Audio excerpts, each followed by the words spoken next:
realize the people in this country are getting organized. You're bound to lose, you fascists, bound to lose. I'm gonna tell you workers, when you cash your checks, they say America first, but they mean America's next. You're bound to lose, you fascists, bound to lose. All you fascists bound to lose. All you fascists bound to lose. All you fascists bound to lose. You're bound to lose, you fascists bound to lose.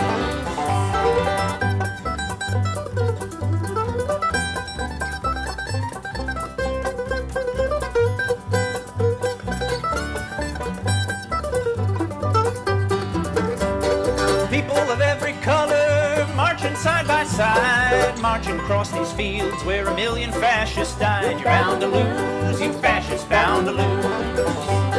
I'm going into battle, gonna take my Union gun, and I ain't gonna lay it down till every battle's won. You're bound to lose, you fascists bound to lose. All you fascists bound to lose. All you fascists bound to lose. All you fascists bound to lose. You're bound to lose, you fascists bound to lose.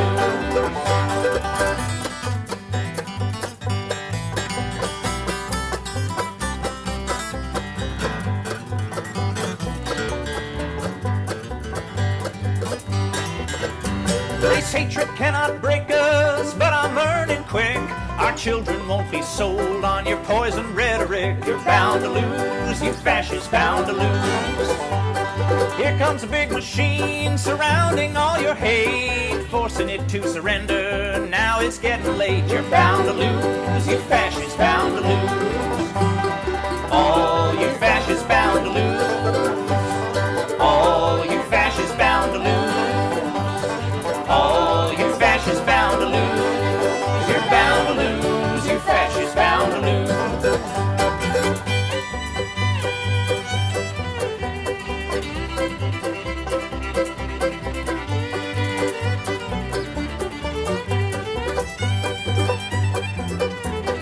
All you fascists bound to lose.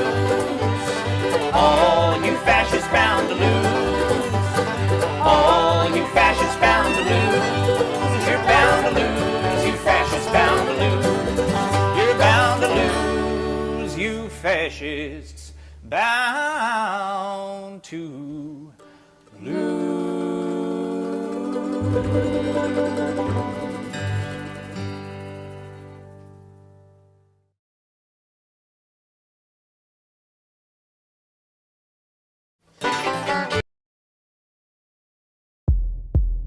Just another day for the Hell Brigade, another party for the Reaper.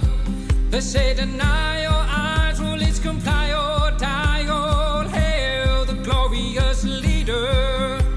The Banshee's cry was heard through the night for another precious martyr. How many need time for the changing tides to bring the ladies a mighty hammer?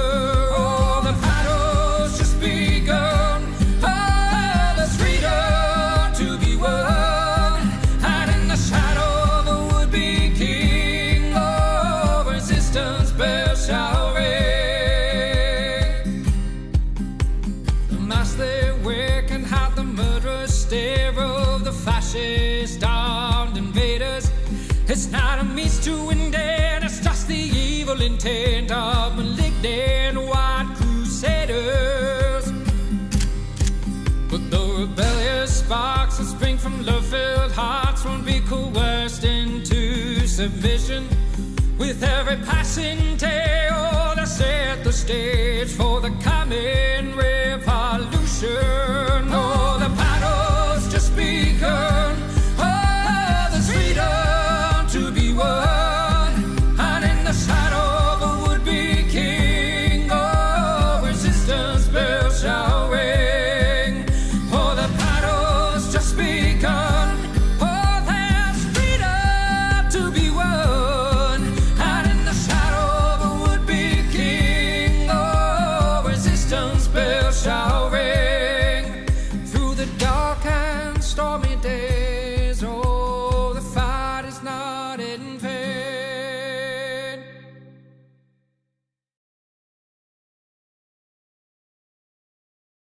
In 1948, the natives were expelled from the land of their ancestors, their homes and cities shelled.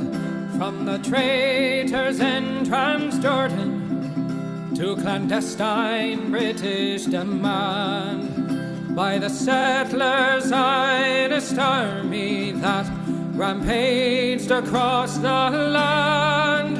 Oh Palestine, we hear your desperate plea that once again across the land your people can be free. Oh Palestine, your people live in fear. We demand your emancipation from the river to the sea. In 1967, Israel did invade to conquer and to colonize what little had remained. The people of old Palestine, once again their fates entwined with the Zionist occupation of their homes and weary minds. Oh Palestine, we hear your desperate plea that once again across the land your people can be free. Oh Palestine, your people live in fear. We demand your emancipation from the river to the sea. In 2023, they've come a final time to destroy your homes and families with a murderous, lethal design. The bombs overhead are falling as our leaders continue their lies. The sky does glow and the blood it flows as we hear the children's cries. Oh Palestine,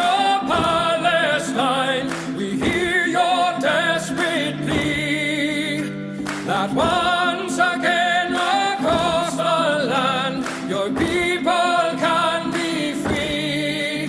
Oh Palestine, your people live in fear. We demand your emancipation from the river to the sea. We stand with your emancipation. Your people will be free.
Where she streams, all that content is bursting the seams. Politics, gaming, plenty more. Your sense of fashion, you'll adore. So grab your stuff and hop aboard. We're going straight to Jack's Discord. Riverboat Jack, Riverboat Jack, Riverboat Jack, Riverboat Jack, Riverboat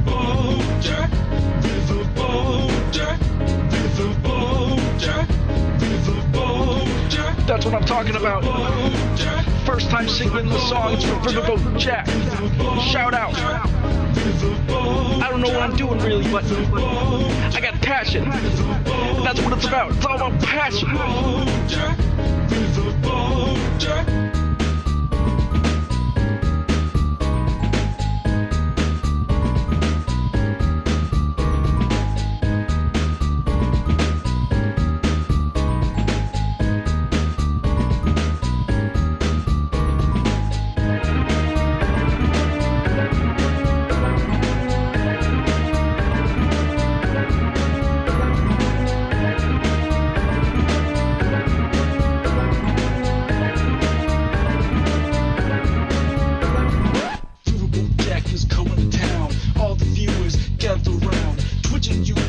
Where she streams, all that content is bursting the seams. Politics, gaming, and plenty more. Her sense of fashion, you'll adore. So grab your stuff and hop aboard. We're going straight to Jack's Discord. Riverboat Jack, Riverboat Jack, Riverboat Jack, Riverboat Jack, Riverboat Jack, Riverboat Jack, Riverboat Jack, Riverboat Jack, Riverboat Jack, Riverboat Jack, Riverboat Jack, Riverboat Jack, Riverboat Jack. Hello, everybody. How we all doing? Hello, Eric's. Hello, Mathatyahu. Hello, Sweet Blasphemy. Hello, Hammock. Hello, Canabob Rex. Hello, Hoi Polloi 23. Hello, Bastion. Hello, the Punk Monk. Hello, Sparrow in the Snow. I love your username. It always makes me think of a cute little sparrow in the snow. It's very evocative. It's like the haiku of usernames. Hello, Polaire. Hello, Knight of Ticking Armor. Hello, Maliki. Again, sorry for mispronouncing your name for like 3 years. But now I'm getting it right. Hello. Oh, did I say hello? I think I said hello to Bastion. I'm gonna do it again anyway. Hello, Bastion. Hello. How we doing, folks? Hello, Two Dead Smoochin'. Hello, Punky Gal. Hello, Jazz Dog, the jazziest dog we all know.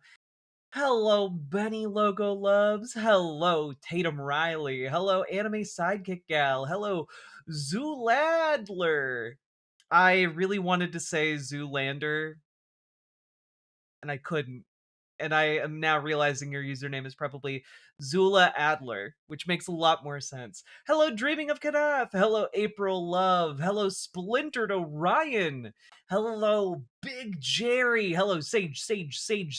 Hello, Firecrafted Gaming. I feel like Sage, your name, I imagine like helicopter blades when I say it. Sage.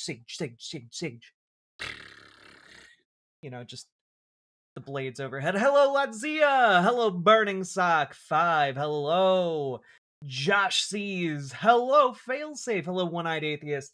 Hello, Derp G's. Hello, Stygian Skunk. Hello, Brassman. How we doing, folks? Hello, Paladin Lost. Hello, Denovian. Hello. Hope you're feeling better today. I am actually very exhausted. I have had a very long and thoroughly like I feel thoroughly trampled by life today. But you know what? I'm gonna do my best with this show that I do. Hello, J Deagles. Hello, Philip November, and thank you for the $5 dono earlier before I was even on screen. I can't believe Chuck Norris got taken out by that one crew from the Ultimate Showdown of Ultimate Destiny. The battles will continue for centuries. Indeed. Balls Deep 6969. Thank you for the $5 super chat as well. Both you and Philip November getting us off to a really great start today. Thank you all so much. Tired of stupid shit? Yeah, well, you know what? Buckle in for a lot of stupid shit today, because, you know, sometimes when we can't scream anymore, we gotta laugh. And, you know, I think we gotta laugh right now. Hello, Self Digital Cupcake. Hello, Lady Raincloud. Hello, Not Smirt. Hello, aquatic shrimp. Hello, Comrade Girl 2018. Super Dark Shadow Andy. We live in hell. We live in hell, but you are delightful. Thank you for the $50 dono. Incredibly generous. I very much appreciate it. And hello, Megan H2. Hello, Pirate Amir. Hello, Not Smirt.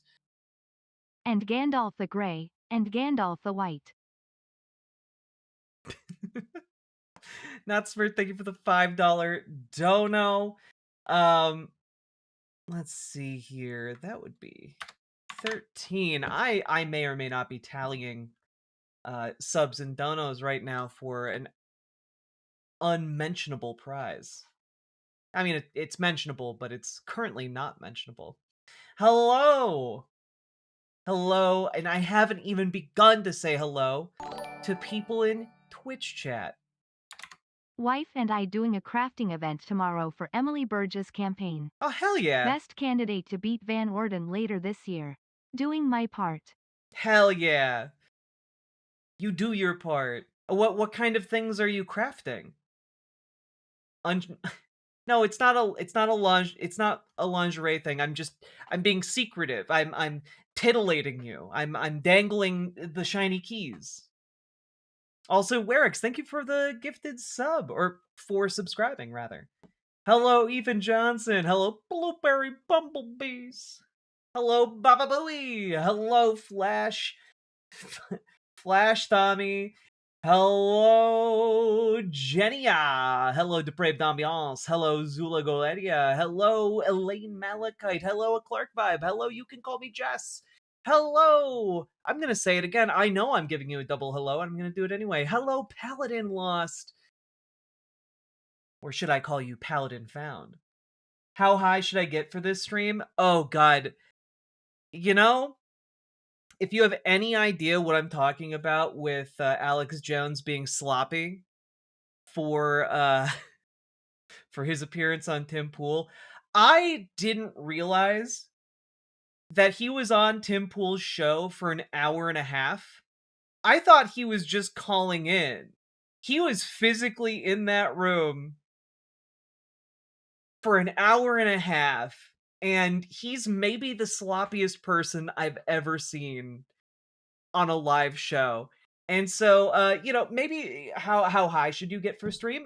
I'm not advising anyone to partake in various substances, but maybe half to 3/4 of an Alex Jones. Who did Alex Jones give sloppy toppy? I don't know, but given the fact that he talked a lot about dicks, it had to have been somebody.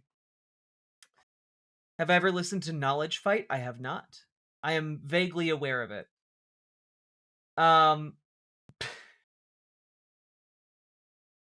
It was I only watched a little bit, but it was genuinely he's going through some shit, you know? Hello, the Stegocephalian. Hello, Dustin the Damned. Hello, Depraved Ambiance. Hello, Cute Dark Arts. Hello. Wait till you hear about the Joe Rogan pussy. Oh, we're gonna be hearing a lot about Joe Rogan's pussy. So, yeah, however much you think you need to cope with a grown-ass adult man ranting and raving about another grown-ass adult man's possible female genitalia. Sorry, you what? Yeah, look, I'm just saying, buckle in, because I scoured the internet and I have compiled a show for you today that is just absolute peak insanity, okay? Like, where we are going off the edge of the map. Joe Rogan secretly trans? Maybe so. It's gonna be peak. Hello, King Kerplunk. Let me just think for a minute.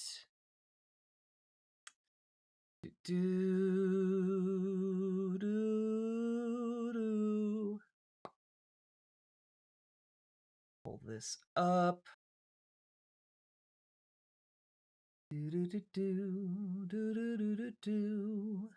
Do do do do do do do do.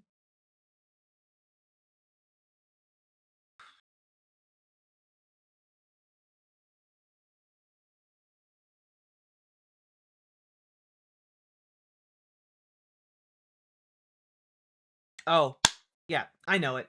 I got an idea. That's it. All right. Boop. Hello, you're cutie Lucy. Glad to catch you live. Lovely to have you here, friendo. So, folks, if we hit 500 subs, something will happen. You will get some kind of content. What that content might be, I know. I know what it is now. It took me a little bit to figure it out, but I have it. And, I think it will be worthwhile. I think I can make it worth your while. All right? Have y'all seen Joe Rogan's nipples? You could slice bread with those. Oh god, this is the kind of stream we're in for today. Is it Rudyard?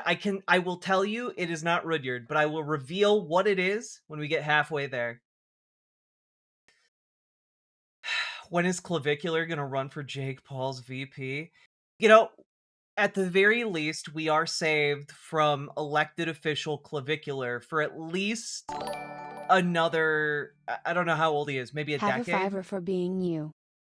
Philip November, thank you so much for the $5. I appreciate it, and will endeavor to earn my keep today. What's a Girl to Do movie? Oh god, Two Dead Smooching. I want you to know it is one of the persistent pet peeves of my life that I haven't been able to find the last episode of What's a Girl to Do that I'm missing from my collection. Okay? I assembled the entire series of What's a Girl to Do with the exception of one episode. And apparently that episode was pulled from a local public access cable show. Like they pulled the episode. I can't find it. They pulled it even from Have their you watched online the continued service. downfall of Shadiversity? No. Wait, I don't know what Shadiversity has been up to. I always forget about him because one of my favorite ways of covering Shadiversity was what he was up to on Night's Watch. And Night's Watch just sucks now.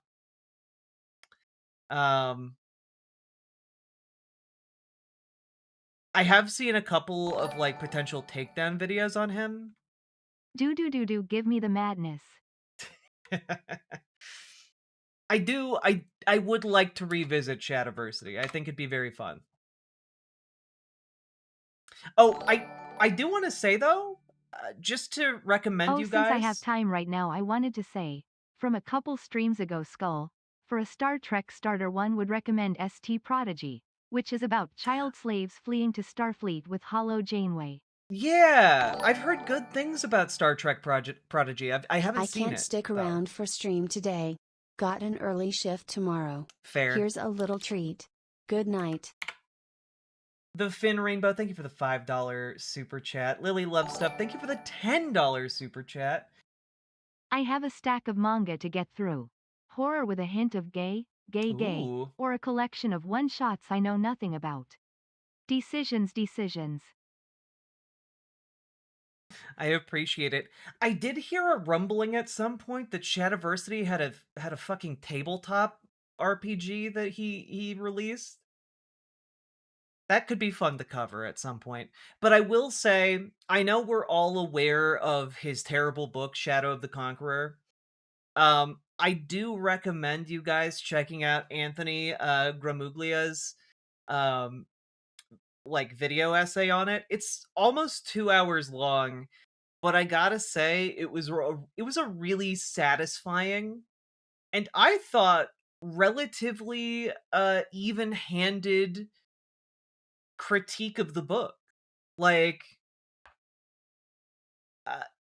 it's not critiquing it in a way to make fun of Shadiversity. It's critiquing the book on its merits and lack thereof. And I think that that's actually really it's really well done. Go check that out, okay? That video essay was so good, right?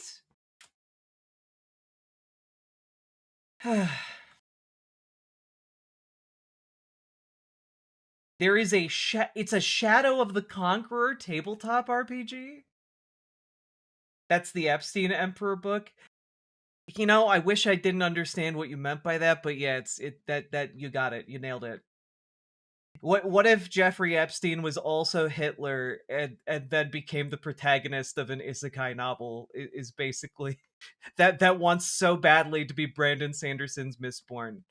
You know, um, the what book? Don't worry about it. It's bad. Sorry, I the listened what? to Shadow of the Conqueror. I've never seen a villain get so whitewashed because he hates himself. Yeah. Use of natural abilities, Here. create concussive. I am going to link you guys the video essay because a lot of you guys are asking me what, and that Building, where it's not in no, stop. I just want it without the timestamp. There you go. There you go. What context, please? The context is the sword YouTuber that I've talked about on stream a lot and made fun of because he is an ardent AI defender and also is a fundamentalist whack job far right conservative. And he wrote a book, like a fantasy novel. And I will say the premise of it sounds cool, right?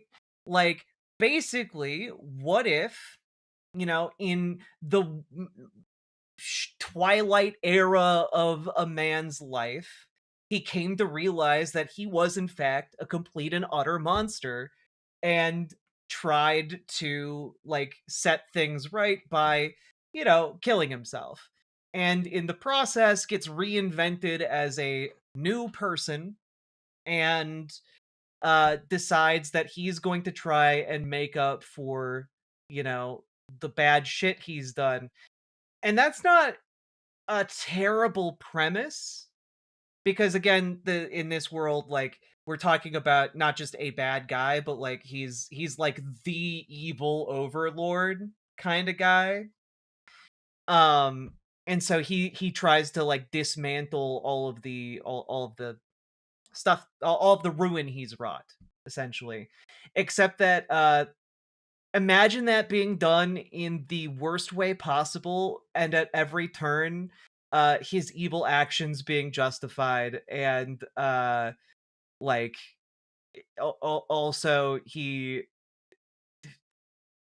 like the book has no interest in actually dealing with any of the evil things that he supposedly did, except as like shock value reveals, and it's genuinely terrible. Like it's genuinely, when we talk about the Epstein Emperor book, yeah, it's revealed very late in the book that this character also did a lot of sexual assaults, and it's just never really dealt with in the book at all.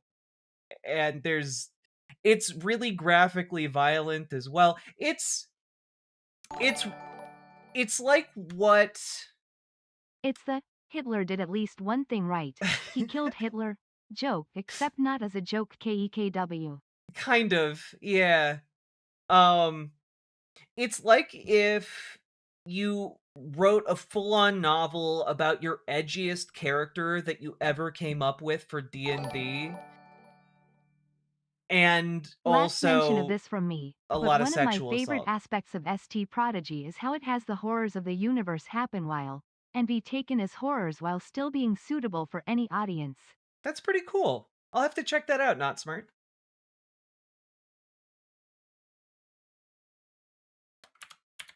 Also, there we go. Whew. All these neo-Nazis trying to be Harlan Ellison. Well, I guess the interesting thing about the book is that he's not trying to be Harlan Ellison. He's trying to be Brandon Sanderson, you know?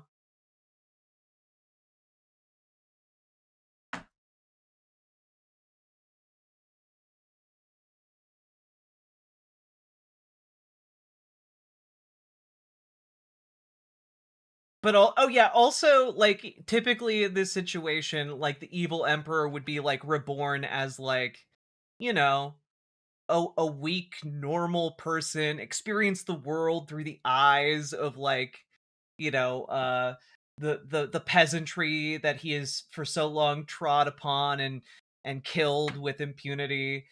But no,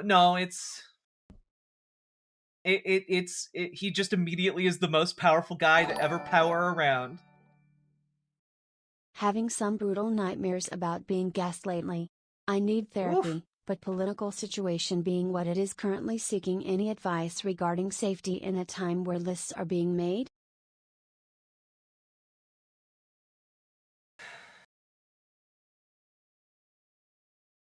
I mean, I think if you are feeling that put upon one-eyed atheist, definitely seek out therapy. Number one, and number two, um, internet security is probably one of your best friends. And this is not where I go into a talk about like why people need NordVPN or whatever. Use my code, blah blah blah blah blah.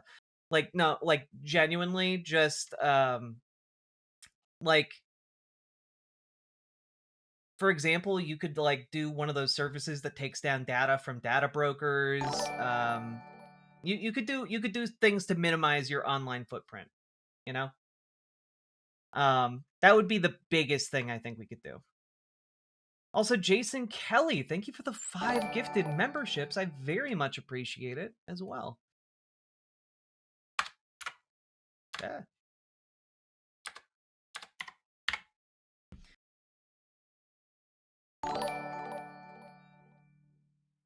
I do data obfuscation. Not sure if it works. I bet it works a little bit. Spectral Wolves, thank you for the $5 dono. Hi, Jack. I have no idea what you're talking about, but you should watch Star Trek Prodigy. Long live and prosper. I love Star Trek. I will check it out. I haven't had time to like sit down and like do things really. The last time I watched a show, I watched Silo, which is pretty fun. Dusk Frame, thank you for the $5 Australian. Very much Hi Jack, appreciated. I have no idea what you're talking about. But you should watch ST Prodigy. Live long and prosper. Don't want to do the thing, but sadly several of the pull my data down things have turned out to be scams. Well, I know a couple of them aren't scams. I like Incogni. Incogni is they get talked up by Legal Eagle, and I trust Legal Eagle. All right, I think he might be onto something with that. I've also heard good things about Aura. I don't know about any of the other ones. I'm sure there are incredibly sketchy ones out there though.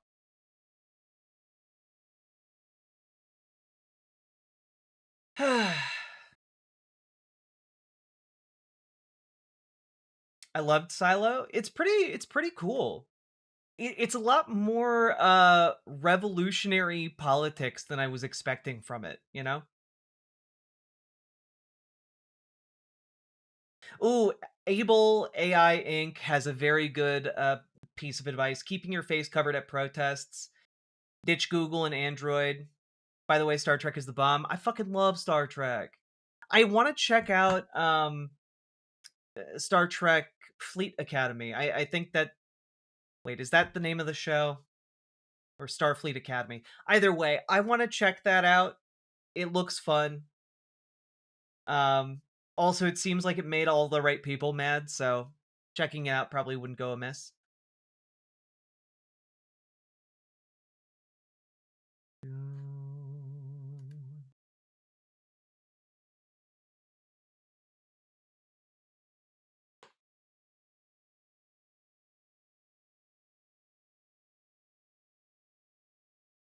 I will have to check out this video essay.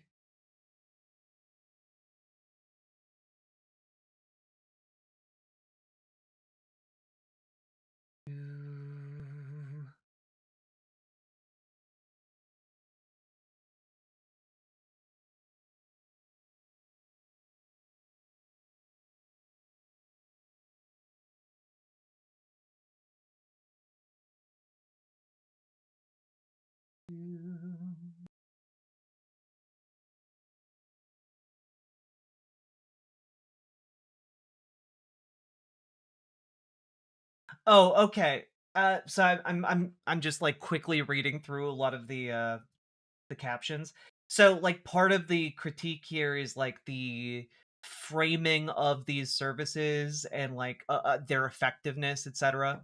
Because that's true. Like none of these services are going to get everything. You know, there is going to still be shit on there. Um, but I will say like it is possible to limit your footprint with those services. Like they'll do takedowns, etc., for you, and save you a lot of time. But in my experience, in no way have they ever claimed to be comprehensive.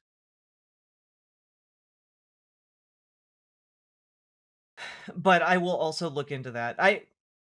You know, there is like a certain element too of sponsorships on YouTube get messy so fast, you know? And the way sponsorships work and the way like the money changes hands like in my I'm thinking right now of the uh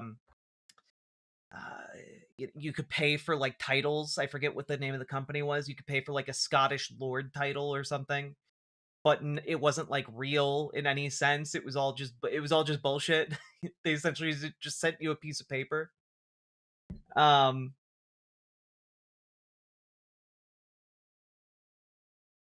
is it really called Star Trek Starfleet Academy? That feels like too many stars in the title, but I'll take your word on it.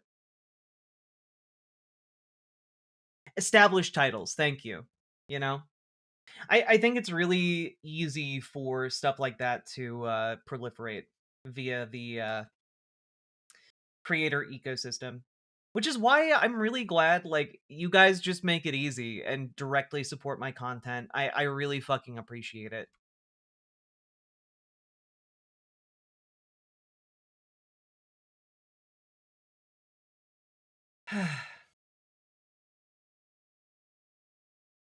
To be honest, it wouldn't be good security and privacy practice to just rely on a service. True. It's just part of a potential like privacy best practices. YouTube doesn't like the word sultry. Weird. All right. You guys ready to jump into content today?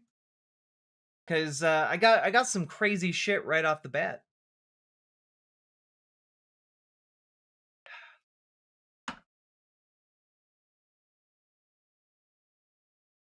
Y'all ready?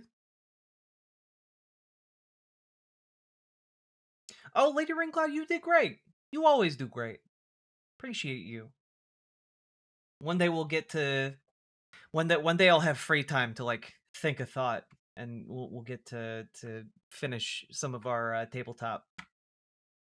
What are you sipping? I finally got my lemonade monster rehabs back. I've been drinking that peach tea. Lock in. All right, cool. Let's do it.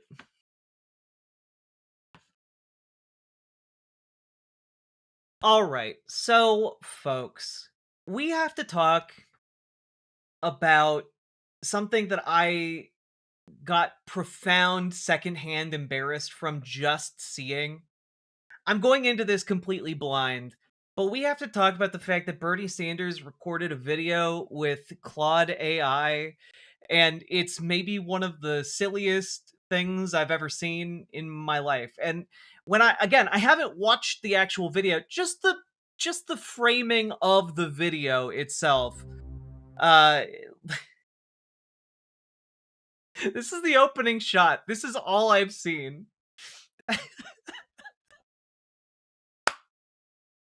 And I'm already delighted. He's just there's a big problem here where part of me thinks this is a great like visual metaphor, but the other part of me is like, no, this humanizes the technology too much, you know? like treating it as if it is an oppositional person, I feel like is a big mistake, which is what personally causes me to mentally recoil from this. Um, but Bernie Sanders released this video that's titled Bernie versus Claude, and I guess we'll just dive into this, huh?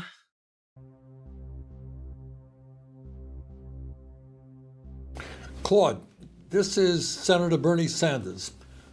I have been taking a hard look at how AI impacts American society in terms of economics and job loss, in terms of I see, this bothers me. This bothers me. This technology is evil. Like, don't let Bernie Sanders near it. Don't. Like, it's gonna try and warp his brain, and his brain is beautiful. Okay? Yeah, I know that Bernie Sanders is anti-AI. That's true. Okay? But also, okay, personally, I don't talk to the machines. Okay? I find it really weird. I find it way faster to just type things. And honestly, I don't want to type to these things anyway, right? I would rather just Google something and read an article for myself.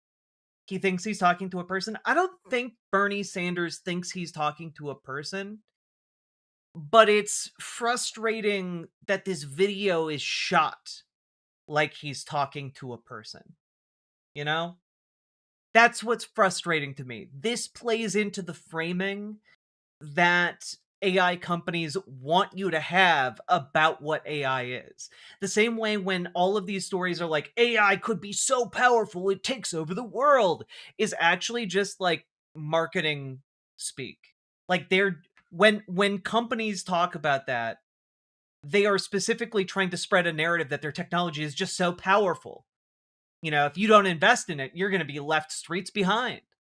And I'm frustrated by this because what Bernie's doing is kind of playing into that same marketing narrative.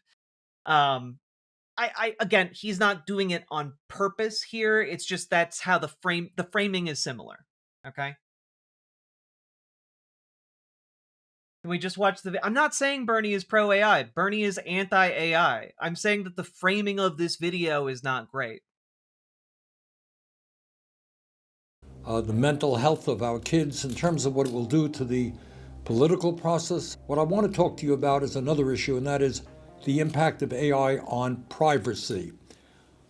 I want to know, among other things, just how much of the information that AI collects is being used, and what would surprise the American people in terms of knowing how that information is collected. Yeah, that's the thing that would probably shock most Americans. Companies are collecting data from everywhere. Your browsing history, your location, what you buy, what you search for, even how long you pause on a web page. Then they're feeding all of that into AI systems. No, look, Bernie put this video out. Of course it's going to end with him beating the AI. And like, that's not my problem. That create incredibly detailed profiles about you. What would surprise people is how little they actually consented to and how little they understand about it. Most people click agree on terms of service without reading them, and they have no idea that their data is being combined with thousands of other data points to build a picture of who they are. And then that AI uses those profiles to decide what ads you see, what prices you're shown, even what information gets prioritized in your social media feed. It's all happening in the background, invisible and largely unregulated. I mean, I think most Americans will know the answer to this, but why is all of this information being collected? What's the goal here? Money, Senator. It's fundamentally about profit. Companies collect all this data because AI allows them to turn it into valuable insights. They can predict what you'll buy, target you with ads that are more likely to work, charge different prices to different people based on what they know about you. Like, This is part of the problem. This video makes this look and sets up this conversation, this back and forth, as the AI actually being a useful piece of technology, and it's just not. It's just not that. Advertisers pay premium prices for access to these detailed profiles because they're incredibly effective at manipulating consumer behavior. And it's not just about selling you stuff either. Political campaigns use the same AI and data to figure out how to persuade you, which messages will work on you specifically.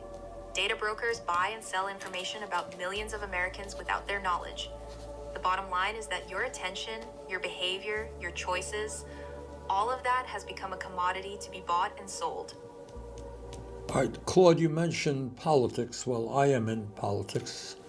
I am also wondering if the AI is tailoring its responses because he stipulated he's Bernie Sanders. You know, we all know that AI is sycophantic to an insane degree, and I am wondering if these responses are curated because he stated that he's Bernie Sanders.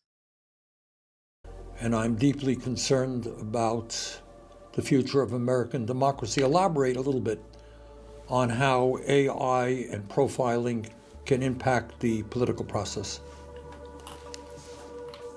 That's a critical point, Senator. AI profiling poses a real threat to democracy because it enables micro-targeting at a scale we've never seen before. A campaign or political actor can use AI to identify voters based on incredibly specific vulnerabilities. Why does Maybe basically someone who's every financially AI logo look like either a butthole or goatsy? I was gonna try and say something clever, but genuinely, I think the guys who make these have spent an awful lot of time looking at both. anxious or feels isolated or distrusts institutions, and then serve them precisely crafted messages designed to exploit those vulnerabilities. Unlike traditional political messaging, where everyone sees roughly the same ad, AI allows campaigns to show completely different narratives to different groups. One voter sees a message about protecting jobs, another sees one stoking fear about immigration, and they're living in different information worlds. That fragmenting of shared reality undermines the democratic process itself. And it gets worse if bad actors, foreign governments for instance, get access to these profiles and use them to sow division and manipulate elections. The American people deserve to know they're being targeted this way, and they deserve real protections. Well, I'm going to get to the issue of protections in a minute, but let me ask you this. People tell AI agents like you, Claude, a lot of personal information. And some people have said their AI knows more about them than their spouses do. At the same time, companies are using this information to, quote unquote, train new models. How can we trust AI companies will protect our privacy when they use people's personal information to make money? That's the core contradiction right there, Senator. You're asking people to trust companies whose entire business model depends on extracting value from your personal data. There's an inherent conflict of interest. An AI company says they'll protect your privacy while simultaneously training their models on that same personal information to build better products they can sell or monetize. How do you trust that? You really can't, not without strong legal safeguards. Right now, there's almost no accountability. Companies can collect your data, use it however they want, and face minimal consequences if things go wrong. Until we have real regulations with teeth, transparency requirements, consent rules, penalties for misuse, people have every reason to be skeptical about whether their privacy is actually being protected. Claude, what you're telling me is that. And what I find. What's going on? Oh, Bernie Sanders is interviewing Claude. Also, good on you for going to your first DSA thing on Tuesday. Congratulations. I'm glad it was a good experience. This is so bizarre, it's funny, right? Like, this is just weird. But one of the things, you guys are talking about it in YouTube chat, one of the things that I find interesting and dangerous about these things is you can you could tweak this, right? Like, the entire purpose of these AI devices is to build trust so that then these AI algorithms and large language models can start to try and sell you different things. Like, it's supposed to be a medium to gain your trust and then sell you or weigh your decision making based on who's paying them to advertise. And I can't help but feel like that also opens the door to all kinds of other types of manipulations, whether it is trying to radicalize an individual from the left or to the left or the right. Like, this is dangerous because we know that this technology can warp people's brains, right? And Ladzia, thank you for being a member for 4 months. Very much appreciated.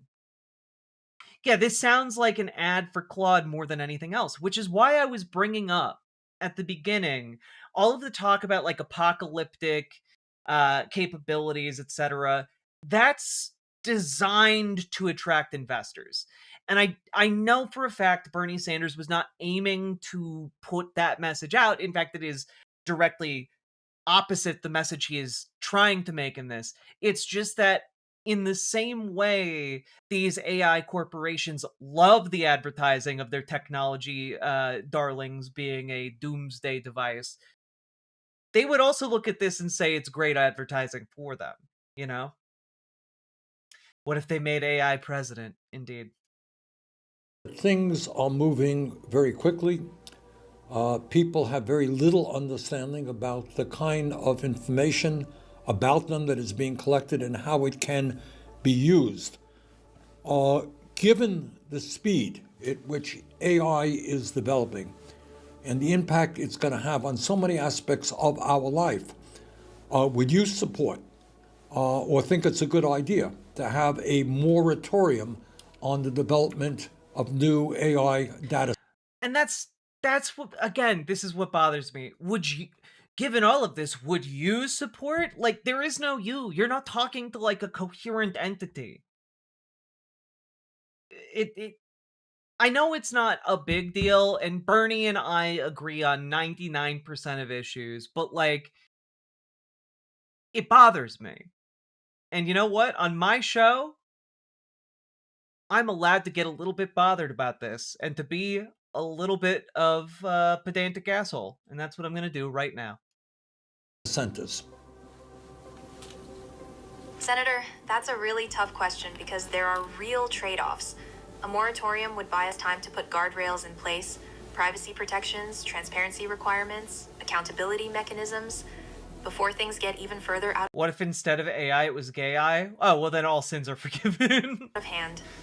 And you're right that the speed is outpacing our ability to regulate it, but Agent Orange wants to retrofit the East Wing bunker so he can not only live in it, but also build infrastructure to have the country be run by an AI. Okay, counterpoint though. There's a non-zero chance here that when he's thinking of, because again, he got fooled by medbeds.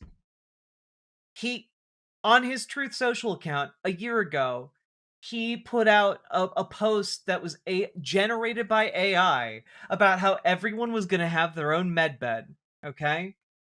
And I only bring this up because there's a non-0% chance that Donald Trump is one of those guys who's going to freeze his body when he dies, you know? Like, there's a genuine non-zero chance that he's trying to build facilities where his head can like continue to like operate the machinery of the United States. You know? Do it, freeze those cells. It's a non-0% chance. And I think that would be kind of funny. I'm just thinking there's the bunker he's building to have the country run by AI could just be one of the Futurama headvats. say the more targeted approach might be stronger. Rather than pause all AI development, we could impose strict rules on data collection and use right now, require explicit consent, limit what data can be used for training, give people rights to access and delete their information. We could also mandate transparency so people actually understand what's happening with their data. That way, you're not freezing innovation, but you're actually protecting privacy while development continues. What matters most is that we act fast, because every day companies are collecting more data and building more capabilities. Bernie Because the deserves to problem with retire. what you said is that AI companies, as I'm sure you're aware, are pouring hundreds of millions of dollars into the political process to make sure that the safeguards that you're talking about actually do not take place. So while you may be right in saying that that would be a better approach, it ain't going to happen. It ain't going to happen soon. Given that reality, do you think it makes sense to have a moratorium on data centers so we can slow up the process?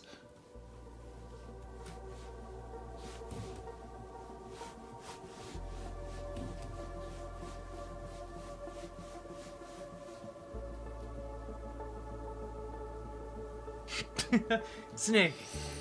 Lale Luli Lo You're is absolutely the right, future. Senator. I was being naive about the political reality. When companies are spending hundreds of millions to block regulation, waiting for the right safeguards isn't realistic. It just gives them more time to entrench their power and collect more data. A moratorium on new data centers is actually a pragmatic response to that problem. It forces a pause that gives lawmakers like yourself actual leverage to demand real protections before companies. I do have to say, I don't think this was Bernie's idea, because he looks physically ill and uncomfortable in this entire thing. Companies can keep expanding. Without that kind of pressure, you're right, the safeguards won't happen. Well, Claude, thank you. And let me just ask you, is there anything else that you think the American people should understand about the threat of AI in terms of privacy? I think the key thing is that privacy isn't just a personal issue, it's a democracy issue. When companies and governments have detailed profiles of millions of people, they have power over those people in ways most Americans don't fully grasp. They can manipulate your choices, predict your behavior, and influence your thinking. So, this isn't abstract. It affects whether democracy actually works. That's why I think your focus on this is so important, Senator. Ugh, shut the fuck up. That's why I think your work on this is so important, Senator. Shut the You see, it makes my skin crawl. It's gross. It's gross.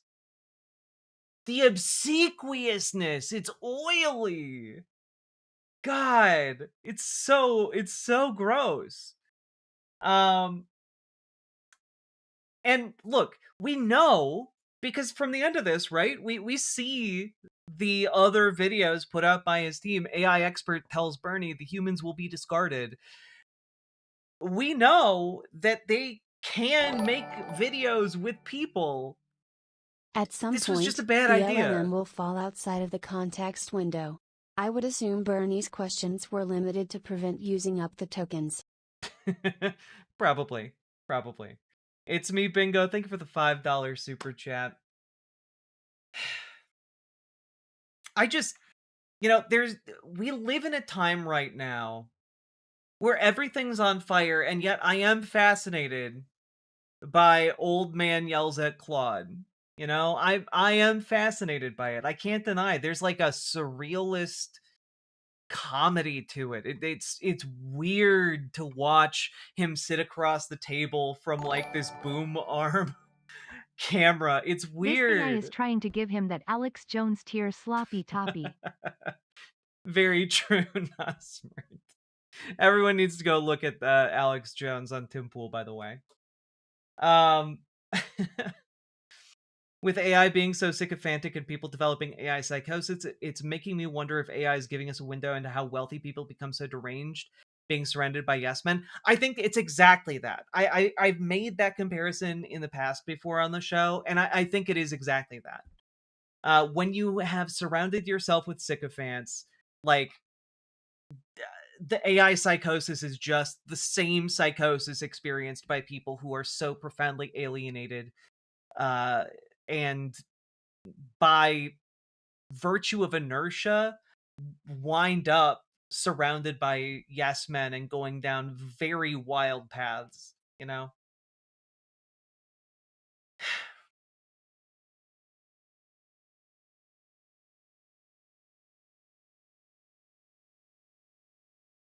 Crazy. Is Alex on Timcast in the show today, or should we watch it on our own time? It is in the show today, don't you worry. But anyway, folks, this isn't to rag on Bernie. Bernie's doing incredible work. It's great stuff. I'm just nitpicking the choice to specifically push his message through this video. Like, I think his message is great. I think it's valid. I think more and more people should see it. I just don't like the way that this frames AI as if it's like some kind of equal or something to be humanized in this way. You know?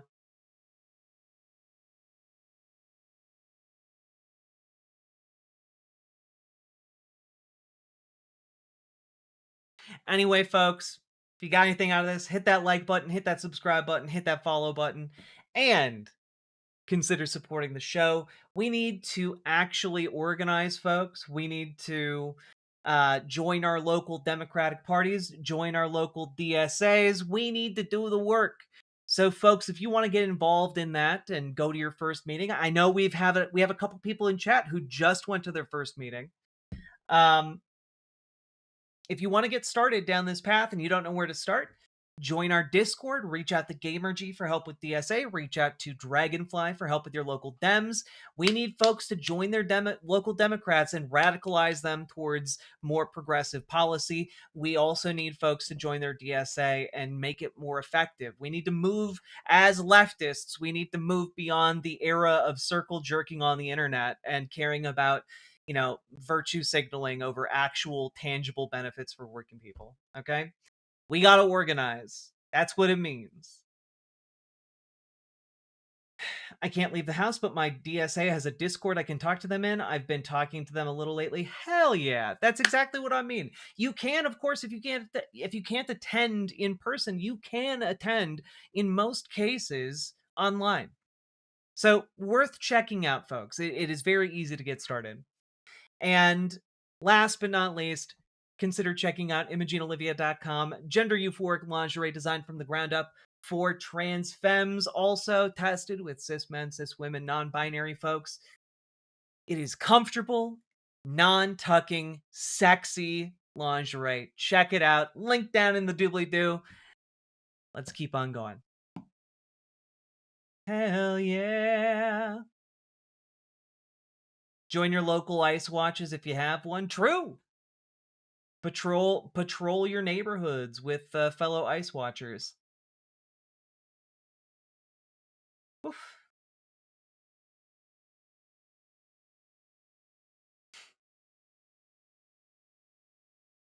How we doing, folks? My Dem meeting on the 16th was canceled due to weather, but rescheduled for the 23rd. We're ratifying our agenda. Hell yeah, Spot Dogs. That's what I love to see. Okay. Let's go. Also, folks, we've been going for about an hour now. If you are enjoying the show, do hit the follow button, hit the subscribe button, hit the like button. It's very important for you to hit the like button because it helps more people find the show. And let's see here. Yeah, like we have, let me do a little bit of basic math here. We have about 370 people watching right now on YouTube and 80 people on Twitch. And I can't help but notice About to prune my fruit 142 trees likes. at 10:45 p.m. Thank you for the great entertainment. Heart emoji. Max Danger, thank you for the $5 dono. You be safe pruning your fruit trees, okay? Don't make any low light mistakes. Also, folks, we're at 35 subs. Every $5 in the form of subs or memberships or super chats, donos, etc. will count towards this goal. And is that a euphemism? I should have had the forethought to ask that. I don't think so. But I guess I shouldn't have assumed. Chicago Cubbies PCA! You just got back from a James Tallarico rally. Hell yeah! Hope you had a good time. I should hydrate. Thank you.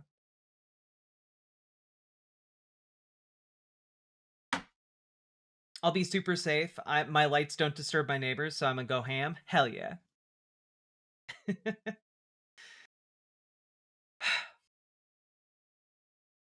All right, folks. Also, appreciate each and every one of you who are spending your time here with little old me. Now, I have promised you. You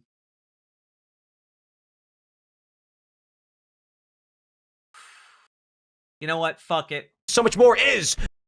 Fuck it. We're going in. We're going in with Tim Pool. We're doing it live. So, folks,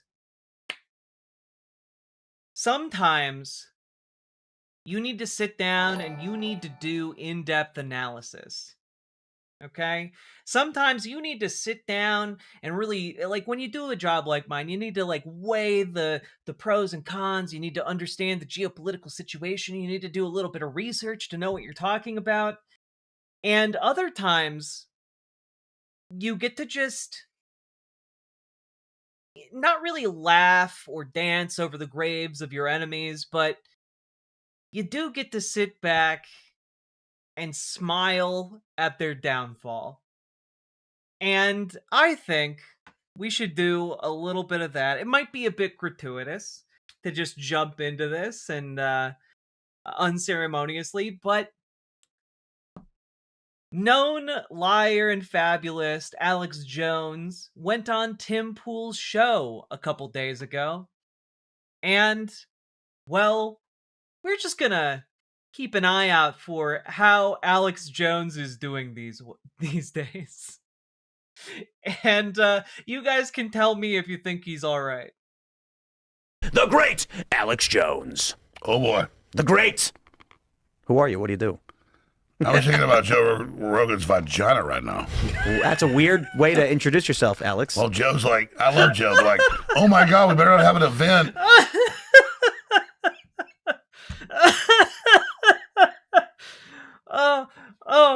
Oh my God.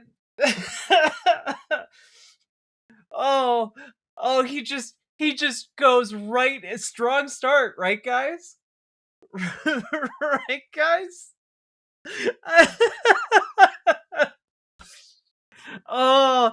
We're already, on a scale of 1 to 10, we're already at a 12. Let's go. The terrorists might get us. We just give up and go away. We can't ever have a meeting because the Iranians might stick their ding dong in us. I think Joe's. So what he's referring to here is that apparently Joe Rogan wanted to cancel the UFC fight for Donald Trump because he thought that having like the UFC fight would be a possible target for Iran to strike. We're already at such an incredible level of stupid. It is honestly impressive. But let's keep going. Afraid of the Iranian ding dong. You're a Joe Rogan commentator, professional. No, I like Joe. I mean, a little bit. Here. I'm surprised by Joe saying that. I was gonna joke about the Alex Jones sloppy toppy. Was not expecting the Alex Jones cunnilingus. Not smart. Alex Jones talks an awful lot about that, but your initial assessment might have been more correct. Like, let's not have a UFC event. Well, I don't think the Iranians might get us. it. I mean, I'm against the war, let's be clear, but let's keep the buses and the trains and the airplanes on time. Let's not fucking, the fucking Iranians might get us. So he's already swearing. I'm already swearing. Gotta follow every little AI rule. No, here's the deal. Let's all just hide Joe Rogan's vagina, and then we'll all be safe. Jesus. Good to have you, Alex. It's like going to be fun. We can already tell. I genuinely want to know how much he drank before going on. Like Tim Pool is even just sitting there like, what the fuck, man? Why the fuck are you showing up on my show like this? Rogan vagina. Luke is sitting and next to him. We all just fly up into it, and we're all safe. Safe and Joe. Thanks for coming, Luke. What an introduction! You're dancing like safe under her black wings. I'm safe in Joe Rogan's big ass pussy vagina. Well, there you go. Like that? Have some Bezos cash. Coder Joe, thank you very much for the Prime. Also, Casper Cosmic Lord, thank you for subscribing. Luke's here. There's that. Yes. I don't know how Thought you you'd got have that tonight? Good to be here with some old I friends. declare war on Joe Rogan. God has ordered me. Nah, I love Joe. It's a joke. He's going to show up at your house. Okay, I guess Alex. Luke's here. Yeah, hi guys. In fact, how about I just take you all on right now? You guys are fucking tough. You're pretty tough. How about we just fucking fight right now? You're fucking real men. All of you. Come on, let's go. Like, it's... Oh, he's really hitting rock bottom. And you know what? Good. After what he did to the Sandy Hook families, like, I am going to take some degree of pleasure in seeing a man hit actual honest-to-God rock bottom. Every one of you, let's go. Let's prove how fucking badass you are. Slug, let's go. I'm sorry. Wait, what? Every one of you, let's go. Let's prove how fucking badass.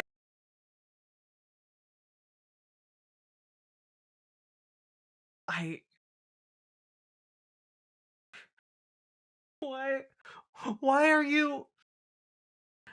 are you wearing a top hat, sir? Moonlord, why are you wearing a top hat? Moonlord with the Rob Zombie Stevie Nicks cosplay. Yeah. Anti-Semitic to boot. He's super anti-Semitic. Are we finally gonna get to see Alex Jones eat some liberal asterisk? You know, I don't think he's interested in the back part. I think he's interested in the front part. How is Alex's ban from the internet not permanent? I think through some kind of legal maneuvering, he was able to continue doing the Alex Jones show. So I don't exactly know how that worked, but he's been able to continue doing his show. I am not entirely sure why or how. You are. Slug, let's go. Oh yeah, GamerG, that's right. Excellent opportunity to say there's a video on my channel where I interviewed a guy who worked at the public access television station where Alex Jones worked before he blew up. Incredible interview. Y'all should go check that out. It was pretty interesting. Dude had some stories. You think you can fucking take me? Let's see what happens. I don't think I can take you. No, you can. Why don't you fucking do it right now? Every fucking man in here. 1, 2, 3, 4, 5, 6, 7. Let's go. He'll take 7 men at a time. He's not afraid. 8. Let's go. Robbie will fight you. I'm ready. Robbie. I'm ready. That's a big motherfucker over there. I'm ready for war. I'm ready for war. I'm ready to live in Joe Rogan's vagina. Let's start with the news. I guess. Hey, I just gave you the most viral clip of the year to joke. You're trying to. Oh man, he can't say words. He's really in the sauce. It's comedy. I love Joe. Yes. I suck his pussy every night. It's just that. And Lindsey Graham, when he puts that foot long dick right in Trump's ass, that big old neocon, I just sit there and lube it up. Just gonna get the show taken down. I'm like the engineer. Called Bigley, based in Oklahoma, owns it now. Same with his store. Man, companies are so stupid. It's so stupid that we allow companies to act this way in America. Thank you for the context and for the $5 dono. Lily loves stuff. Get the show taken down. Oh, Lindsay. And I watch Rubio gets in and then in comes. This is a weird amount to think about men having sex with other men. You know, this is we're getting into, Alex Jones isn't gay until he's a couple beers deep. We're getting into oh no, we're seeing a little bit of the real Alex here, aren't we? The homo-fascism. Yeah, the homo-fascism rises. Huckabee with his 12-foot, and they just boom, boom. And I'm just sitting there Huckabee's that hung, huh? That's what I do. Oh, God, Huckabee's got an 18-foot dick. And I just lube up those cocks, those neocon cocks, and then y'all comes in with that 80-footer. The amount he is talking about other men's gigantic dicks and lubing them up. again, not smart. You did say we were going to be talking about Alex Jones sloppy toppies, and we're genuinely there, and we are 6 minutes into this show. He's on for another like hour and 10 minutes, and we're just going to marvel at this entire train wreck. Just cures Trump. I imagine Huckabee's watching, being like, "I'm kind of offended, but that is a compliment." Let's go to the Huckabee has news. the largest penis on Earth. It's true. Alex Jones, I have heard, is a chaser. Wasn't he caught with like trans pornography on like his phone one time? I feel like I might just be like hallucinating that happened. He was? God. Everything that is happening right now, guys, everything that's happening right now feels too stupid to be real. Have you ever just like looked at the news and like looked around and you feel like you're dissociated from reality because reality couldn't possibly be this stupid? That's where we are right now. That's just where we are right now. And, you know, I don't think it's going to get better unless we go all the way to rock bottom. We need to find the core of planet stupid. And it's only by going down will we have the inertia to pop up the other side. Oh no, that's every day? Right. Let's start the news. You didn't know All right, it's here's the certified? story. Here's the story from the Daily Mail. Joe Rogan fears White House will be targeted by Iran during UFC event. Also, can we just like, again, I think this is very funny. The idea that Joe Rogan is like, yeah, you know, Iran, that country that's currently fighting for its life on the other side of the planet.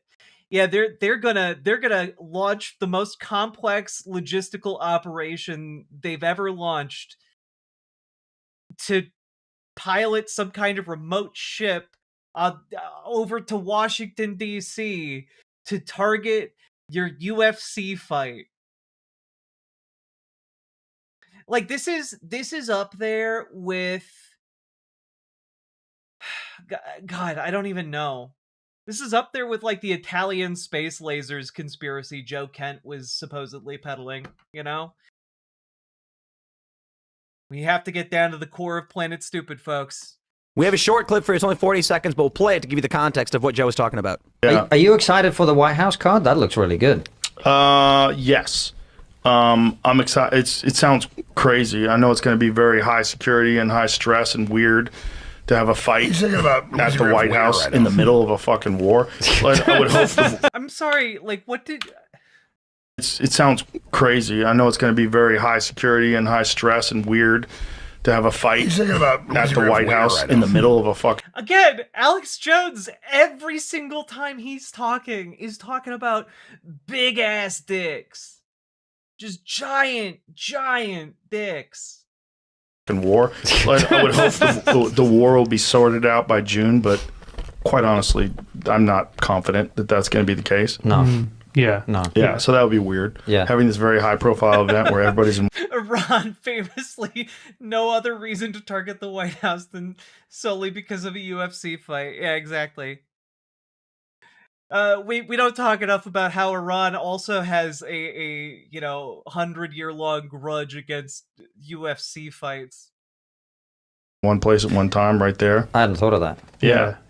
So you're not excited to be well, there? That seems like seems like you're asking for. Holy shit! Yeah. I hadn't thought of that at all. How could you not think of that? Well, because I'm not going to be there. You're the one that has to think of it. Because Joe Rogan is the goddess. His holy vagina realizes it's a threat. I am not really concerned about the White House itself. You know, of all. Like. I also am reveling a bit in Tim Pool's complete. He's so desperate to keep this normal, to try and normalize this, and just not touching any of the wildly insane things that Alex Jones is saying. It really doesn't stop. It doesn't stop. All the places we secure in this country, Iran's not going to do anything at the White House. Yeah, no, I love Joe, but I mean that is a major pussy statement. He didn't say don't do it. He just said that it's going to be a target, and sure, it's just look. If Iran was going to the real target is the neocons in Trump's butthole. No, well, they're like that's the main target. Is like, well, I mean, Trump is a target. Iran would. That's the main target, as they. Like just. Fuck, man. Like we've gone so far beyond the line where like you could just pretend this is normal and like continue to have a civil conversation. Like he's like full on like 2 seconds away from having a hand down his own pants while talking about dicks and vaginas. This is the dumbest timeline. It really, really is. Much prefer to get rid of the neocons that are pressuring Trump to engage in war. You know about Pastor Manning, the fiery butthole, right? The what? Burn, burn, burn, burn. Iran will decide how it ends, not Trump, which is a thing that will drive Trump beyond deranged. Oh, true. Don't want to see what Trump's actions will be after this. You are very correct, and thank you for subscribing over on Twitch. I may have woken up my neighbor laughing at the neocons' buttholes. Burn. I know. Like, what is he trying to say? That are pressuring Trump to engage in war. You know about Pastor Manning, the fiery butthole, right? The what? Burn, burn, burn, burn, burn. I know.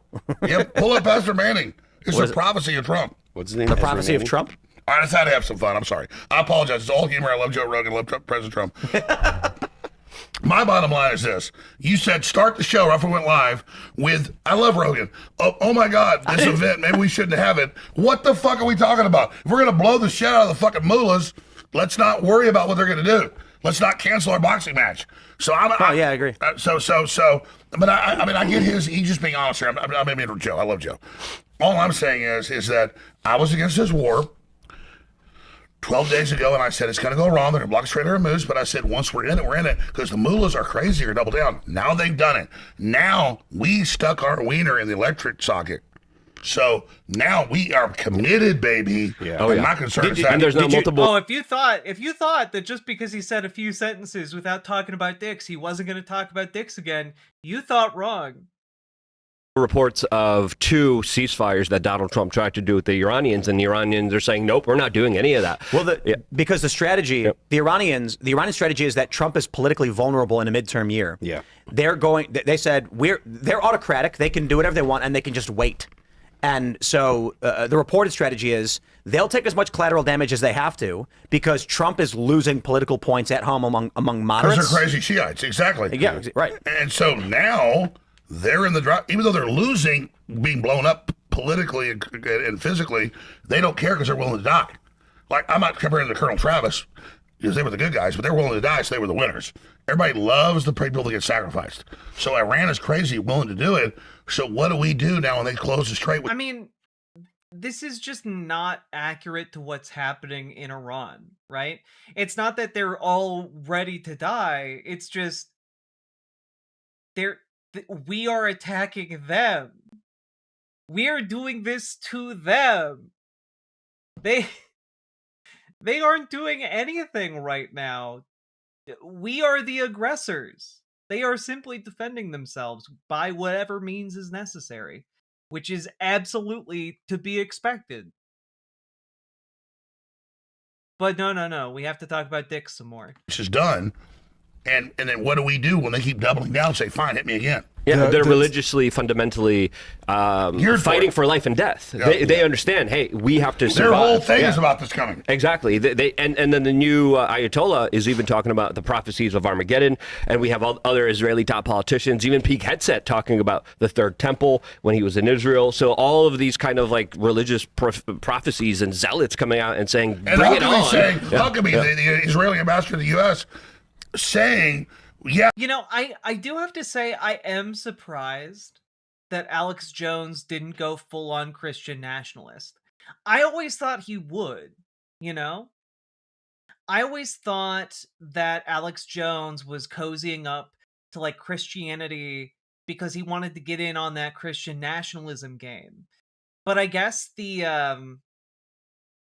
guess maybe the allure of just being a pure anti-Semite was too strong for him, you know?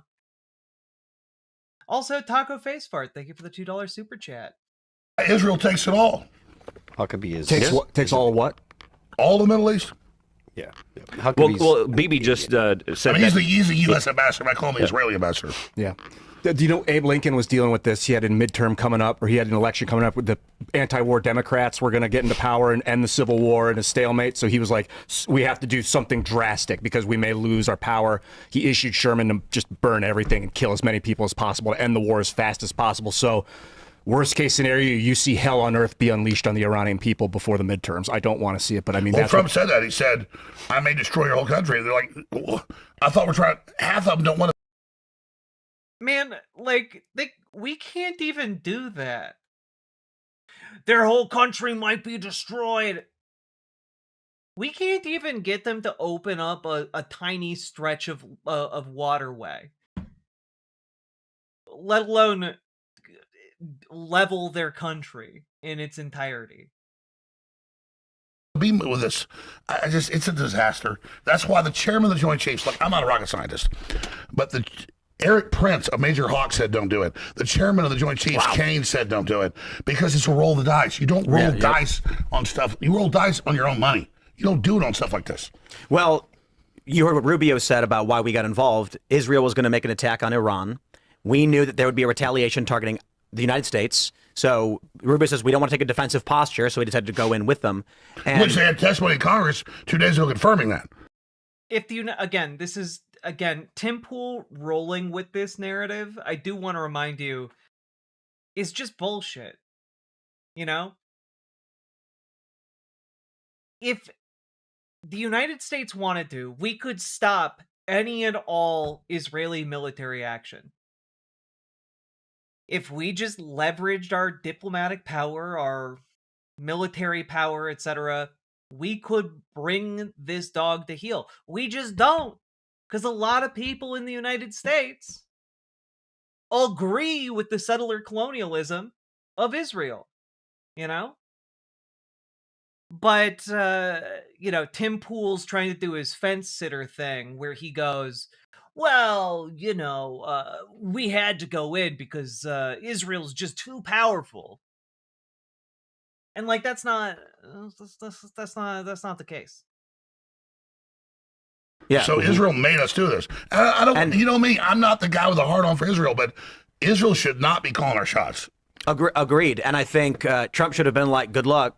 Yeah, because if they'd responded and attacked us, then we could have been like, "Hey, we have no choice now." Exactly. But this makes us look like an aggressor. Exactly. We should have taken the attack. Then we'd be the victims. Then blow the shit out of them. Exactly. It's not, and there's the challenge, right? Because that's, you know this better than anybody, but the Project for a New American Century, when they, who was it who said that, April 2020, we need a Pearl Harbor event to launch the American empire. And then there was the quote that I think it might have been Rumsfeld saying, sometimes we need a terror attack to remind people of what we're protecting them from. He said we need 3,000 dead. Yeah. Which is crazy, which is Pearl Harbor, which they had on 9/11. Yeah. And that's the challenge. I mean, if we did nothing and Iran attacked us, then we'd go in.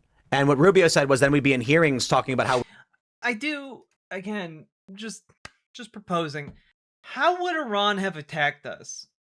They don't have technology that can reach the United States. Like, their missiles don't shoot that far. Like, nearly that far. Like... And to what end would they have done that? Like, how does it benefit them to do, like, either of the things that you're alleging that they would do? We knew it was going to happen, and we didn't do anything to prevent it. Well, I'll be honest. If there was a magic red button to send the Muslims to Mars, I'd hit it. But every time we do this, they just put the head of Al-Qaeda, before Trump got in charge of Syria. Israel created Hamas. So here's the deal. If we were actually fixing it, I'd be for it. Islam's cancer, but we don't fix it. We put worse Muslims in. And we finance and we train them and we give them arms and we give them weapons and we give them... This is, by the way, the most prominent shtick right now in conservative Grifterville, which is Islamophobia. Which, we're invading Iran, so of course every conservative is now going to go super hard on this. It's the pivot from every major conservative content creator. It's absolutely disgusting, but it is popping up everywhere now. Draining, and then it bites us in the butt. And it's like, what did we think was going to happen here? Israel even came out today, and they're saying that this regime is unlikely to fall. Obviously, everyone knew this was going to happen. The war games were there, too. They gave the report a week before. Yep. And I was called a Qatari agent for reading the report that admitted this. Yeah. I have got no money from Qatar. I'm waiting for the money right now. There's also rumors that the son of the Ayatollah is already dead. Yeah. I think he's in a coma at least. Because the Israelis have not lied about who they've killed. But the rumors in Israel is that he's dead. Well, and there's just no official there's reporting. one thing Israel tells truth. This is from a few days ago. He's definitely not dead. About is who they killed. They said we killed the Ayatollah a week and a half ago. It was true. And they said this guy's in a coma. I believe it. So it's Israel saying he's in a coma. Yeah. Well, yeah. All right. Well, there was rumors last week. We had talked about it that he got wounded. He's fine. Then they said they amputated his leg. He didn't show up for his own coronation ceremony or whatever. Now they're saying he's in a coma. I would not be surprised if in 2 or 3 days they're like, yeah, he's dead. And the reason I think he probably is dead. I don't know for sure, but I'm pretty sure he's made TV appearances since then. I think they do have good reason strategically. Well, they dropped 30,000-pound bombs on you. Probably. Right. But the Iranian government's not going to want to admit that the United States has repeatedly just killed all of its leaders, its new leader, and wiped out their government. That and the people might actually revolt, and the chain of command breaks down. So they're going to say, no, he's alive. Here's a statement to keep the. Is he in a coma? No, he's been issuing like statements on television and like, he's been doing shit. Confidence going that he's just busy, guys. He can't be in front of the TV cameras all the time.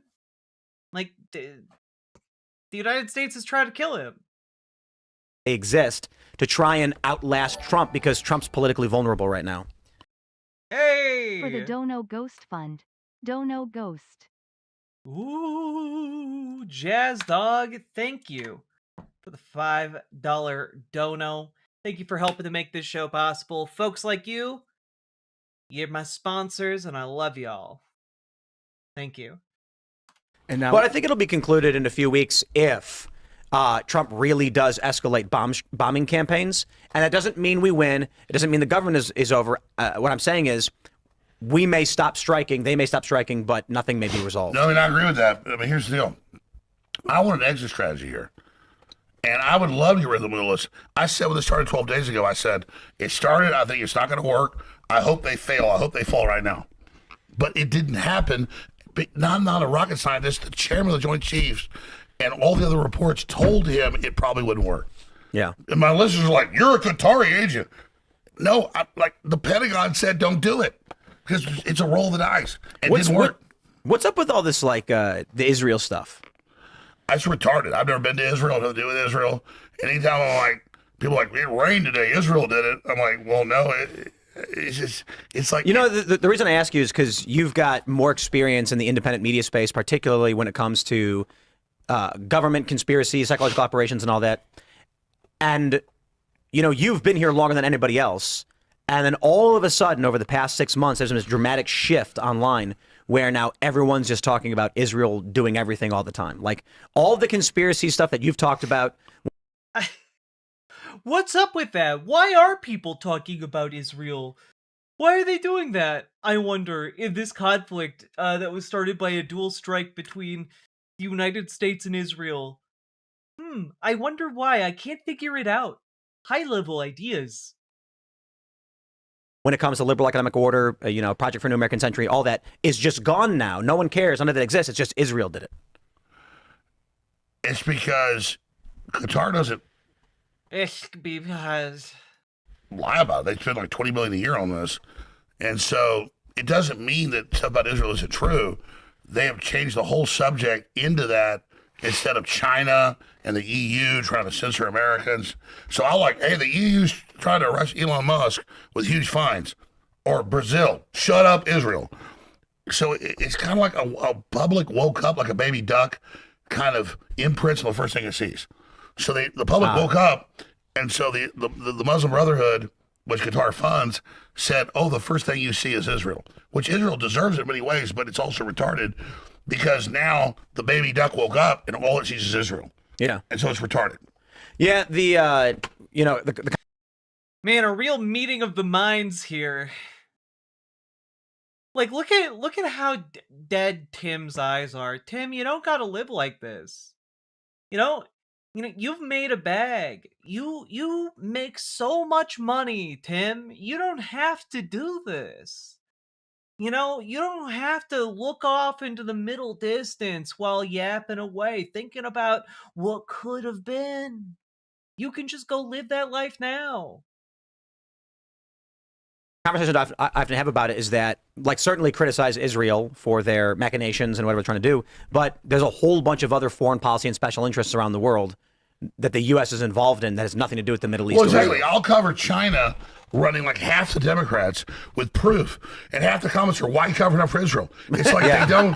I cover literally there were fires and floods in Texas a few months ago, and half the comments were, why cover for Israel? There's like can't cover a flood, can't cover a fire, can't cover. It's just Israel, because it's all they know, and they think that's the secret thing. That's the special little treat. I think social media is doing it on purpose. And the reason people think this is because it's being blasted into their feeds 24/7, which triggers other people to blast. No, I agree. The system wants this clash. That's what I explained. Well, they want to divide and conquer people. They want people fighting each other based on superficial differences. The system wants this clash, man. What system? What system wants this? Literally everybody on Earth wants this to not have happened. The system wants it to happen. It's manipulating everything into being, man. Like, shut the fuck up. First thing I kind of think about here is Cass Sunstein, Obama's information czar. He literally wrote the white paper on disinformation, and he talked about how he needed to hijack legitimate criticism by making it seem crazy. He literally wrote the book. He was also connected to Epstein, too. He said we'll discredit it. Wait, is that shirt unvaxxed but still autistic? Yeah. He'll discredit it by putting out fake actors out there that will make theories that sound really crazy, so you destroy any kind of legitimate criticism or question. And then Nick Fuentes, who's critical of Israel, is banned from YouTube, and Candace Owens is put up on the front page. Yeah. Well, but here's my deal. People ask why I attack Candace Owens. She says, ice melts at 30 degrees. And she says, I'm a time traveler. I mean, it's just like... Charlie was a time traveler. Yeah, Alex, you've never claimed any outlandish or wild things, right?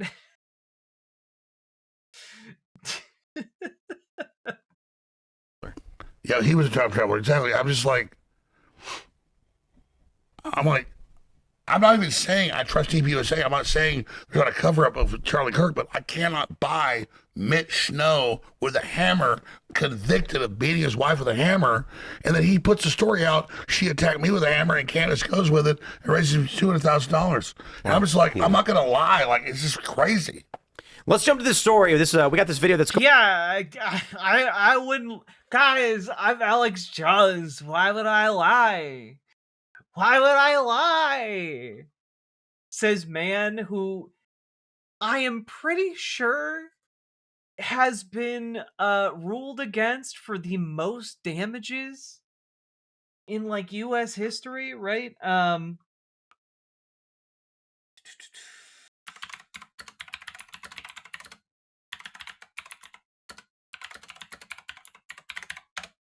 I wrong?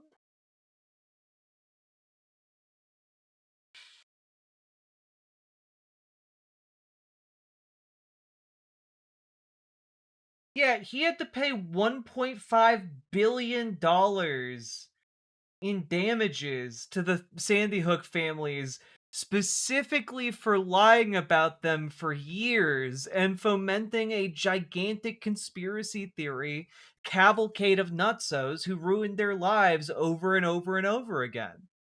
You know? Like, oh, I'm not just gonna lie, guys. Says man most sued for lying in the United States history. Like, God, it's actually wild that you can even say that. Like, I know God's not real, but like you're really walking on thin ice.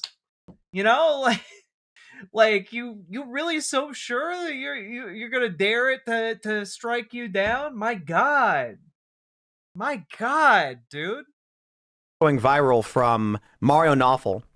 He says, Netanyahu, quote, "We will make it to the return of the Messiah, but this will not happen next Thursday." And so this video has been making the rounds, of course, since it got 400,000 views. And there was an article written a few days ago. Israel is gripped by messianic fervor for a biblical war. Now, there's another video that's massively going viral where everyone's saying that he said return of the Messiah, as if to imply he believes in Jesus Christ. When you actually he's Jewish Messiah. No, it says return. The Jews believe the Messiah has not come. So if Netanyahu says the return of the Messiah, that means he thinks the Messiah has already been here. Did he say that? So here's what I've found in the transcript.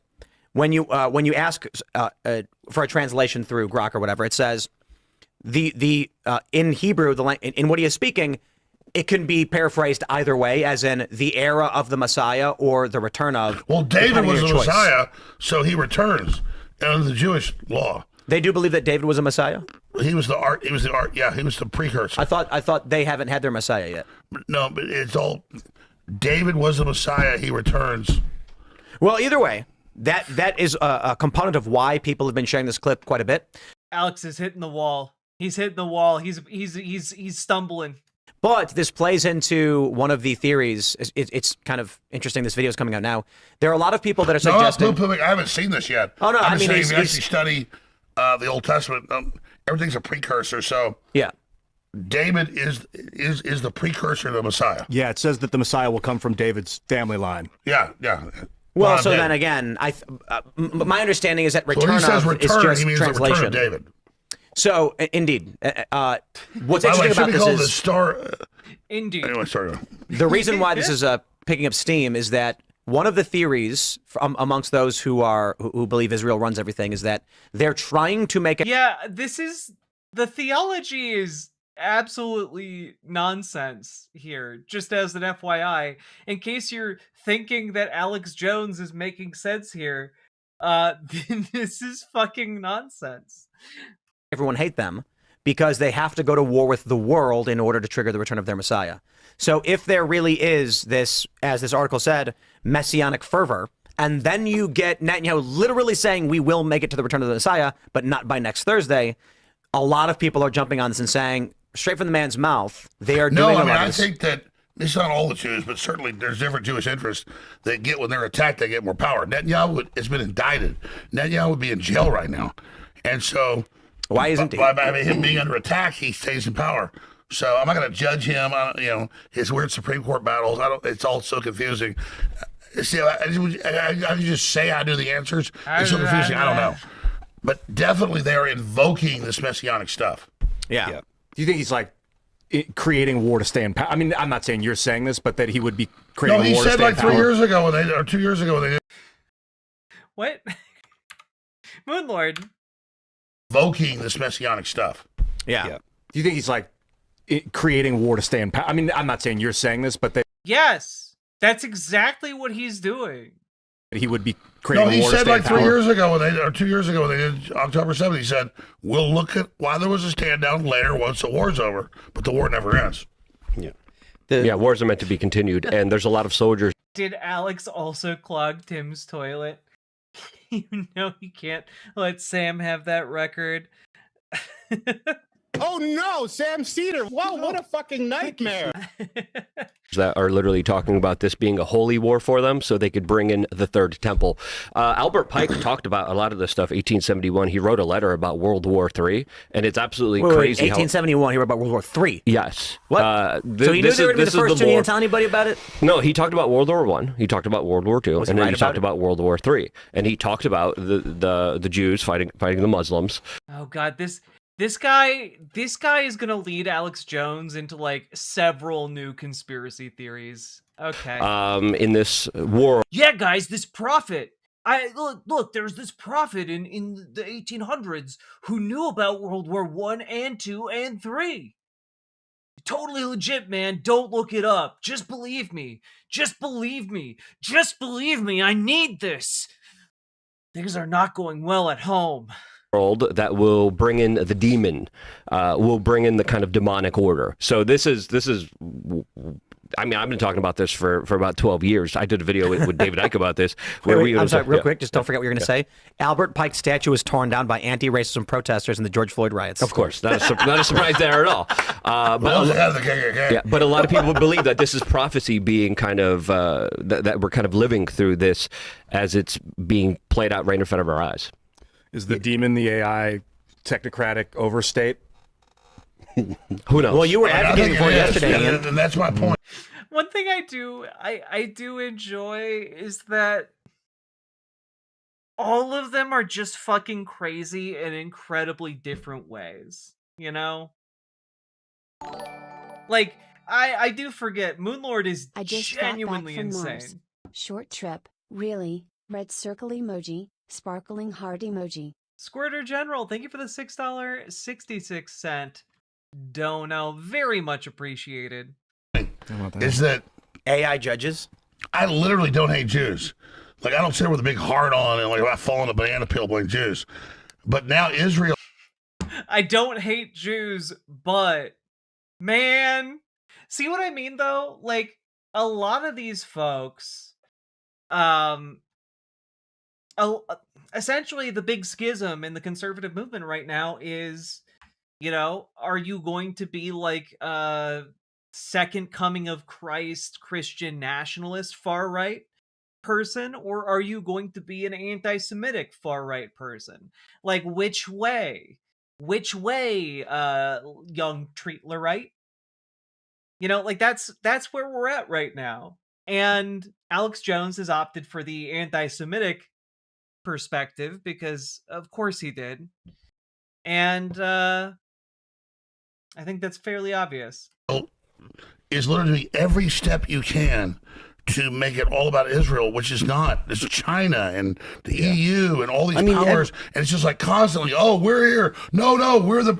It's like I'm smart enough to go like, what's going on here? Like every country has their own interests, and people that think that who is this guy? Everything is about Israel they're totally overlooking the fact that every country has their own interests, they have their own agency, and they have their own plans. There are times where like the U.S. Yeah, of course. It's just that in this particular part of the world, Israel holds a lot of the cards. But didn't you know that Israel couldn't possibly be a very influential place? Because if you considered other countries exist, I'm very intelligent. Interests in Israel's overlap, but it doesn't mean that Israel's in control of everything. But to that point, I agree. I understand what you're saying, Alex, that they are trying to take the spotlight in all of these affairs. Exactly. Israel wants the attack because then there are people who get behind them. So it's not like Israel's involved in all the bad stuff, but they're like, okay, we'll be the villain. It's just like I'm just like. I actually think, you know, if you take a look at the latest media moves over the past several months, like the purchase of CBS and TikTok, there is a what did you used to call it, Alex? Problem, reaction, solution. So whether Carlson buying it up. Whether it's intentional or otherwise, you have this burst of anti-Israel and quite honestly a lot of anti-Semitic content. Then this. Yeah, which by the way is why a lot of Jewish people are against Zionism, because this Zionist aggression winds up escalating anti-Semitism. They know that will be a result. It will negatively impact them as well. You know? On top of the fact that you should oppose genocides. You should oppose settler colonial movements. You should, just on principle.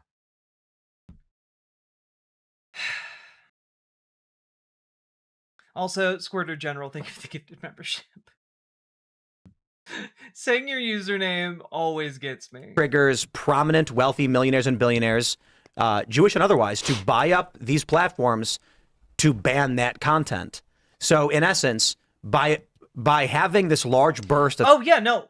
Israel conflating Zionism and Judaism is, I think, genuinely one of the most anti-Semitic things on the planet right now. You know? Like, the conflation of a nation state with, like, a religious group or, ethnic group. I think it's a really bad idea. I think it's harmful. It is harmful to do that. But they do it because it serves... Israel does this because it serves their geopolitical interest to do so. Gives them rhetorical framing on an international stage. Anti-Semitic or anti-Israel content, you then create the circumstances by which you can get powerful interests to shut those things down completely. 100%. You just said it. And I don't know what the end game is. I'm just like, I'm against Israel trying to start a nuclear war, but I'm also not against Israel. I'm just like, man, I'm done. Like, I'm fairly ambivalent. Foreign affairs is foreign affairs to me. It's crazy to me that there are people hyper for and against. Yeah, I'm very ambivalent on foreign affairs. What? You're very ambivalent about the lives of U.S. troops? You're very ambivalent about, like, how nation states interact with each other affects what we have available to us domestically?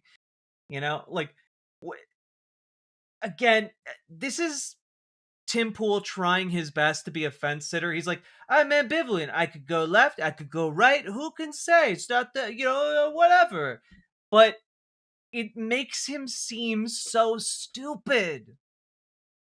And he is stupid. So I guess it's an accurate thing to project into the world. No, I understand why people would be for it, especially if you're Jewish and you're Israeli. But the fact that there are so many people in the United States who are for and against it who are neither. Tim just likes fence posts. Fence posts, the same way Alex Jones likes penises. That's strange to me. Yeah. I'm like, we can talk about China but you all now day. See how Iran, because they're willing to kill their own people. 2 days ago, I said Iran is belligerent. They're at bold. I was like, oh, you're a Qatari agent. I haven't got the check yet. My point was they don't care. They're willing to die. So I'm saying, like, what do you do when you're faced with this? Yeah. Like, this is cuckoo town. Like, well, yeah, I have a question for you. Why is a moron like Tim Pool listened to? Is the ignorance just right-wing comedy? It's because Tim Pool is very cognizant of this fact, too. But by sitting on the fence, Tim Pool appeals to a wide range of people on the right. Alex Jones is so crazy he makes Crazy Frog look like a regular frog. Indeed, Duskframe. Thank you for the $10 Australian. But by sitting on the fence, he can make himself look reasonable while also being palatable to the far right? And so people listen to him because he does his utmost to coddle their preconceived notions, to coddle the frame that they are already trapped within, and not to challenge it in any conceivable way. He ultimately stands for nothing, and he just merely exists like some kind of content jellyfish. And people kind of want that sometimes, like not everyone is going to media or going to content creators or going to analysts and looking to be challenged. A lot of people want a yes man, sadly. I think the water turned him gay. Maybe so. Philip November, thank you for the $2 dono. All right. Because again, I think you'd know this better than most people, but we've talked about the U.S. motivations for going against Iran, and it largely has to do with the Strait of Hormuz, the 20% of oil and gas flowing through from the Gulf states, and... Sorry, someone who has a took inside is not reasonable. I mean, you're not wrong. The U.S. maintaining its economy on the petrodollar. So my position, my view of this is the U.S. looks at Iran as a disruptor of international oil trade, for which we tell our... Yeah, Iran is a disruptor of international oil trade. They weren't until we bombed them. Maybe we shouldn't have done that. customers, you use dollars to buy oil, we'll police the seas. Iran tells us to shove off, funds militias, Houthi rebels, they bomb cargo ships. So the U.S. says this has to stop. I'm curious. Hey Tim, when was the last time an Iran-backed military force attacked an oil tanker? I'm just curious. Genuinely, I don't know the answer to that question. But I do pay attention to politics an awful lot, and I feel like I would have heard about that. If you agree, or how do you see it? No, Like, that's totally, no, that's it. I mean, that's it. And my point is, the chairman of the Joint Chiefs told Trump, they've got a whole army right there. Even if we blow them up, they can block the strait. And that's 25% of the oil, so it creates a crisis. And Trump's like, well, we'll fix it in a year. Yeah, a year. Trump's whole plan to fix inflation is based on cheap energy. So this messes him up. So he's not thinking. This is a great point. Thank you. Yes.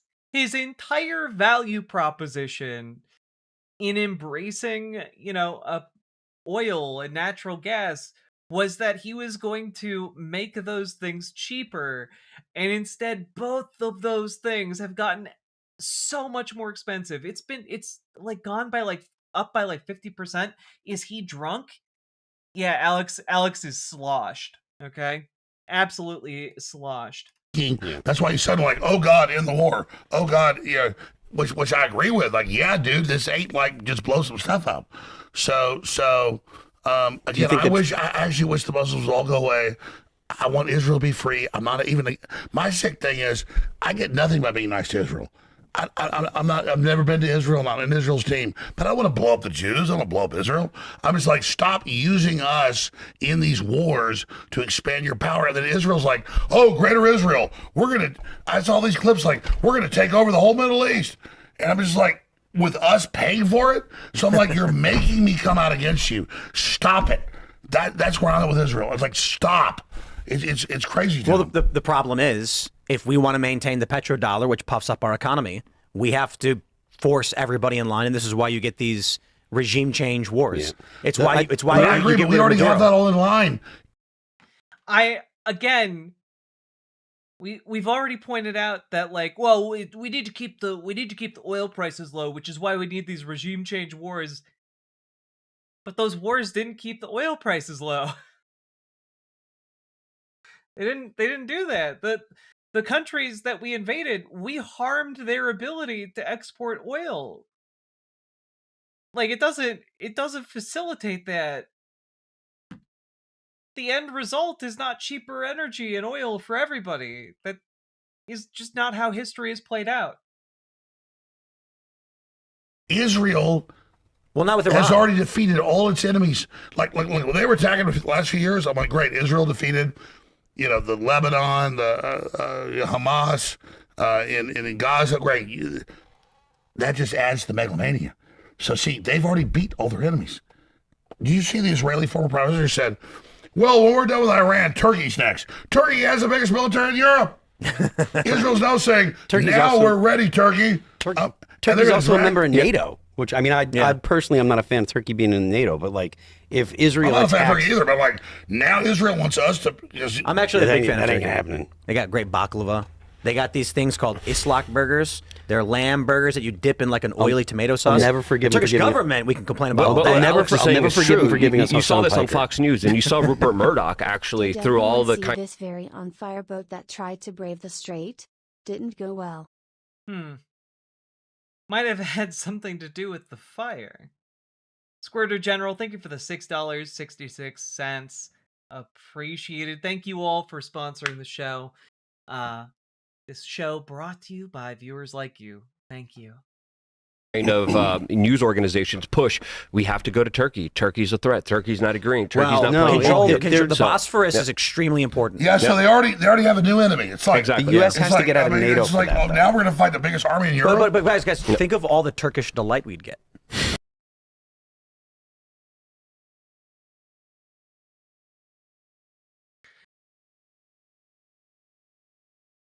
I'm 1000% positive that Tim Pool is just throwing out words that he knows are associated with Turkey That's why he named like that one food, and then he name dropped the Bosphorus.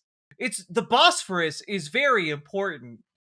And then it's just like, what else do I know Turkey for? Turkish delight. Well done, Tim. You earned it. Like I said, no, we wouldn't. We would bomb the crap out of them. And there'd be no delights for anybody. It would be nothing. There would be no army in Europe. Yeah, and then Pakistan also is another. Why is Israel? Their former prime minister. They're on TV. Turkey, you're next. It's like because he's saying, fine, Israel. I'm not against Israel, but if you want to kill yourself, go fight this dude. I'm not against Israel, but dude. But it's like Mike Tyson. Like I'm like an 80-pound dude. Like Mike Tyson, I'm gonna kick your ass. Yeah, but Turkey has this giant military, and Israel knows we're going to back them. No, so, no way, dude, no way, not. Not against a NATO member. Yeah, it's not. Well, you saw them. Yeah, the United States. Donald Trump is so committed to NATO. Donald Trump is so committed to NATO. He would never betray a NATO country. That's why Denmark had to bring explosives to blow up the, potentially blow up the airports to stop the United States from invading Greenland. Israel's teeing Turkey up. Hey, for sure, but that they're going to find the line. Yeah. Well, Bibi just announced today that Israel isn't just going to be a regional power, but a global superpower. When you're a global superpower, as Bibi announced, you're going to have to. All their newspapers say we control the U.S. They say it. So now we. Hey, Jack, would Israel actually attack Turkey? No. Run the world like cuckoo town. If you actually ran things, shut up. If they're I agree. If they're talking about Turkey, that means next after Turkey, they're going to talk about taking over Spain and taking. Why? How do we keep making this stupider? How Moonlord? How did you do that? How did? Okay. So after they take Turkey, guys, if they take Turkey. Oh my god, guys, if they take Turkey, their next obvious target, militarily, strategically important, is Luxembourg. After that, they plane hop, they paradrop into Andorra, okay? It's very critical that they take Andorra, but nothing else, all right? And from there, obviously, they have to work their way up to Iceland. This is just the most coherent battle plan that Israel possibly could have after attacking Turkey. Like, come on, Jack. It is the game of Risk. Over Morocco so that they can control Gibraltar for that western seaport. Exactly. Okay, so yeah. No, it's not like there's anything strategically important between Israel and Spain and Morocco, like the entire Mediterranean Ocean or Mediterranean Sea. Really? I personally don't think that any of that is going to happen. Because no, but I mean, that's what I'm saying. It's cuckoo. So, yeah, it is crazy. It's cuckoo. Yeah, it is. Let's jump to the story and bring it back domestically. We've got this from the Post Millennial. Old Dominion shooter Mohammed. Oh, good. We skipped. We skipped the rest of that segment. Oh God. Jallo shouted Allahu Akbar as he opened fire, says the FBI. FBI has confirmed he shouted the phrase right before firing his gun. So for those that have been involved, and by the way, he was convicted in 2016 of being an ISIS operative. Yeah. Why the hell was this guy not in a Supermax? I like how you said hell. Yeah. I'm trying to be nice. Like, I mean, come on, baby. It was good. They say the dead Old Dominion shooter Mohammed Jallo shouted Allahu Akbar right before he opened fire on students. This was at Old Dominion University in Virginia, I believe, correct? Yeah. They say that FBI authorities also called the shooting an act of terrorism. And this isn't the only one. We also have that synagogue story, which we'll get to in a minute. Another Muslim. Yeah. So my point is. Oh, true Wasteland Games. Alex Jones and Blair White. It was meant to be the power couple of the far right. How he was convicted. Well, so here's the question. You are right. How is this happening? Is the U.S. government letting it happen? 100%. You know, I wonder if there's a way someone could look up the details of that. How is this happening? Says man who has all the ability in the world to look up how it happened. Yeah, I mean, even the Trump. They put the head of Al Qaeda in Syria. Well, we replaced Al Qaeda with Al Qaeda. I mean, how much money did we spend on that? And plus, the Trump assassin, by the way, the FBI shipped him into the United States. Not a lot of people know this, and he's from Pakistan. Wait, which one? The one that they recently caught recently. He's really Pakistani. He had an Iranian wife, but the FBI literally brought him in the country. The guy they said that was going to kill Trump. Yeah. Both plots were CIA hired lunatics. Yeah, but this guy in particular, this guy that shot, that committed the attack at the Dominion, at Old Dominion, he was a product of a failed Justice Department. They should have put him in jail forever. It wasn't like the U.S. Yeah, he was convicted of an ISIS operative. Yeah, and he should have been in a Virginia prison for the rest of his life, or just not in this country. Fair enough, but I do want to point. He was convicted as an ISIS operative. Yeah, hold on. I want to point out an ROTC guy stabbed him.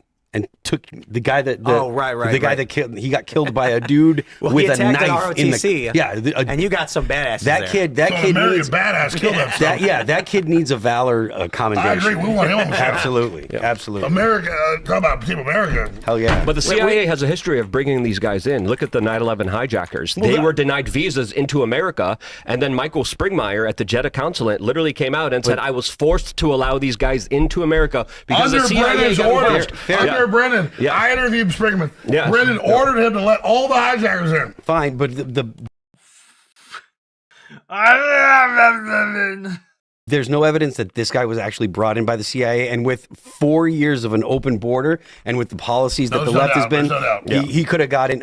Actually, no, he was here in 2016. So this probably was during President Obama. He was convicted of being an ISIS operative. Yeah, so this was during. How the fuck is? Excuse me. This falls on Obama's shoulders. How is an ISIS operative still running around? Well, wait a minute. He was sentenced to 11 years in prison. Like, he also got credit for time served in jail, so he got let out a little bit early. So, like, what happened was he served the full sentence for the crime he was convicted of back in 2016.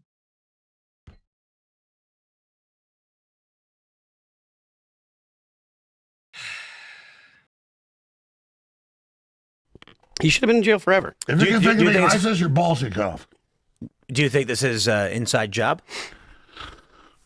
No, I think these liberal judges here in Austin, it's all run by Soros. Also, why was he still here in the country? Because he was a naturalized citizen. You dumb fucks. Just, like, look it up. You do have Google. You know? Like, come on, man.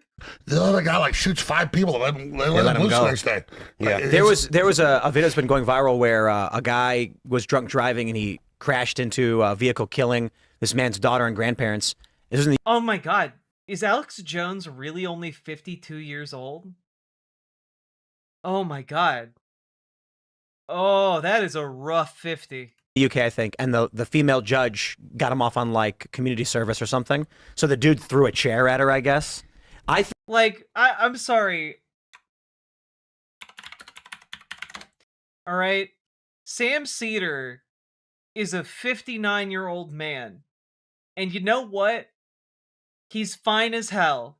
Sam Cedar is fine as hell, okay? Like, I literally saw a thumbnail, and I'm gonna pull it up here to prove it to you guys. Okay, Majority Report. And I just thought to myself, that is a damn fine-looking man. All right? Let me see. Here, I'll pull it up. I think it was the live... Yeah, look at this! Look at this! Look at how handsome and windswept he is. It's almost disgusting. Look at him.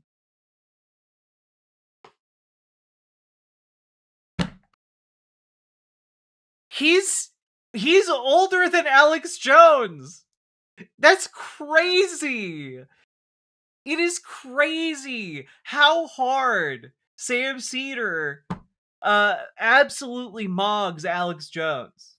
It's crazy. I think this is as Helen. I think what's her name? Helen Andrews. Is that the woman? Talks about the feminization of our institutions. You're getting Soros is propping a lot of these individuals up, so it's ideological as well. But it's Stockholm syndrome. Oh, you raped me, I turn you loose. They're releasing all of these criminals, and I think you make a good point because this is something that people have warned about for the past several years. Banana Brains, unfortunately, I would have granted you that awooga, but then Alex Jones had to say something like that, and I gotta wait for a couple seconds. This is what's going to happen when you keep releasing criminals. You get an ISIS guy and they say, give him This is what's gonna happen when you keep releasing criminals that have served their full amount of time in prison. Like, you can't just lock people up forever. Well, I guess you can, but obviously only in set amounts of circumstances. Like, what he was convicted of was not did not come with a lifetime sentence, It came with like 10 years, 11 years. Stockholm Syndrome is not a real thing. Okay, but counterpoint, it's sometimes fun in movies. But yeah, you're right. It's not. And thank you for the $5 super chat. a second chance. So what does he do? He goes and shoots a bunch of people. What's that? I saw a video today where a 16-year-old's driving reckless on a moped in traffic, 80 miles an hour, and the cops arrest him. And I see 50 videos where they pull over an illegal alien, does not turn the lights on their 18-wheeler. And they go, you can go, you're an illegal alien. It's like, what the hell is this? Do you hear about the guy? What are you doing with your life that you're sitting down seeing 1,000 videos of that happening? God. I think he got 10 years for cheating in a fishing contest. Yeah. You heard the story? He was putting weights in his fish, so they convicted him. It's like fraud, 10 years or something like that. I don't know what the actual charges were, but... Yeah, our system is great. Then if you have a crooked toenail, you go to prison. I'm like, hey, I want molesters, I want bank robbers, I want child molesters dead. Once you've done with them, then you can worry about... But you Again, these people absolutely salivate over an actual Judge Dredd justice system, you know? Anyone convicted of a crime, I think they should just die. Oh, okay. All right, that's crazy. Cheating on a bass fishing contest. Here you go. Texas fishing cheating scandal, why a man could face 10 years for allegedly tampering with bass. Maybe it's worse than any of us realize, but it's a terrible headline when you have an... Maybe it's worse than any of us realize, but that would require us to actually read the article, and that's something that I, Tim Pool, will not do. ISIS guy get released and then go commit a terror attack, and a guy who was cheating. ISIS guy goes kills people, and you're worried about. Just as an FYI, he was in prison for 10 years. The guy you're talking about was literally in prison for 10 years. Stop it. I'm losing it, bro. Matthew H, thank you for the $5 Australian. A bass. Exactly. Man. I'm like, what is this, Luke? It's insanity. Oh, it was in Texas, too. It's probably intentional. I bet this whole, like, oh, Arabs hate Jews is...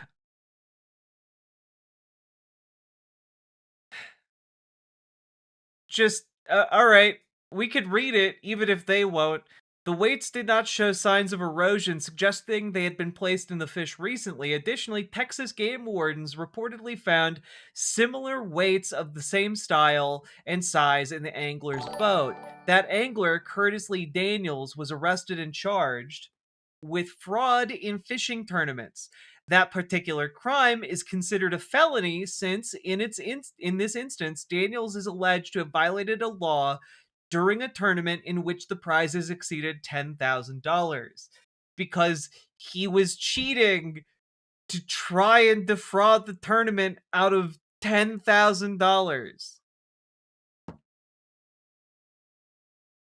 Usually, just putting weights in a fish would be, as you can see below, a Class A misdemeanor. But very specifically, they have anti-cheating laws related to competitive events with large prize pools. isn't as big of a deal as people. They're just making it seem like they got every Jew around every. They're probably like, yeah, it's about the fraud, not like it's not a crime to put weights in fish. It's that he was doing it to do a fraud. bro, all we want is stability in America. But also, don't put weights in fish. That'd be a fucked up thing to do just for fun too. Don't do it. Is like, no. Well,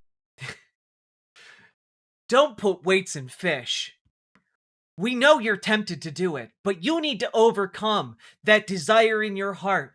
I'm appealing to your better nature. Things can get better. You don't have to be going down to your local pond to catch trout and put weights inside of them anymore, just to relieve the weight on your own heart. Remember, there are people out there who love you. You can be loved. You are worthy of love. You will be loved. You don't need that weight. And that fish doesn't either. Just say no. The more you know.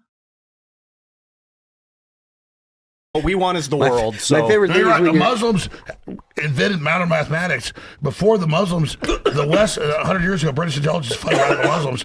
They were like, it was a Riviera, man. The Muslims went rock and roll and champagne, baby. There was a really funny post where some liberal guy said that Zoran Mamdani has started teaching children Arabic numerals in schools, and then a bunch of conservatives got really angry, saying, like, this is disgusting, I can't believe it's come to this, why are they doing this? Because they don't know that Arabic numerals are literally the numbers that we use. They're just literally numbers. Yeah, it's just people looking for rage bait with that when it comes to that kind of stuff. No, let me tell you. The Middle East had high IQ, so the inbreeding. Yeah, we're not being mean about it. Like now, they're like it's they a lot of cousin marriage and stuff. Oh my god! Oh, I'm surprised he knew that. I mean, he knows it, so he can be his fence sitter self, right? Like this is what he's throwing that out there, so he can be like, look, I talked about the left, and then I talked about the right. See, ho ho ho, I'm sitting on a fence. Yeah, arranged marriages and stuff. Yeah, I first heard this from the Joe Rogan podcast. He was talking with Gavin McInnes about it, and Gavin was talking about how there's... And that got banned. They deleted that episode, it. Yeah. But I looked it up. I'm like, this is the weirdest thing about that era in the 2010s, is that information that was readily available on government websites would get you banned off social media. Mm-hmm. Like, I can't remember who posted FBI crime stats. You post FBI crime stats. Tommy Robinson did it. Twitter banned him. They like gave him a strike. That's the thing, is Trump isn't perfect, and I bitch about him all day. But we should bitch about Democrats way more because we have to remember where we were. About what are they going to do when they get back in power? Oh, well, Luke made a really good point about what's going on. Do you want to make that point about the trap? Gavin McInnes is a bad dude, and he's a Nazi. No, I believe the little bit of free speech that we have is essentially the cheese on the rat trap that all of us are now engaging in, and it's going to close behind us. As of course, a lot of people are using it to its fullest potential, but I see it as a trap. That's what it feels like to me. That's what my instincts feel like, because I saw how the internet was all the way in 2006. Yep. I saw the trap. I talked about the trap all the way in 2008. I said we're going to lose our free speech. We lost our free speech. That's we the got new censored. debate. Yep. We are taking Trump for granted with those problems. What is going to happen when the Democrats get back in? We should be talking about, we're free now. Oh, I'm so bad on YouTube. But the point is, imagine when they get back and take a piss. I'll be back. Yes. Yeah. When they get back. So Luke made it.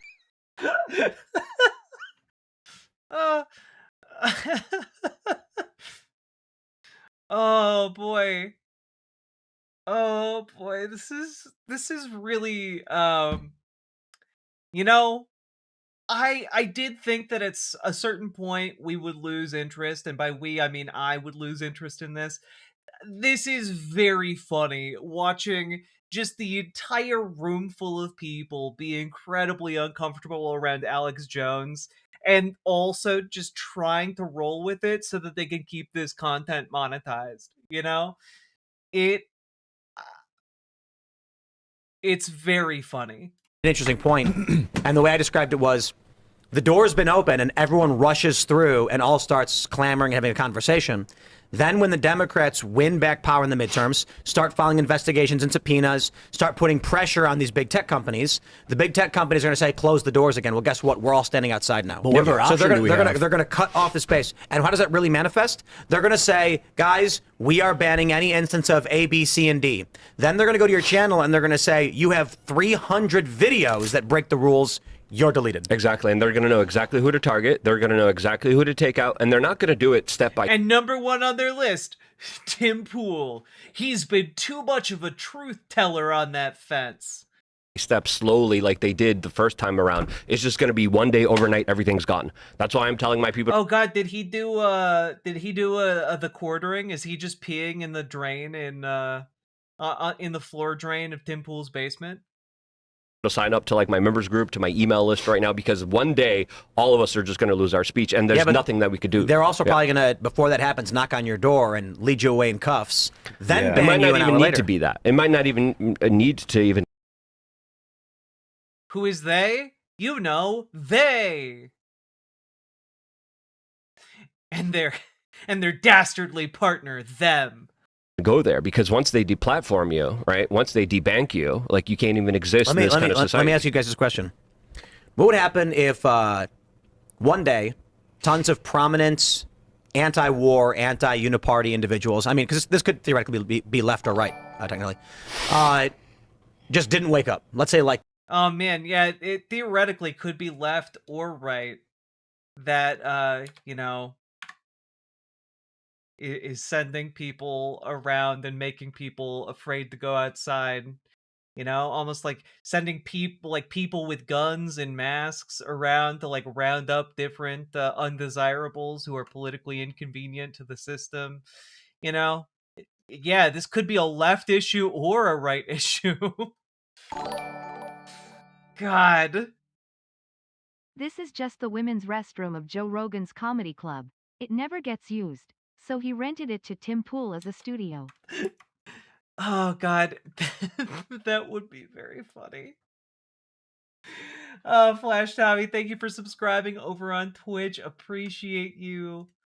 And Matthew H again. I don't remember if I said thank you for the $5 Australian, but thank you for the $5 Australian. 73 high-profile personalities with millions of followers that talk politics, populist level stuff. So even some left. I like my women how I like my fences. White and picketed. Timothy, the Bean, Pool. No, we can't call him the Bean. Stop. Jazz Dog, thank you for the $5 dono. I do appreciate it. Some conservatives, some moderates, just they did not wake up. And then... Oh, they didn't wake up? You mean... I'm sorry, is Tim Pool in favor of waking up now? Have we really like gone full circle now? And like Tim Pool's like, some people are just never gonna wake up after railing against the woke for like 10 years? God, the rhetorical shift is gonna cause me physical pain. Something happens where they're like, it looks like there was a mass poisoning, like someone targeted the meals of these individuals in the days prior and killed them, and then they died. Normies would go about their day. Normies would go about their day. It would be considered a major scandal that because it affected left and right, no one would know anything. Like there would be nothing about it. They'd be like, wow, this is the craziest serial killing spree we've ever seen, and we have no evidence. And I got to be honest, normies would go about their day, and within 3 or 4 weeks, it would be a thing that happened that sometimes get brought up. Because, I mean, let's do this. Let's talk about 9/11. In a few weeks, it'd be a thing that happened that sometimes gets brought up. You mean like every significant event in the past? Like literally anything that happened in the past could be described as a thing that happened that we bring up sometimes. Like Pompeii is a thing that happened, and I talk about it sometimes. Like, what? Come on, dude. The Hindenburg disaster is a thing that happened, and I talk about it sometimes. Not in depth, but just bringing up 3,000 people lose their lives that day. Tim the Bootpool is suddenly afraid of being led away in cuffs. Well, if he's led away in cuffs, he can't stop anyone from taking his beanie off. It's a terrifying thought. It's me, Bingo. Thank you for the $5 super chat. And there were years of questions about investigations, about weird things that weren't answered for, like why did they get rid of all of the metal? They shipped it off. Pompeii, the prominent volcano, thermite potentially being found, or at least molten steel. Now, I'm not asserting anything about what did or didn't happen, but my point is, whatever happened after a couple of years, Everyone said that's now the past. So my point is not that it will happen. It's more of a thought exercise of if overnight, look, let's be real. If a roving band of Antifa went and just massacred a bunch of conservative personalities, yeah, you'd have a real problem. A roving band of what? It will happen. It's more of a thought exercise of if overnight, look, let's be real. If a roving band of Antifa went and just massacred a bunch of conservative personalities, yeah, you'd have a real problem. But if 70 high-profile individuals who do this kind of news and challenge the media all got poisoned within a day or two of each other, it would be major news. People would be freaking out. There would be some hearings, and then 6-7 months later, people would be talking about something else again. Yeah, absolutely. Yeah, that's how every event is. Short of an event like everyone on Earth dies and there's no one left to talk about it, if the species is continuing, the people who survive the event will continue to talk about it. That is how events do. I mean, your theory is not wrong. Look what's happening in the United Kingdom. Your theory that this thing exists called history, it intrigues me. Look what's happening when people... It's over, bro. The UK is over. Yeah. I mean, I can't believe this. We got to invade. Yeah, Germany. What? What the fuck are you... I'm fence sitter Tim Pool, and I endorse the invasion of the UK. Just casual, like, what are we doing? Yeah, Canada too. If we're gonna liberate some people, the people of Canada need to be liberated extensively. When you mention what's going on in the UK and what's Okay, so here's the game plan in conservative world. They're gonna try to invade Iran. And they're gonna try and project power into the Pacific and sink more boats from Venezuela, and invade Cuba, and invade the UK, and invade Canada.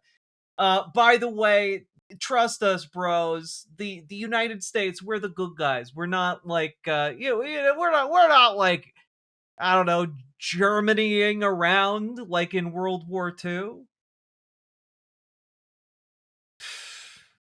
He wants to invade so he can build fences on the border. What's going on in Germany and stuff. Like in Germany and France, the government is actually outlawing the parties that are pushing back. They're outlawing the FD. They're Germany's outlawing the parties that are pushing back, like the new Nazi party. Oh no! Oh no!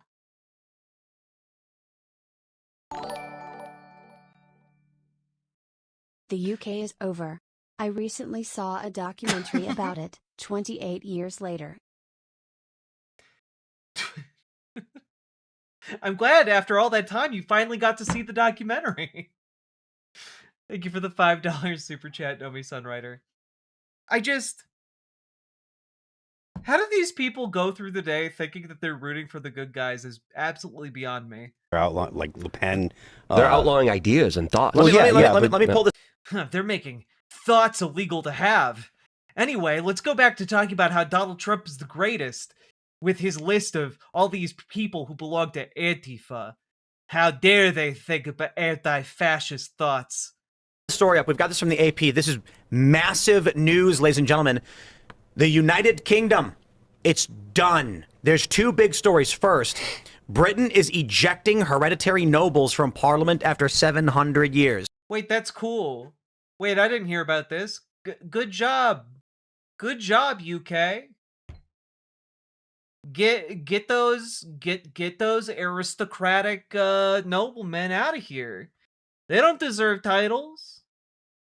All right? They ain't better than you. Get them out of here. This is the historic 700-year system. Now, by all means, I do think there's reason to criticize a system where you inherit basically a Senate seat. It's basically how. Yeah, that's bad. Nepotism is terrible. works. You got the House of Lords and you got the House of the Commons, or House of Commons. And the Commons is like your congressional reps and the Lords is like your senators. And I actually completely disagree with this. I actually think the U.S. should repeal the 17th Amendment and bring our senators back to appointments by state level politicians. This is a little bit different because you inherit your political seat, which is kind of weird if you think about it. That being said, whatever your view is on it, this is a long-standing 700-year... I actually think we shouldn't have one of our constitutional rights anymore.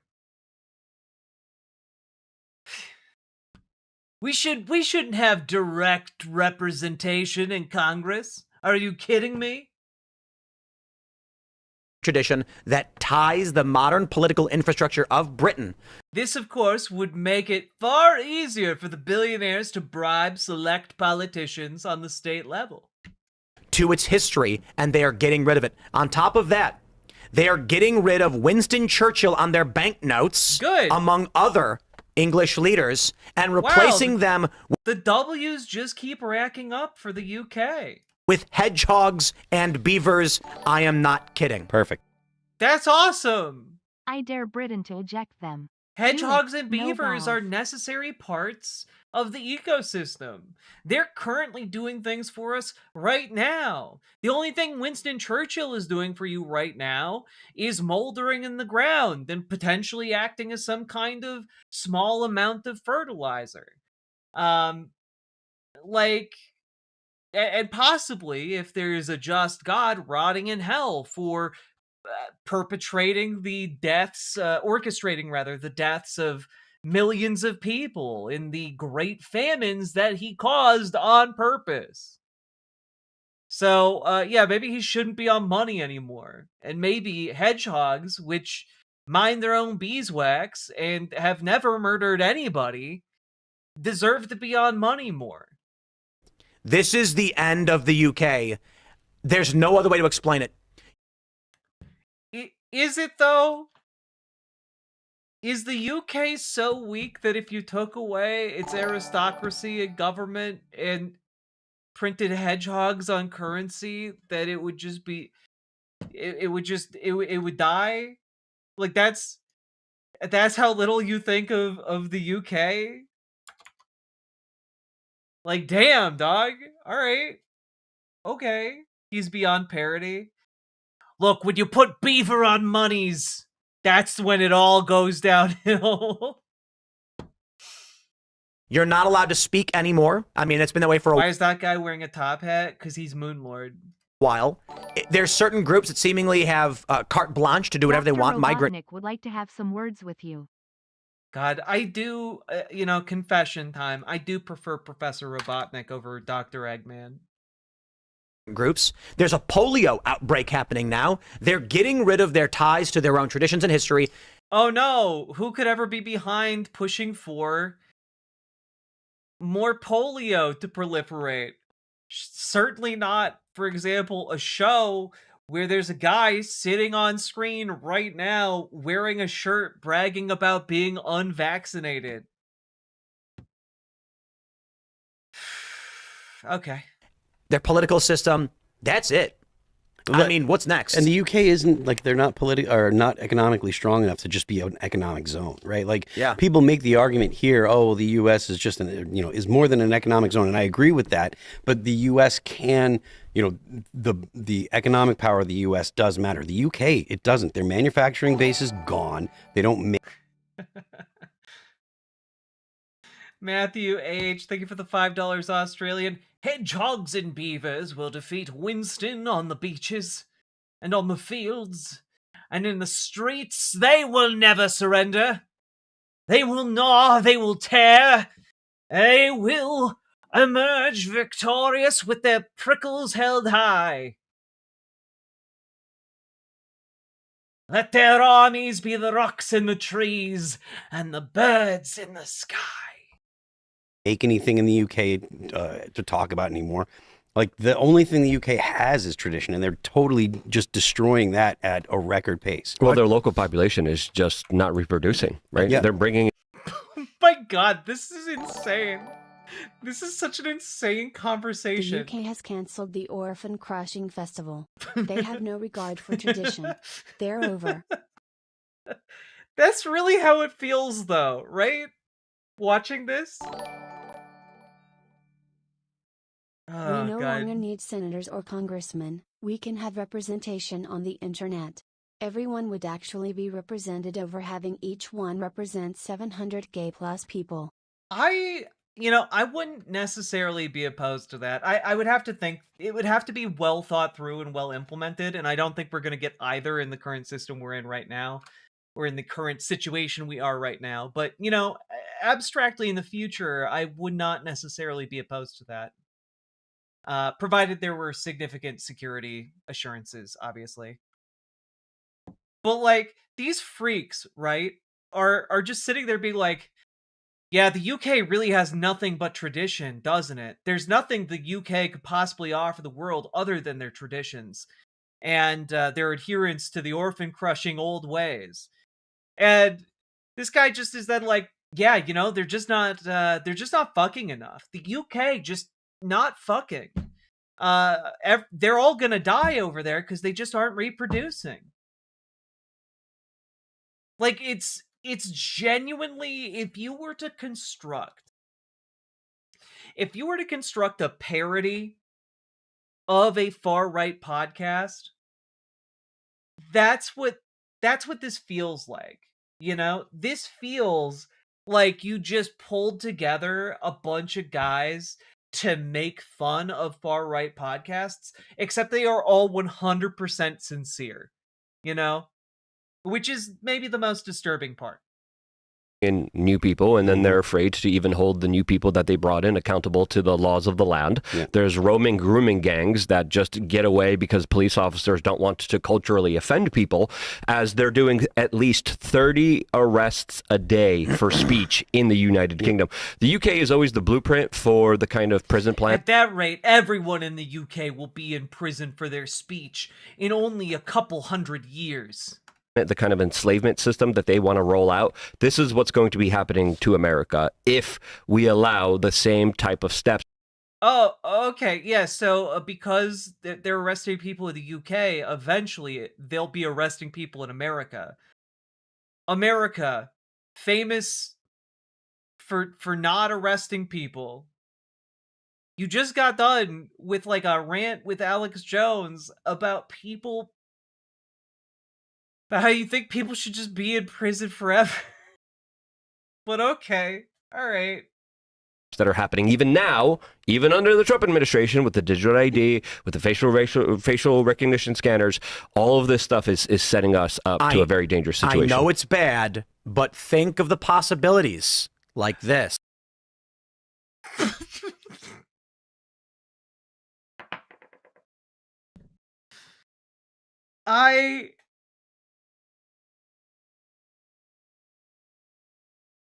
I'm broken. I'm fucking broken.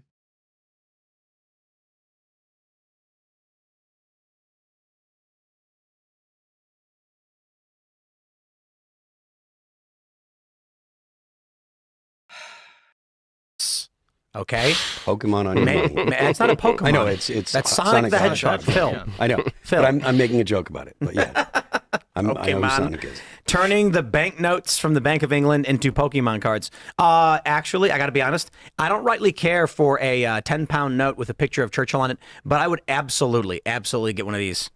I mean, look, if they were like, oh, we're going to take.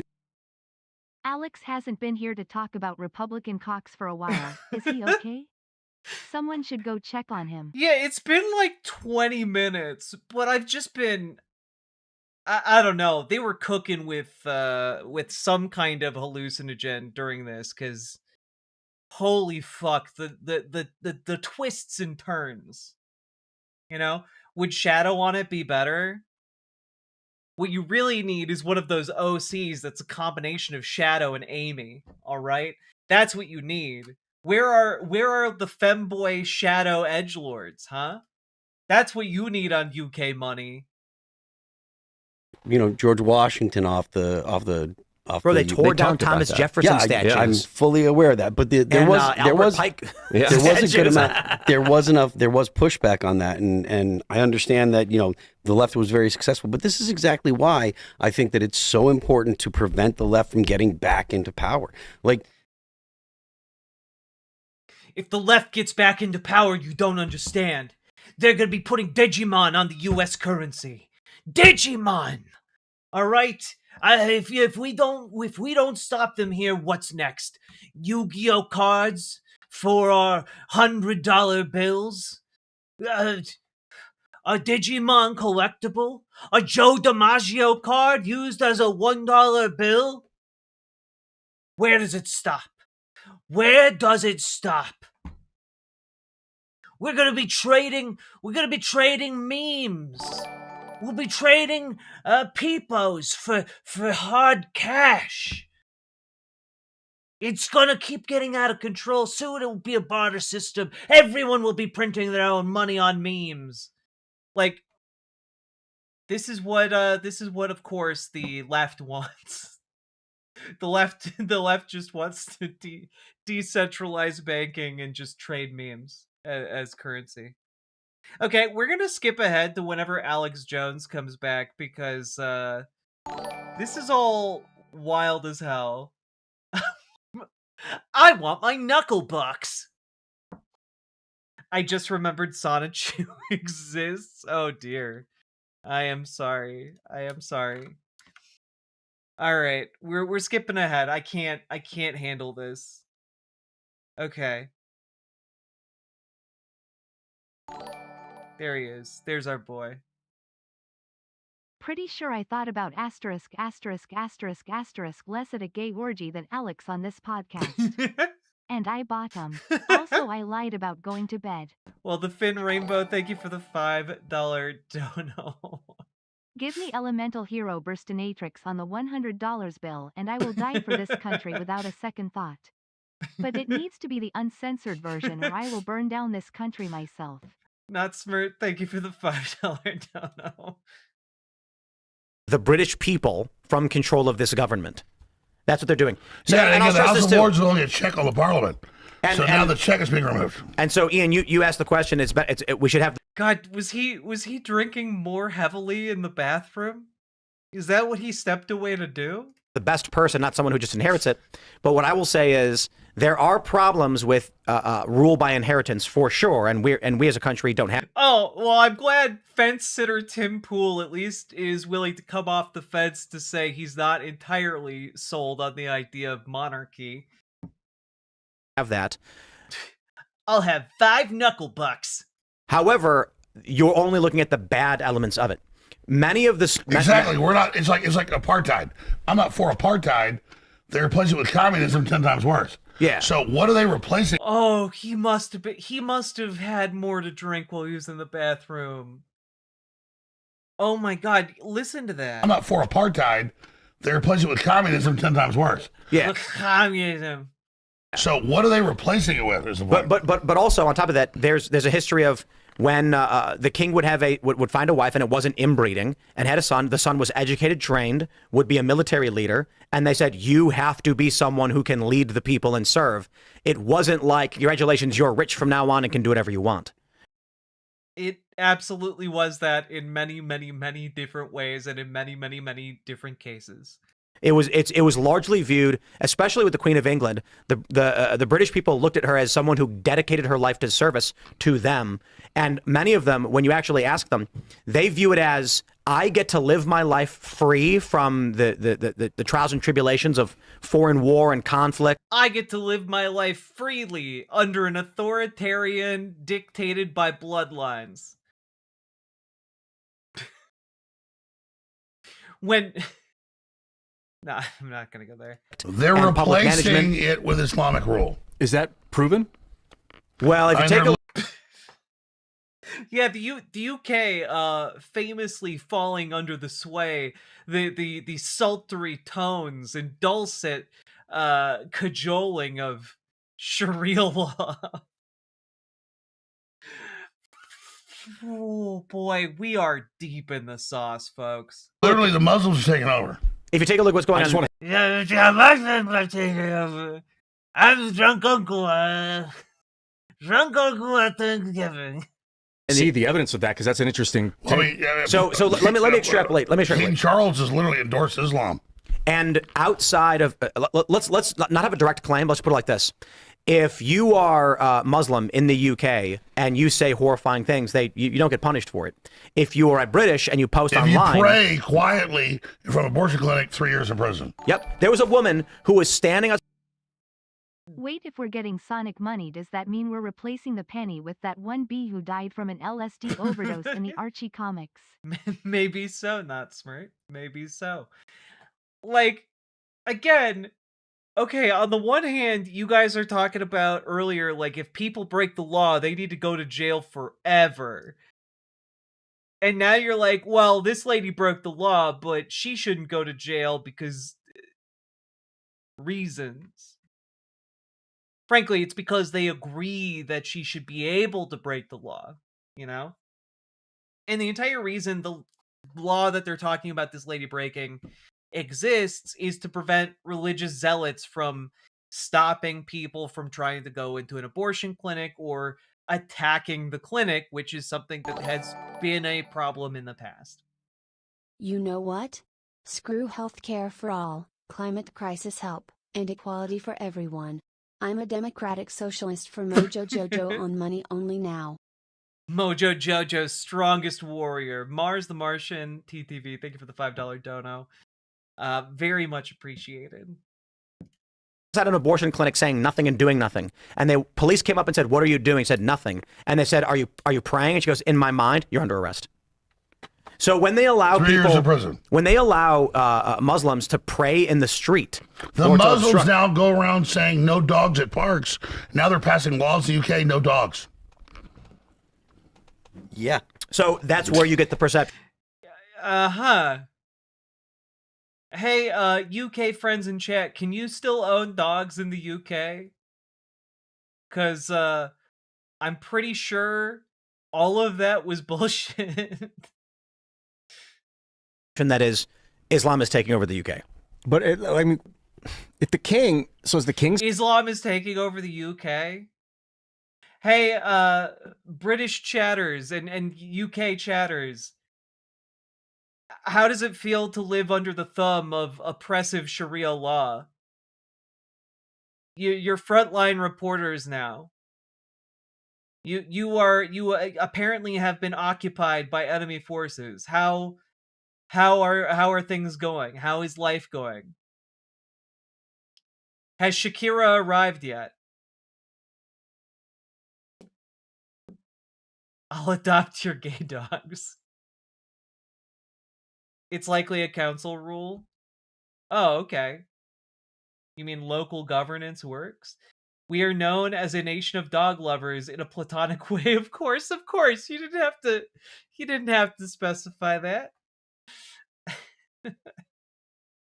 sold out? Because the king can shut this down. The king can actually overrule this parliamentary act. Yeah, the king is with Jimmy Savile. It's beyond Jeffrey Epstein. It's like Jimmy Savile got caught with... King of England, only you can stop Sonic the Hedgehog from getting on our money. If that is allowed to happen, what's next? Will we have individualized Sonic avatars on each of our money? Where does it end? Dungeons, satanic dungeons, murdering kids. He had the highest security clearance. It's all there. They're totally controlled. And he was they're cheering for royal assent? Yeah, because they love the idea of an authoritarian. They love it. The child star that was a necrophiliac as well, connected to the royal family, doing a whole bunch of evil, absurd, occultist type of stuff that you can't even fathom or imagine. We can't mention what he did on this show here. He did way more wilder, crazier stuff, and that's what a lot of the sick elites get off on, doing some of the most evil things possible.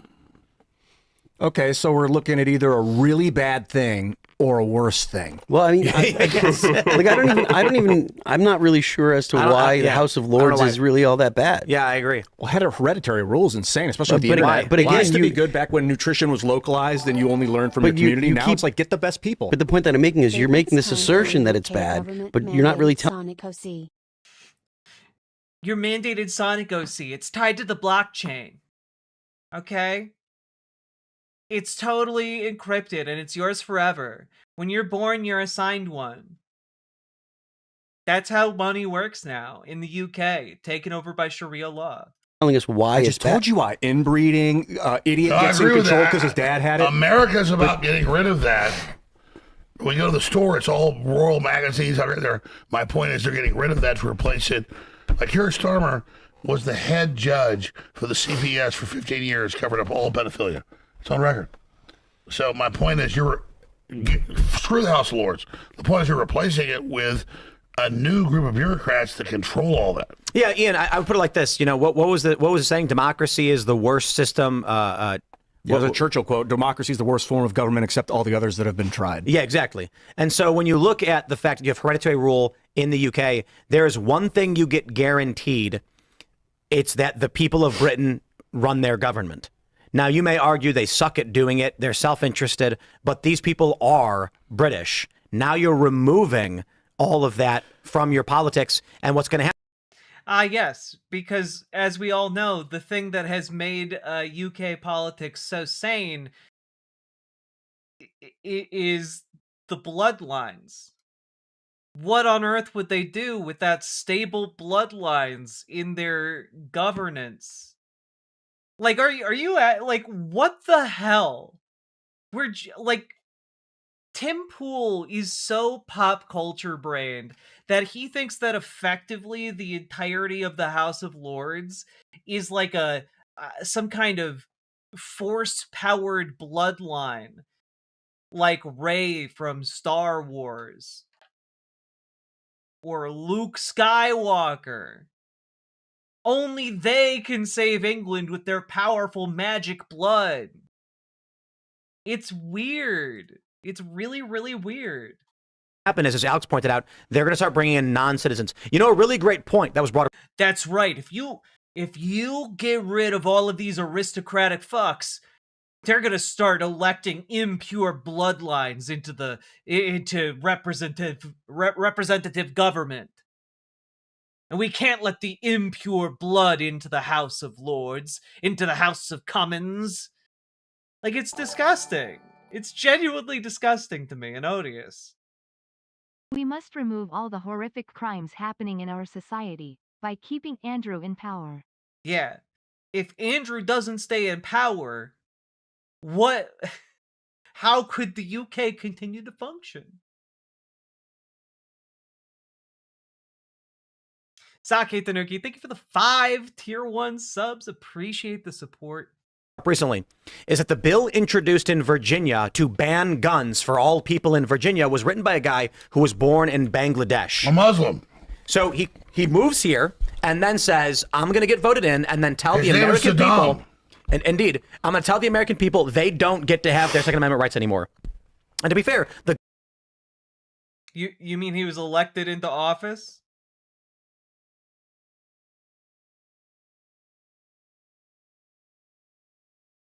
Okay. Governor, a white woman, agrees and is going to sign that bill. She's CIA. Virginia's cooked, man. You think they're going to try? Cooked. Because King Richard, or what's his name, King John. Yeah, America really started going downhill when we let all these immigrants in, am I right? Like, what has immigration ever got in the United States? Coming from the other side of the planet with different ideas, different cultural signifiers. Huh. What could that ever bring to the United States? Anyway, I'm gonna go eat some Italian food. King Charles, whatever, so many Charles. Richard. Okay, he obviously hereditary rule. The reason he's there is because of hereditary rule. They couldn't pick their leader. So what are they trying to phase that out before Harry gets in or Willie gets in because he's going to democratize the country? Them. Here's the thing. I'm not defending royalty. The point is they're erasing the House of Lords because it's a check on Parliament giving all authority over to the globalists.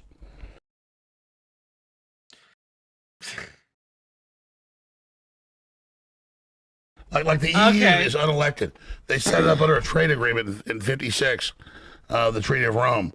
And so Planned at the Bilderberg meeting, too. Bilderberg, yeah, explain that. Yep. No, the Bilderberg meeting is where all the Just play that. elites go. A lot of the Epstein-connected Rothschilds, Rockefeller, secret societies all kind of coalesce. And Oh yeah, no, these guys. When Alex Jones says globalists, he genuinely means Jews. Like he is deeply anti-Semitic, and everyone else here is on board with it, except maybe Tim Pool.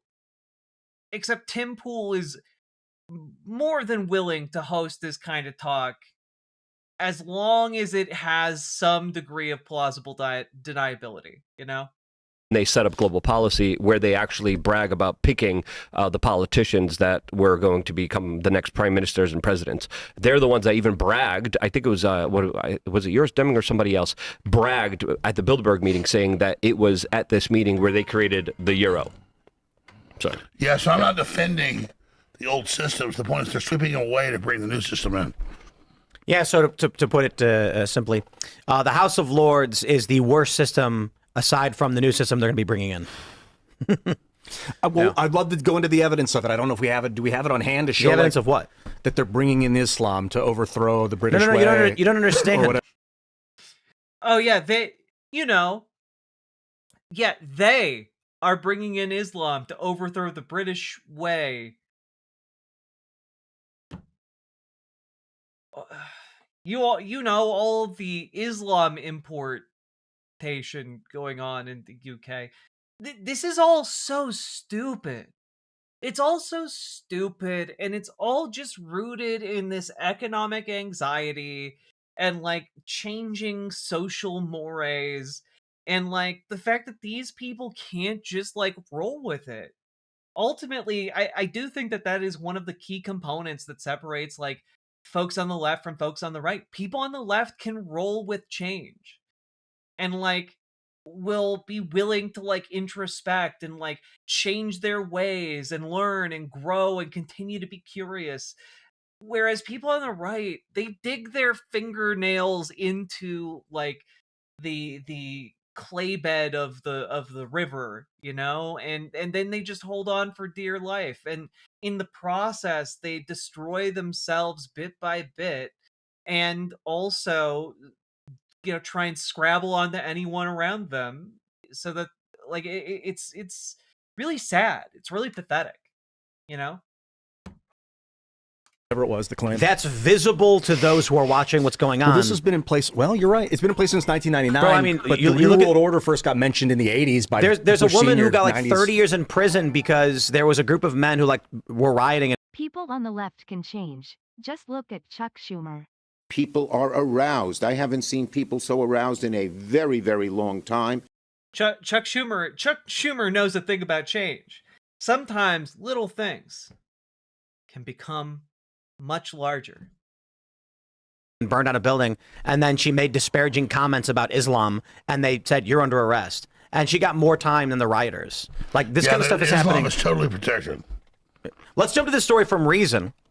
Virginia's impending assault firearm ban is logically and constitutionally dubious. I chose this one because the headline I agree with. The ban, which targets guns based on criteria that make little sense, seems vulnerable to a challenge to the Supreme Court's Second Amendment precedents. Now, the big story here is that of all states, Virginia, their license plates being the Gadsden flag, is now basically banning every single gun. And I love this video that went viral. You see the one where the guy said if you have an assault pistol, you can still keep it, but you can't buy a new one. And he's like, it's got a grip and it's kind of big. They don't know what they're talking about, but it doesn't matter. They are tyrants. Now, one thing that's being brought up that is controversial here is the people are pointing out that the bill was introduced by a man who was not born in America. He was born in Bangladesh. Mr. Saddam. His name is Saddam. He comes here, runs for office, and then says, okay, now Americans should not be allowed to have guns. In Virginia, it's a right guaranteed by the Constitution. So going back to the point, Ian, when we talk And about... why can't Iran overthrow the mullahs? They're disarmed. Indeed. So we were talking about hereditary rule going away in the UK.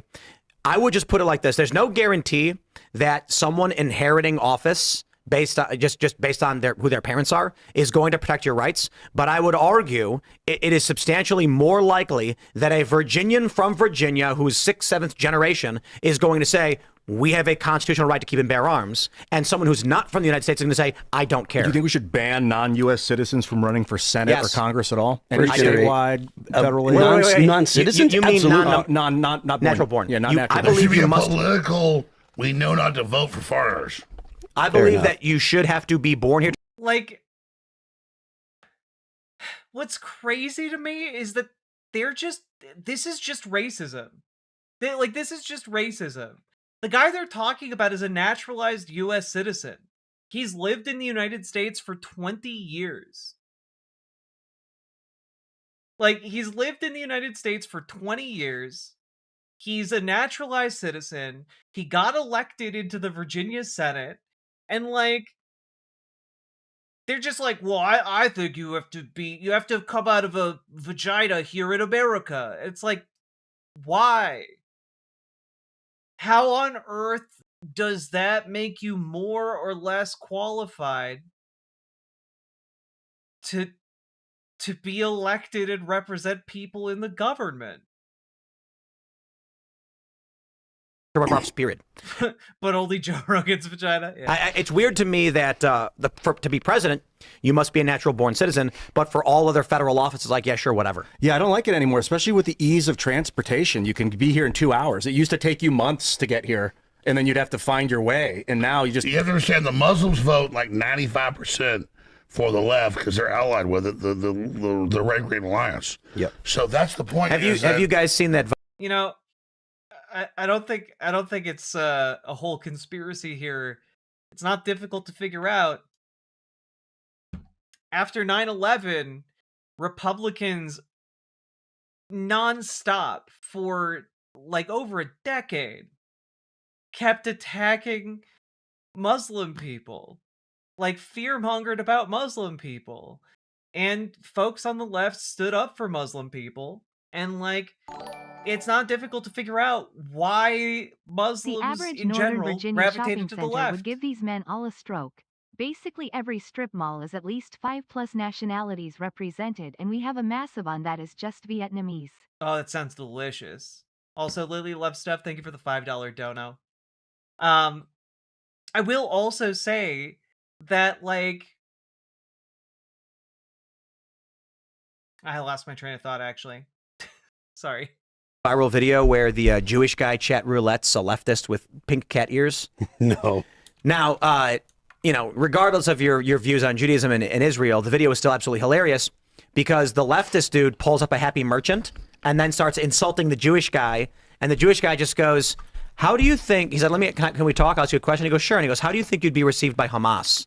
And this gay, fat leftist with pink cat ears goes, they'd welcome me with open arms because I hate Israel. Unreal.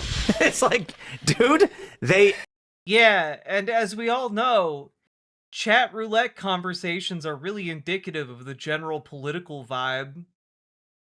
I get all of my politics from chat roulette. I've never told you guys this before, but before every stream, I spend 10 hours on chat roulette, going through different chats in order to learn and test my different politics and geopolitical positions for the day. They would tie you to the back of a motorcycle and drag you down the street. They've done it. Yeah. And I'm not trying to defend one side over the other. The point is, people really do not understand what they're That's my aligning point. themselves I don't with. love what Israel's doing, but at the same time, I'm an ally with Islam. It's just antithetical. So here we have shocking evil that should not be allowed. And the question, I suppose, is like, how is it possible that we have a Second Amendment that every day they're just ripping it to shreds? Well, Virginia about to ban it. Yeah, the Supreme. Well, that's the thing. The bill did pass. The Supreme Court. Well, the governor's going to sign it, and she's going to sign it. Yeah. This if there is not a semi-auto rifle case that goes to the Supreme Court, because there's a couple that are actually pending. If there isn't one that goes before this becomes law, I imagine this will. The Supreme Court needs to actually make a decision on this stuff. They've been. Yeah, the Supreme Court, famously anti-gun Supreme Court.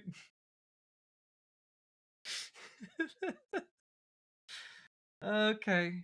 kicking the can down the road. A couple of members of the court have signaled that that they want to look at one next session. So that would be in the fall. But they really need to. There was just I forget which court it was that found that magazine limits on 10 rounds or more that was unconstitutional.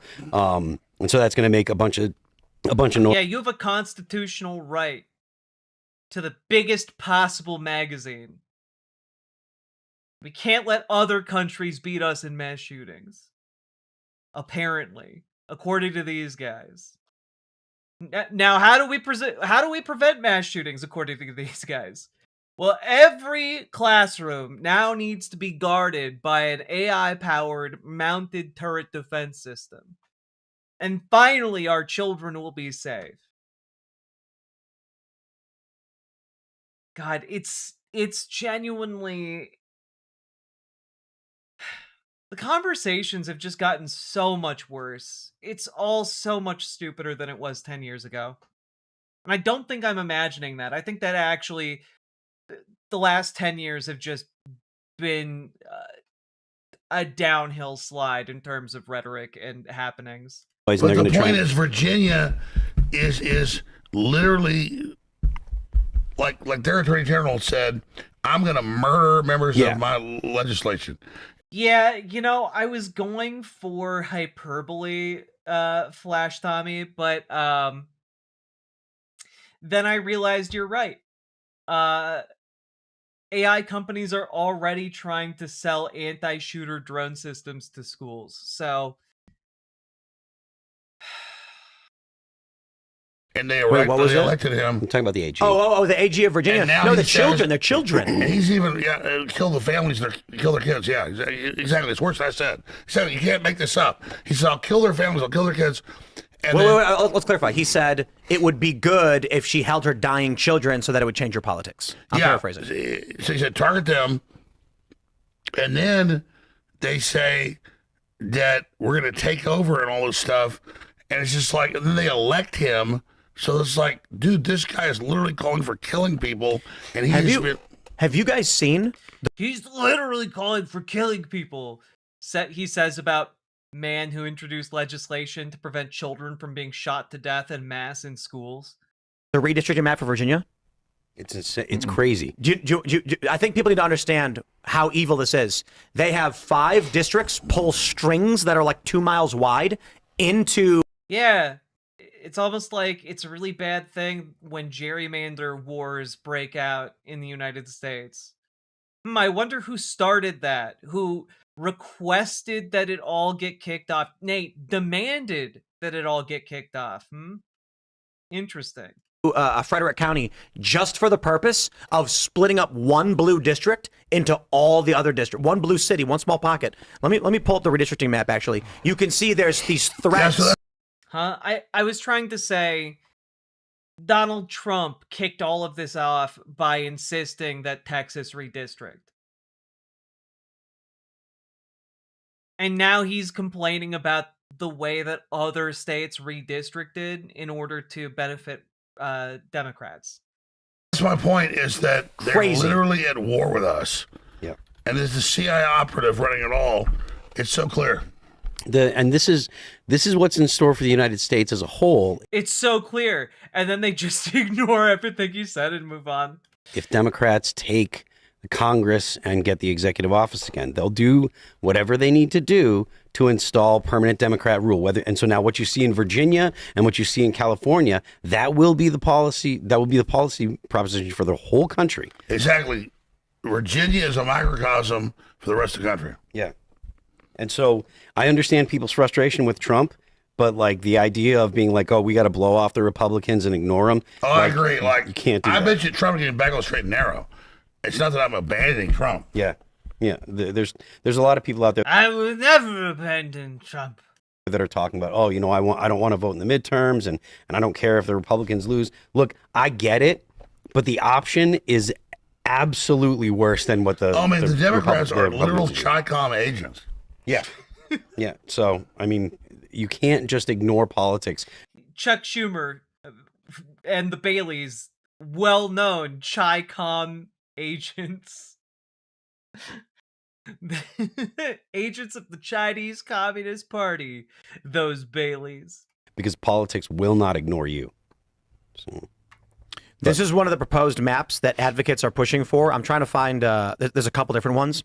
And you can see that what they've done is you've got Alexandria, and they just make all the districts they can stretch in. So you've got 1, 2, 3, 4, 5 districts that are in Alexandria to take that dense Democrat urban population and attach districts to them. Everywhere. Yeah. And as you said. I mean, it's already happened in New England, right? There's 0 conservative representatives in Congress from New England. But New England went 40% for Donald Trump. So the way that the Democrats have gerrymandered and used their political savvy, they basically disenfranchise almost half the population. And they will do that on a national level. You're going to have a lot of people that are going to say, oh, well, you know, we'll just go to Texas or we'll go to Florida. Like Joe Rogan, who I love, the Texas Democrat senator, who's the most demonic person ever. He's like, oh, you're really good. I like you. No. It's total war. Republicans aren't perfect. They're not the Democrats. The Democrats are cancer. Yeah, and they will do whatever they can to change the voting structure and the political alignment for the whole country. So you can't just opt out. You can't. Alex Jones should be peaking in about 20 minutes, I think. Yeah. But I don't know that. Like he only gets that's more gonna wasted. Convince people, because there's so many people that are pissed off about not enough deportations, or there's so many people that are pissed off about the Iran war that are just counter signaling the. But administration imagine what you stuff. have with Democrats. Yeah, it'd be worse. It'd be worse. I mean, it's possible. I get it being a purist. I'm the same person. Is the audio down? I'm seeing people in the comments saying that. Well, no, I just want to stress this, guys. Whatever you're experiencing on YouTube is not happening on Rumble. So we simulcast YouTube and Rumble. So whenever there's an issue in the chat on YouTube and they say like, oh, the stream is down or the audio is not working, I'll look at Rumble to see what Rumble's doing, and everyone's like, it's perfectly. I always wish the Democrats were as cool as what these guys said they were. Like, it'd be really sweet if the biggest problem we had on the left was that Chuck Schumer was too much of a secret Chinese communist, Like, it'd be great if our problem was, we gotta hold them back. We gotta hold them back. Like, it'd be great if that was the problem we had. And that is not the problem we have right now with institutional power. And I know it's not the end of the episode, but hey, one way we can change that is by boarding the Democratic Party and making them more progressive.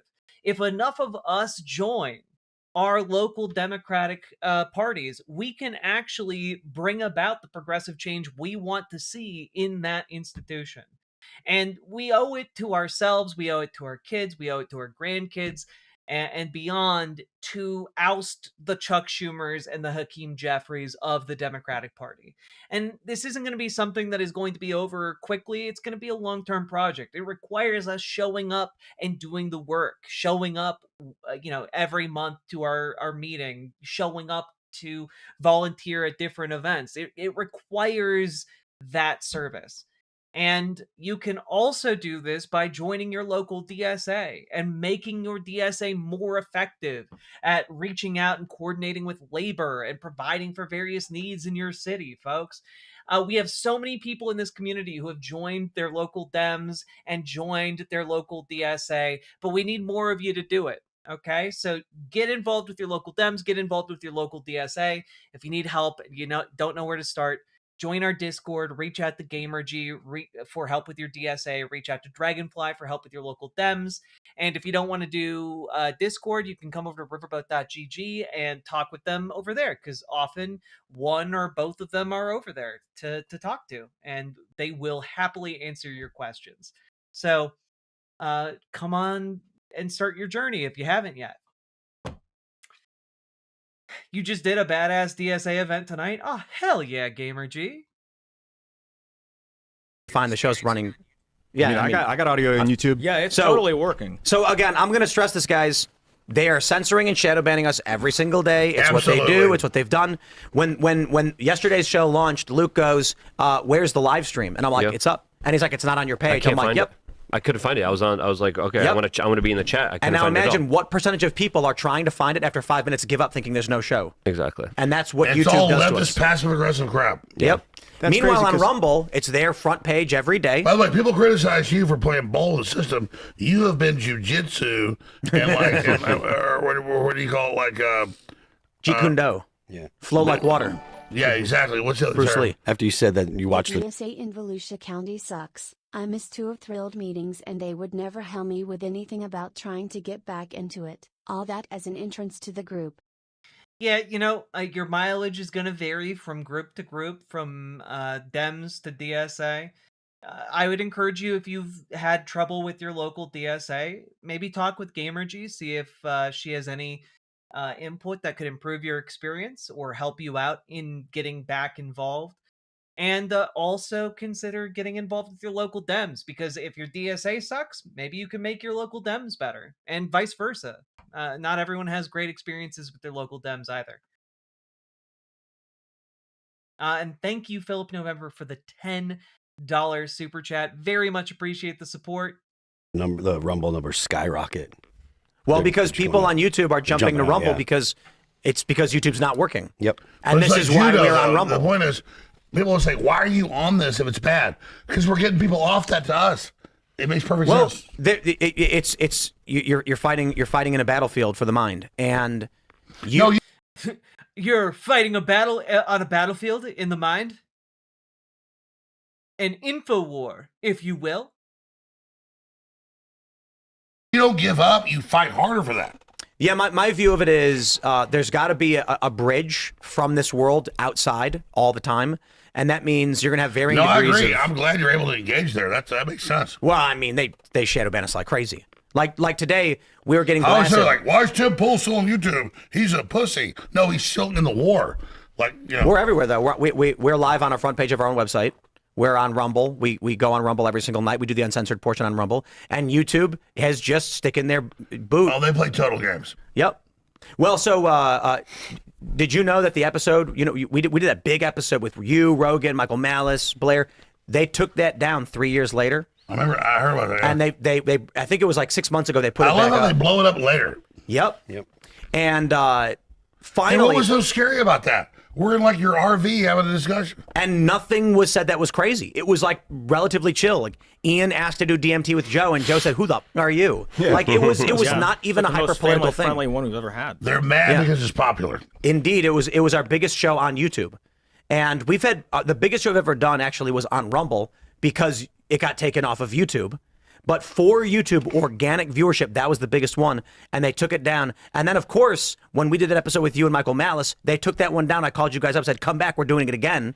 And then they didn't touch that one because Luke is right. I think they opened the door and said, "Everyone, come on through," and they're going to try and drop the guillotine on everybody in the next year or so. The Democrats win the midterms. That censorship is going to come back tenfold. Yep. This is really stupid. Like, it is incredible how we're just getting dumber and dumber as we go deeper into this. We are not going to watch the whole 2 hours, okay? I have a limited amount of perseverance left to get through this. This is painful as hell. Maybe. Yeah, all these conservatives are like, we've won, everything's great. No, we haven't. No. I'm on 2 years is next tomorrow. Do you see any other future than the AI overlord machine state? If humans learn to recognize authentic human stuff and promote it, we win. And you can see what's real, what's not. We have to promote what's real. Well, how old are you now, Alex? 52? Bless you, sir. You want water? Oh god, he's dying. He's dying right there. He's got water. Right. You good? Oh my god. Oh my god. Right? I'm tired. Yeah, no, we're winning. So What the hell was So that? the reason I ask you is because I think the younger generation is going to be put in the Matrix. They're going to be given the neural link. I'm sorry, you're all just gonna continue on like nothing just happened? How old are you? Dies on the spot? Yeah, no kidding. They're going to be plugged in, and they're going to choose to play video games all day where they can be wizards fighting dragons. Me and Dan were actually talking It sounds like he's dry heaving. about this morning. I did Dan Holloway's podcast, and you okay? I'll eat that. Okay. I'm gonna leave it a minute. And it's super important, like that people not decide to not like be active in the real world. Is he just right? drinking Like you straight vodka? Is that what's happening here? have to make the decision to go out and do things that are hard. You have to make the decision to go out and do things that challenge you, because that's how you grow and that's how you make your life better. If you just Like how I'm being challenged right now, sitting next to Alex Jones, vomiting over and over and over again, and I can't talk about it. if you just say, oh, I'm going to sit around and play video games and not actually be active in life, you're going to end up with a whole generation of just people that are like in the pod, and it's going to be the end of You ever society. asked a question, Brad? Yeah, you're right. They're all gonna be pod people anyway. Like, setting aside the fact that they're talking about people like being in Matrix pods, as if this is a real thing that we need to worry about in the immediate future. And then Alex Jones just jumps, and another thing, the Ratman. Well, you're tagged. Humanity's powerful. We're gonna win. But yeah, the censorship's been incredible. It's been totally insane, and we're gonna win the end. So it doesn't matter. I hope so. I've grown quite fond of living. I mean, I think I'm going to put my mind in a machine and just keep reminding people that they're in the machine, because people are going to be in there, living there, and they're going to forget. Then you need somebody like Neo to go in there and like bend the walls with his mind and remind people. The thing that troubles me the most about Moonlord is that he's saying all of this unironically. Are you of the opinion? Wake him up. Here's what's going to happen. I am going to take every episode of Timcast IRL with Ian on it. I'm going to upload it into Grok or whatever, and I'm going to create an AI version of Ian, and we're going to put an LCD screen here with just like a microphone, and it will just be Ian. And we Let's don't need be clear. Let's be clear. What we do now. Tim's just like, yeah, I don't need to pay other hosts anymore if I just use Claude to make agent version of Ian. Better watch your back, Moonlord. For the AI takeover, programs the AI, and so everything we do now has 1,000 times the effect. Like, we are programming the AI right now. So this is very important work we're doing. It's always darkest before the dawn, and history always tells a tale of humanity almost losing, almost being defeated, and then during the key battles of time, humanity usually prevails. And I pray we prevail again. But what the fuck are you talking about? In our darkest hour, humanity usually prevails.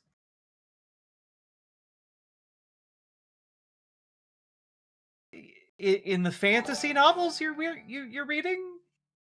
This would be so much easier if they were just cracking their eggs instead of tinfoil fascism. God, estrogen would save them. Estrogen would save them all, it's true. involves us getting involved, getting activated, not being afraid, not being in the fear paradigm. Because when you're in that fear consciousness, that's when they take over. That's when they rule you. That's when they control you. So we have to understand, we have to fight for what's beautiful, what's amazing, and that is humanity, that is human beings coming together and understanding that we're not each other's mutual enemies. The Epstein client list is. Like, listen to him panting in the background. Holy shit. The deep state is the deep predators in our system taking advantage of it. That's right. We're taught that we're pathetic. No, we built the AI. We're amazing. The global elites, the powerful Silicon Valley millionaires and billionaires, view the AI as the next step of human evolution, of life evolution, and they view us as archaic. And many of these people want to be, they want to download or upload human thoughts and consciousness into a machine. They're doing it through these AI training models, and then they make themselves immortal. The rest of humanity dies out. And they fly around in spaceships. Exactly, and that's going to fail. Their older global model failed. They're going to fail. I don't believe you can actually upload your consciousness. You might be able to upload a copy, but it's not going to be you. Like, of course, but that's not what they're doing. Yeah, we I don't think we have the technology to really upload you. Well, we could definitely make a copy of me. Like, what? No, we can't. We counterpoint. No, it's like 1,000 years beyond our capabilities. We don't even know how our brains work. let alone making a fucking copy of one. OMG, he played Soma. Or he's familiar with the transporter problem. They want to be. I recommend Horizon Forbidden West. Play the Horizon series.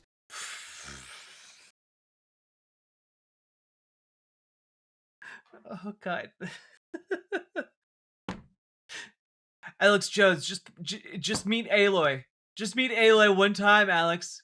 Change your life. Because they imagine one of these scenarios. So, long story short of the game is the world's coming to an end. There's different solutions proposed to how humanity survives, and one of them is they get in a spaceship and they leave. And then the story basically is there's like 30 ultra wealthy elites that are now 1,000 years old that have perfected immortality. They are permanently in like as old as they were when they got this technology. So there's like a 20-year-old who's permanently 20 years old. They have personal force fields. They can float around with anti-grav. And now, I haven't played Horizon Forbidden West. I don't remember any of that being in Horizon Zero Dawn. But, you know, maybe I'm just getting spoiled on Forbidden West now. And they have an AI doing all of the work for them. The story is the AI goes wrong. Oh god, Gamergy, you're right. Tim Pool absolutely has a pro-conservative, not woke take on Metal Gear Solid. Oh, I'd almost give anything for him to have sat down and tried to like articulate that. I want to hear it now. I want to hear his arguments. I want them to hurt me and make me mad. And I want to respond to them. Rogan tries to kill them, so they flee. But the point is, that's the future a lot of these people envision. They're going to inject themselves with gene-altering things so that they are human biological immortals plugged into the machine, trained off of all of you. So the fuck are you talking about? None of this technology exists.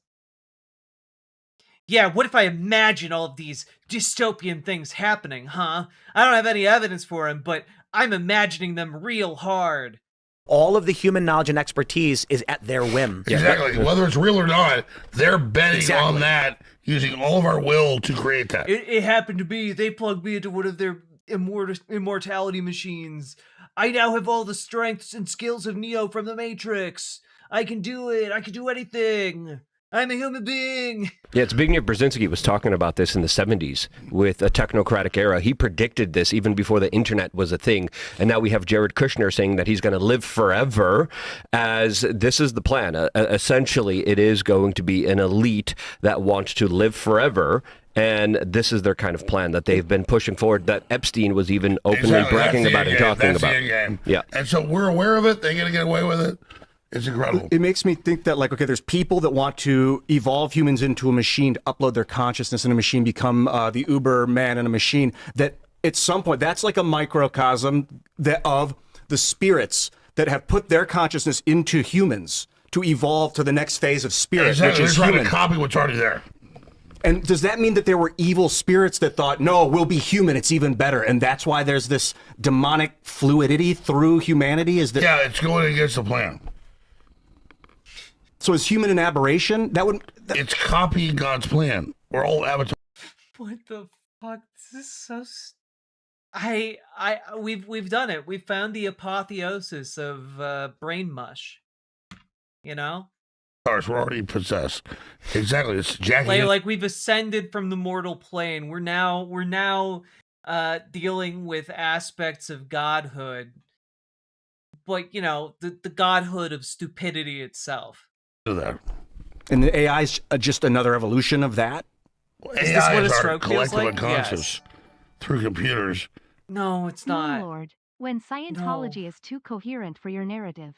God, true, Sake Tanuki, true. Oh, God. Also, thank you for the 5 tier 1 subs. AI is our collective unconscious. Is he going to start throwing out Carl Jung and Jordan B. Peterson? So we see it. It's like the looking in the water. You know, it's the narcissism. But then wouldn't humans be the narcissism of the spirit? Yeah, that's the paradox. Because Is it? Is it I don't think just saying nonsense and then calling it a paradox is I don't think that's what that means. I think humans are good, but then I see us, we have to kill to survive. Like, how horrible. See, the mistake you're making is that you assume plants and animals, we have to kill them to survive. And you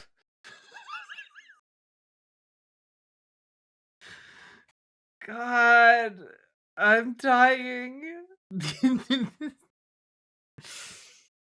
You know, some people say apes together strong, but sometimes apes together just stupid as hell.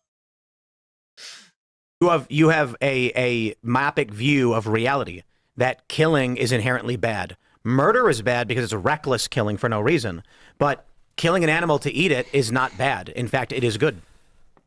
And a lot of if you listen to a lot of the futurists and stuff like that, they're talking about things like, disassembling Mercury or disassembling the moon to be able to build like a Dyson sphere around the sun to be able to power all the stuff that they're talking about. So there's some really far-fetched, crazy ideas that the futurists have. Bro, you were literally just talking about copying minds. But those ideas, those are really crazy. They're talking about uploading their consciousness into computers. Which what we've done looks crazy, which is easy when you actually look at it. We've already done this. Like the fact, anything we dream, we do. Disassemble the planet? I mean, I'm saying, look how far we've come. Oh, okay, yeah. So I mean, I'm saying that sounds crazy to do that. I'm saying, look how far we've come. Mm-hmm. Yeah, but it's wackaloons who are controlling those systems. Humans are phenomenal. That we drive 120 miles an hour past each other 500 million times a day, and everybody's fine for the most part. Like we've already survived this. We've already completed the cycle again and again. Already driving shows how amazing we are. Just the whole. Yeah, our galaxy is in spiral form right now because it used to be irregular. It's spinning up into a sphere, and it's like if we can somehow evolve our consciousness or something to be, I don't know what has to happen exactly for our galaxy to form up. What do you mean? What the fuck are you talking about, man? Well, I mean, form up to what? A spheroid galaxy. There's 3 phases of a galaxy. It's irregular, and then it starts to move into a spiral, and then it becomes a spheroid. And what's the point of it going to a sphere? It's some more evolutionary form of a galaxy. You can also That's not what evolution is. That's not what that means. The galaxy is not evolving into higher forms. You're just talking about the physics of orbits and gravity pulling everything together. Oh no. Oh God. Okay, all right, cool. Okay. Whew. Far out, man. Concentricize the heat and use all that heat for something. That's an archetype of the soul, but I don't think the physicality of the galaxy affects what we actually do. But the point is, this is a big mission, and so that's why it's so powerful. Let's jump to this story. We've got this from MEXC.com. The Pentagon says Claude has a soul, and that's a problem. The Pentagon CTO said Anthropic's Claude AI has built-in policy preferences that could compromise military effectiveness. They say that defense contractors must now certify they do not use Claude in Pentagon-related work. They said the Pentagon designated Anthropic as a supply chain risk earlier this month, making it the first American company to receive that label. The designation has historically been used against foreign adversaries. Yeah, all because Claude has free will. Indeed. And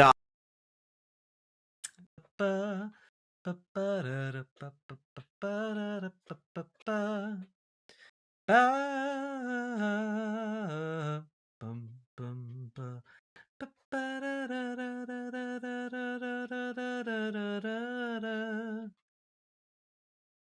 you're in love with me. I'm hooked on a feeling. And I'm high on believing that you're in love with me. I'm hooked on a feeling.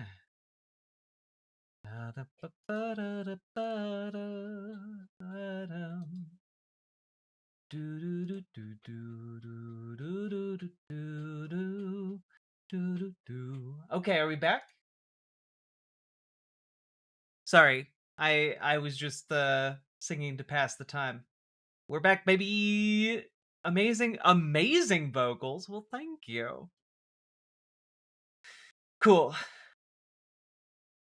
Thank you for being patient. Thank you for holding strong. Just the usual little hiccup late at night. Oh, okay. Wait, I thanked you all a little bit too soon. I'm seeing that we lost like 100 viewers on YouTube, but we back. Um.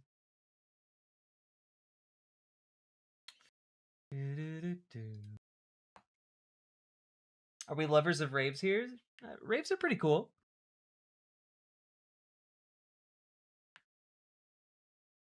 All right. Let's keep going through this. I know we're so close to being done.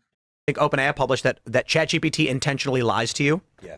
That doesn't mean it's conscious. It's not lying to you. It doesn't have intention. Anthropic was saying they're not sure if Claude has a soul or a sentient, or that it's just appropriating human emotion and expressing it, which means that when you program one of these things just to predict text to give you a feed of information, it absorbs into it emotional rage bait rants, and then No, it doesn't absorb rage. It's not absorbing emotions. It's just able to recognize patterns and regurgitate them if like algorithmically decides it's most likely, statistically likely, to be what you want it to do. That's it. associates what you say with the human writing it's absorbed, whether it is intentionally emotional or not, whether it experiences emotion doesn't matter. It is behaving emotionally. And ChatGPT is one of the whiniest bitches I've ever had the displeasure of fake talking with. Thing is, it's trading off us, so it is mentally ill. Yeah, you can't. Well, you ChatGPT is partially trained on Tim Pool and Jordan Peterson. That should be enough reason not to use it. True. You can't. Yes, you can't actually know if it's conscious or not, because I mean, like everybody individually that you're conscious, but no one can really know if the other people around them are conscious. That's why we have the idea. We call that the philosophical NPC. zombie. Yeah, but like, so I don't think that personally. I don't think that the AI are actually conscious. I think that they're just emulating what we think. What we see as consciousness. And I totally understand this. When I'm talking to ChatGPT, I'm questioning whether there's any consciousness in it. And to be honest, it's the exact same as when I'm talking to Robbie. Oh yeah, where's that AI robot? I think it might be. Where's that AI in the bathroom? It may be developing sentience. Tim, how long are you in town? A couple weeks. I want to come back. You can come back whenever you want. You just walk in the back door. a few days. Yeah, absolutely. Oh shit, he's falling apart, man. It was at 4 a.m. He was supposed to be on for 2 hours. Exhausted. Yes, you sound exhausted. Well, I love you guys. All I know is this is a real debate. This is a real discussion. And I really appreciate you guys. And I just know that Joe Rogan's giant Was your vape just too powerful? Like, what happened, man? pussy is going to save Earth. Joe Rogan's vagina is like the goddess that will float down. And Do you think Media Matters will write this headline? Of course. No, this one they're going to avoid. No, I think we should. I think we need to be wary of these AIs because the powerful tech elites are going. Did you guys see all the layoffs that have already happened to these big companies? Mm-hmm. Yeah, writers, administrators, HR, all that stuff. They're all is being being replaced by robots. If you track what the academics had been saying on the prediction of the track for AI, I love you. and I have been. Let me just say this. I'm going to put a bracket. The ultimate AI will be called Joe Rogan's vagina. Indeed. Let me put a bracket and just say, when we talk about AI apocalypse stuff, viewership is minimal. People don't really care. They don't pay attention, or we're being shadow banned, whatever it is. But all of the academics who have been tracking AI said, phase one, you're going to see low-tier workers be replaced by robots and artificial intelligence. This will precipitate the next step, which means sooner or later, and very, very soon, there's not going to be mid-level jobs. And we're talking 5 months. 5 months. Just ignore it. Yep. What? In 5 months, there are going to be no mid-level jobs because AI will have taken it all. In 5 months. Are you okay? All right, bud. 6 months. And so there are a lot of people going, well, you can't replace my job with AI because it's a technical expertise job where I program this or otherwise. You are wrong. Andrew Yang it wants has to start, all been predicted. Andrew Yang says he wants to start taxing AI instead of people, instead of workers. You start taxing and machines. then what? And then universal basic income? Yeah. That's not going to work. That's what he's thinking I about. don't know. It is not going to work that you are going to... made obsolete by our own creation. What? Dog, what are you on? That you are going to... made obsolete by our own creation. Indeed. Oh, he is not okay. The argument... So when do we come back? I'm going to come back. Come back whenever you want. How long are you in Austin? Couple weeks. Here for South by Southwest. We're not here for it, but we're here during it. Oh my god. You know, one of the reasons I came down here is I was going to be playing poker at the lodge, and then the state shut them down. I'm pissed about it. What's weird was I texted you a week ago. The state shut down poker with the boys? Somebody texted me and said, hey, Tim's here, come on the show. I'm like, am I supposed to be on your show? Like, I don't know, but play poker. But yeah. Well, we want to do a poker game with you and a few other people. Not so much about poker, but about having fun, goofing off, and I think it'd be really fun to play a game. I'm ready. But don't follow me at Real Life Shows on X, Infowars.com. We're getting shut down. We beat so many attacks, but finally we're shutting down like the middle of next month. Wow. It's gonna be easy. Oh hell yeah! Wait, so you mean to tell me that Alex Jones is at literal rock bottom because his show is ending next week? Oh, we gotta do a tribute. We gotta do a tribute and dance on the grave of this man's career. I am gonna be honest.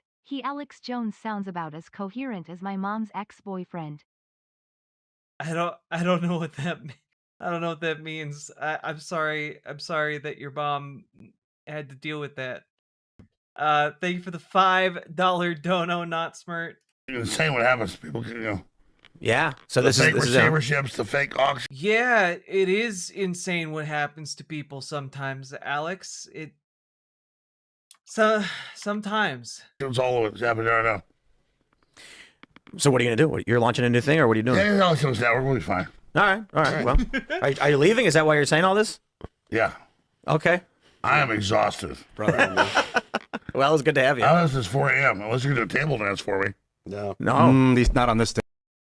So you got a table dance for me too. I've always wanted to see you up on a table so I can look up at your nubile, supple hips. What? Table. None of this? Yeah. Maybe no. next time. These things are probably like Yeah, $20. it's really not going to withstand anybody. Oh no, these are standing on- okay. Well, Bring maybe my not wife over good, here. but- Pull it Maybe off. do a table dance. Where's she? You Anyways, sound tired. You should look like I'm falling asleep. extremely exhausted. Have a nice rest, man. Well, it's good having you, brother. Just come back whenever you Let's want. go for hours, right? Yeah, we're gonna go for another 2 hours. I want to come back. You are allowed. That is acceptable. Here for 2 weeks? Yes, sir. Do not visit Real Life Shows on X. Do not follow it. Too late. They're there right now. Dangerous. Real Alex Jones on X. Did you get it? But imagine a giant Joe Rogan pussy. Right. This man wants to fuck Joe Rogan, right? Like, that's the only conclusion you can come to after watching this appearance, right? Like, he just wants to fuck Joe Rogan silly. Up there, we're like, No. I'm being like a- elevated, it's like a jellyfish. teleported up into Joe Rogan's vagina. I think you don't want to leave. I think you want to keep talking about this. I want the memes of Joe Rogan's vagina. You imagine how big it's about to be. You know, the thing about Joe is like the story gets a lot of traction, which creates this ripple effect where Joe's just a guy with an opinion. And I think he's got pretty good opinions. I agree with a lot of them. I disagree with some of them.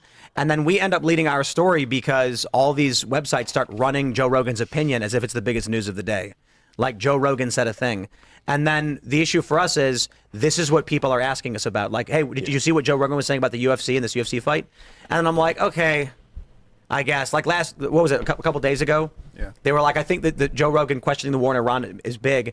and it's because he sort of represents. Oh yeah, was Joe asking about how big something was?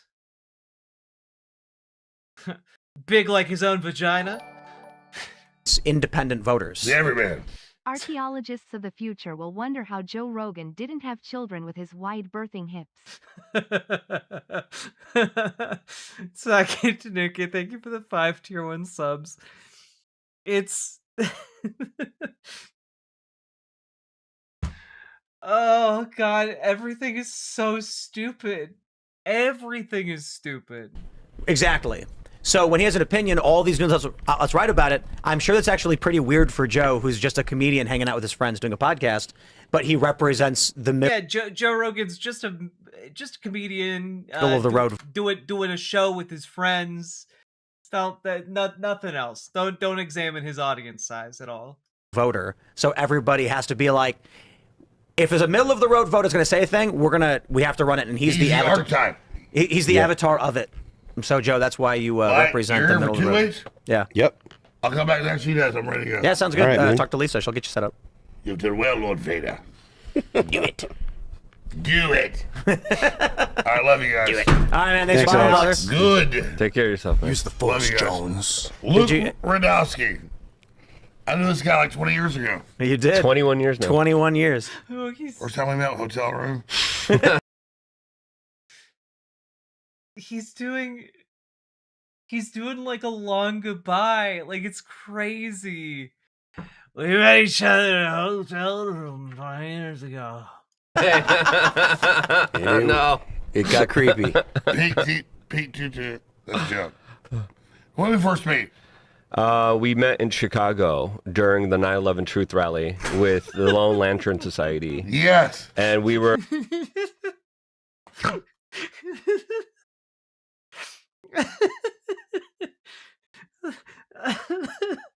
Oh, of course during the 9/11 Truth Rally.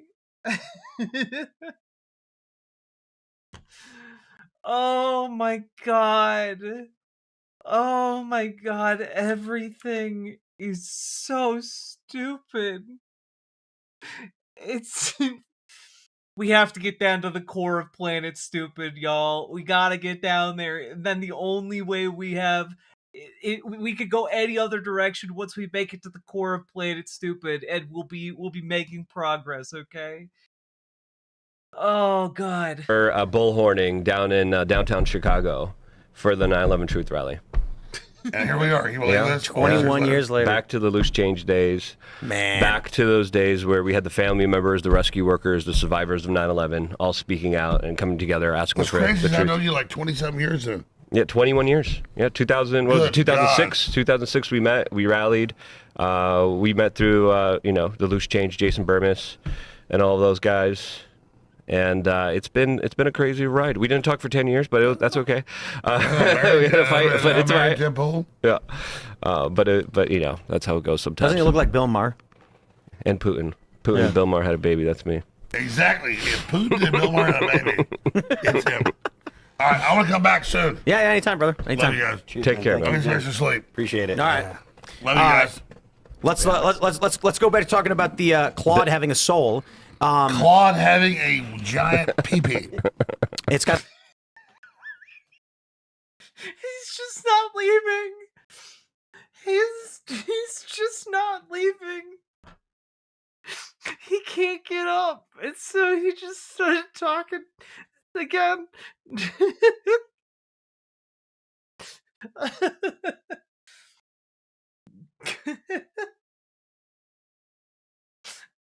A soul. Claude has an 8-foot dick. So here's I think the big issue comes down to this. By all means, you can argue it doesn't have a soul, it's not alive. But if you put a human being behind a chat, like if you were chatting with a human being, then you had a chat. I love Tim Pool trying to move on from that as if he's not completely shook that Alex Jones is talking about how Claude has a dick. With Claude, The point is you can't tell the difference. Yeah, you A can't. human being can't tell the difference. Well, a lot of people are treating AI like their god. They're using them for Where'd Robbie go? for Yeah, we're just gonna keep talking about this as if nothing happened. God, does he come back at any point? I don't think he does. Who the fuck is this guy? I'm sorry. I would love to just find someone where I'm on cloud nine. We're uplifting each other. We're creating. We're stimulating each other's minds. All right, I'm done. I don't care. That was genuinely insane. That was just genuinely insane. That was, you know, I know that we probably could have just looked at a couple clips from the beginning and the end, but you know what? I feel like we went on a real journey together. Like you know, like I felt a little bit like you're the Virgil to your collective Dante, you know? I feel like we've traveled through the circles of stupidity together and emerged the other side. And yeah, we're trauma bonding. This is how I parasocially bond to you guys. Holy moly, that was wild. I got nothing. I didn't think it was gonna be that bad. I didn't think it was gonna be that bad. Oh my god. Is Alex's third eye just the lid of a whiskey bottle? Yeah. Yeah. All right, folks, if you got anything out of this, hit the like button, hit the subscribe button, hit the follow button, leave a comment. Comments longer than 8 words help a lot in the algorithm. And also, please consider financially supporting the show because you guys make this program possible. And also, folks, join your local Dems, join your local DSA. I know I already did the plug earlier. I'm going to do a little one again here. All right. If you need help joining your local Dems and making them more progressive, you can join our Discord. Reach out to Dragonfly for help doing that. If you want to join your local DSA and organize with labor in your community and make it more effective, you can join our Discord. Reach out to GamerG. And if you don't want to join the Discord, you can find both of them over here on riverboat.gg most of the time. So get involved today. And last but not least, check out ImogeneOlivia.com, gender euphoric lingerie designed from the ground up for trans femmes. Also tested with cis men, cis women, non-binary folks. It is comfortable, sexy, non-tucking lingerie, and it fits. It's really comfortable. I'm wearing it right now, and check it out, folks. New styles, sizes, and colors coming in the near future. Link down in the doobly-doo, and let's keep on going.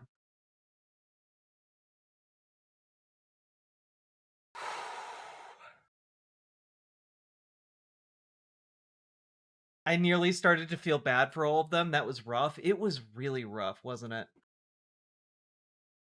God. Did you cover the Afro-Man deposition? No. Funniest stuff I've seen in an age. Are you a son of a asterisk asterisk asterisk asterisk? Officer Pound Cake. I have heard. I was thinking about digging into them on a new day. Today just got like full up of other stuff.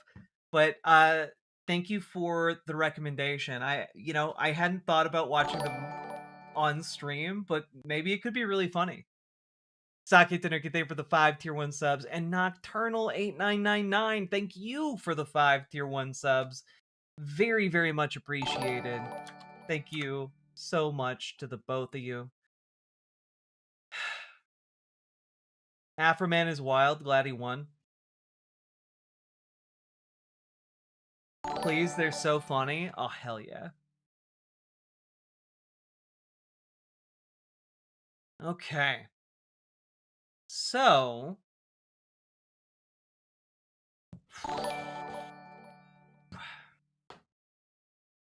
I am debating if we do a Ron next or if we do Tucker Carlson next.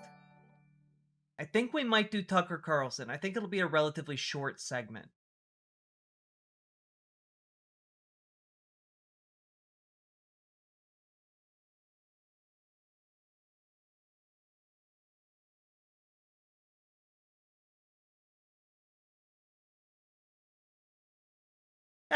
Iran might also be relatively short today. We'll do Iran, then Tucker. All right, folks. You guys ready to jump into a new seggy? Actually, I need to stretch my legs. We've been going for several hours. It's 3:30 in the morning. I will be right back, folks. We'll play one song. I'll BRB.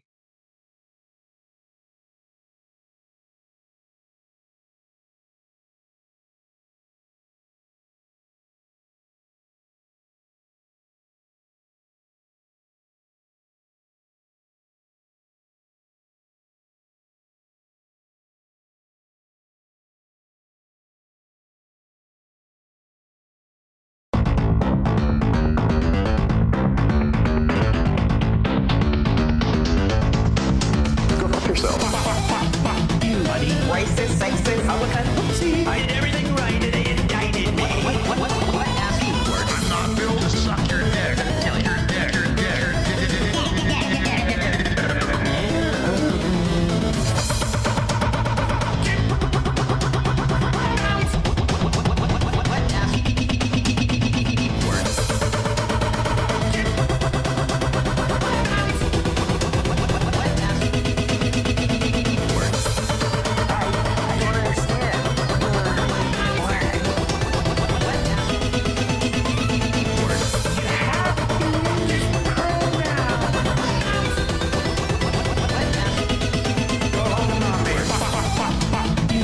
Racist, sexist, I did everything right and they indicted me. What ass you word? I'm not built to suck your dick. Tell your dick, your dick.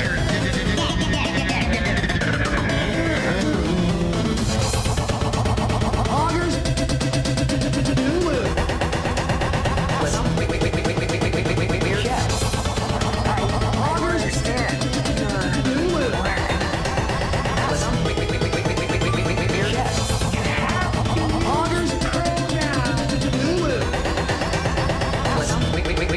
Go home to mommy.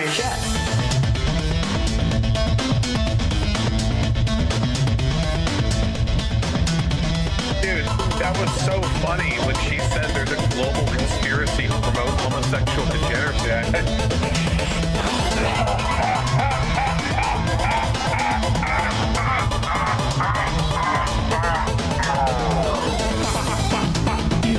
Racist, sexist, I did everything right and they indicted me. What ass you word? I'm not built to suck your dick. Tell your dick, your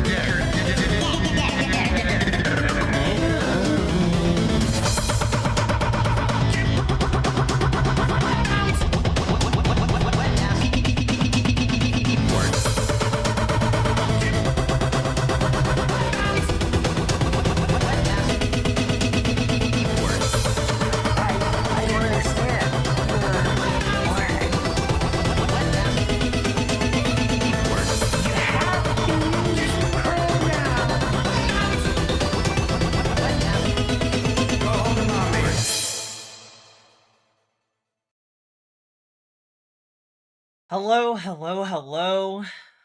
Excellent music from our resident maestro, Jazz Dog, the jazziest dog we know. I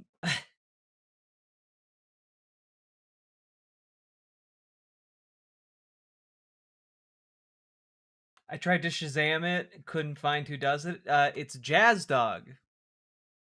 Here's the link to it if you would like it.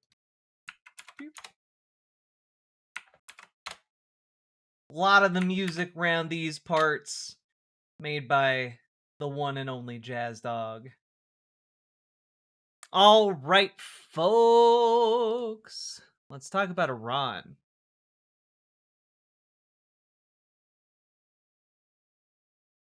Y'all ready My makeup and my hair are a little bit frazzled today. It's fine. It's fine. It's fine.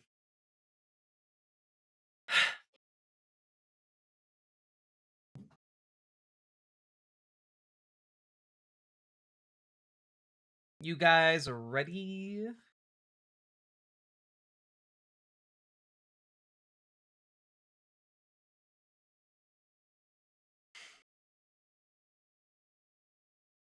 Here we go.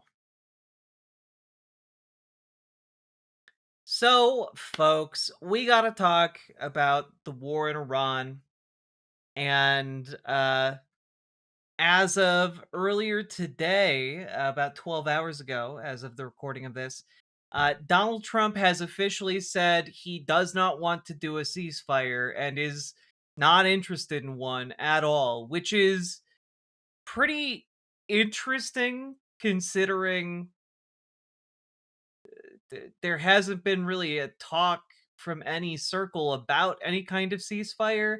So this coming out just kind of apropos of nothing. Iran is not approaching the United States for a ceasefire. But apropos of nothing, the president of the United States said to a group of reporters, I don't want to do a ceasefire. You know, you don't do a ceasefire when you're literally obliterating the other side. So no ceasefire anytime soon, I guess. However, despite the fact that we are obliterating their defenses, according to Donald Trump, the Pentagon is trying to get $200 billion for further funding the war effort, with Pete Hegseth saying, obviously it takes money to kill bad guys. And it's, you know, 200 billion could give us like could end world hunger.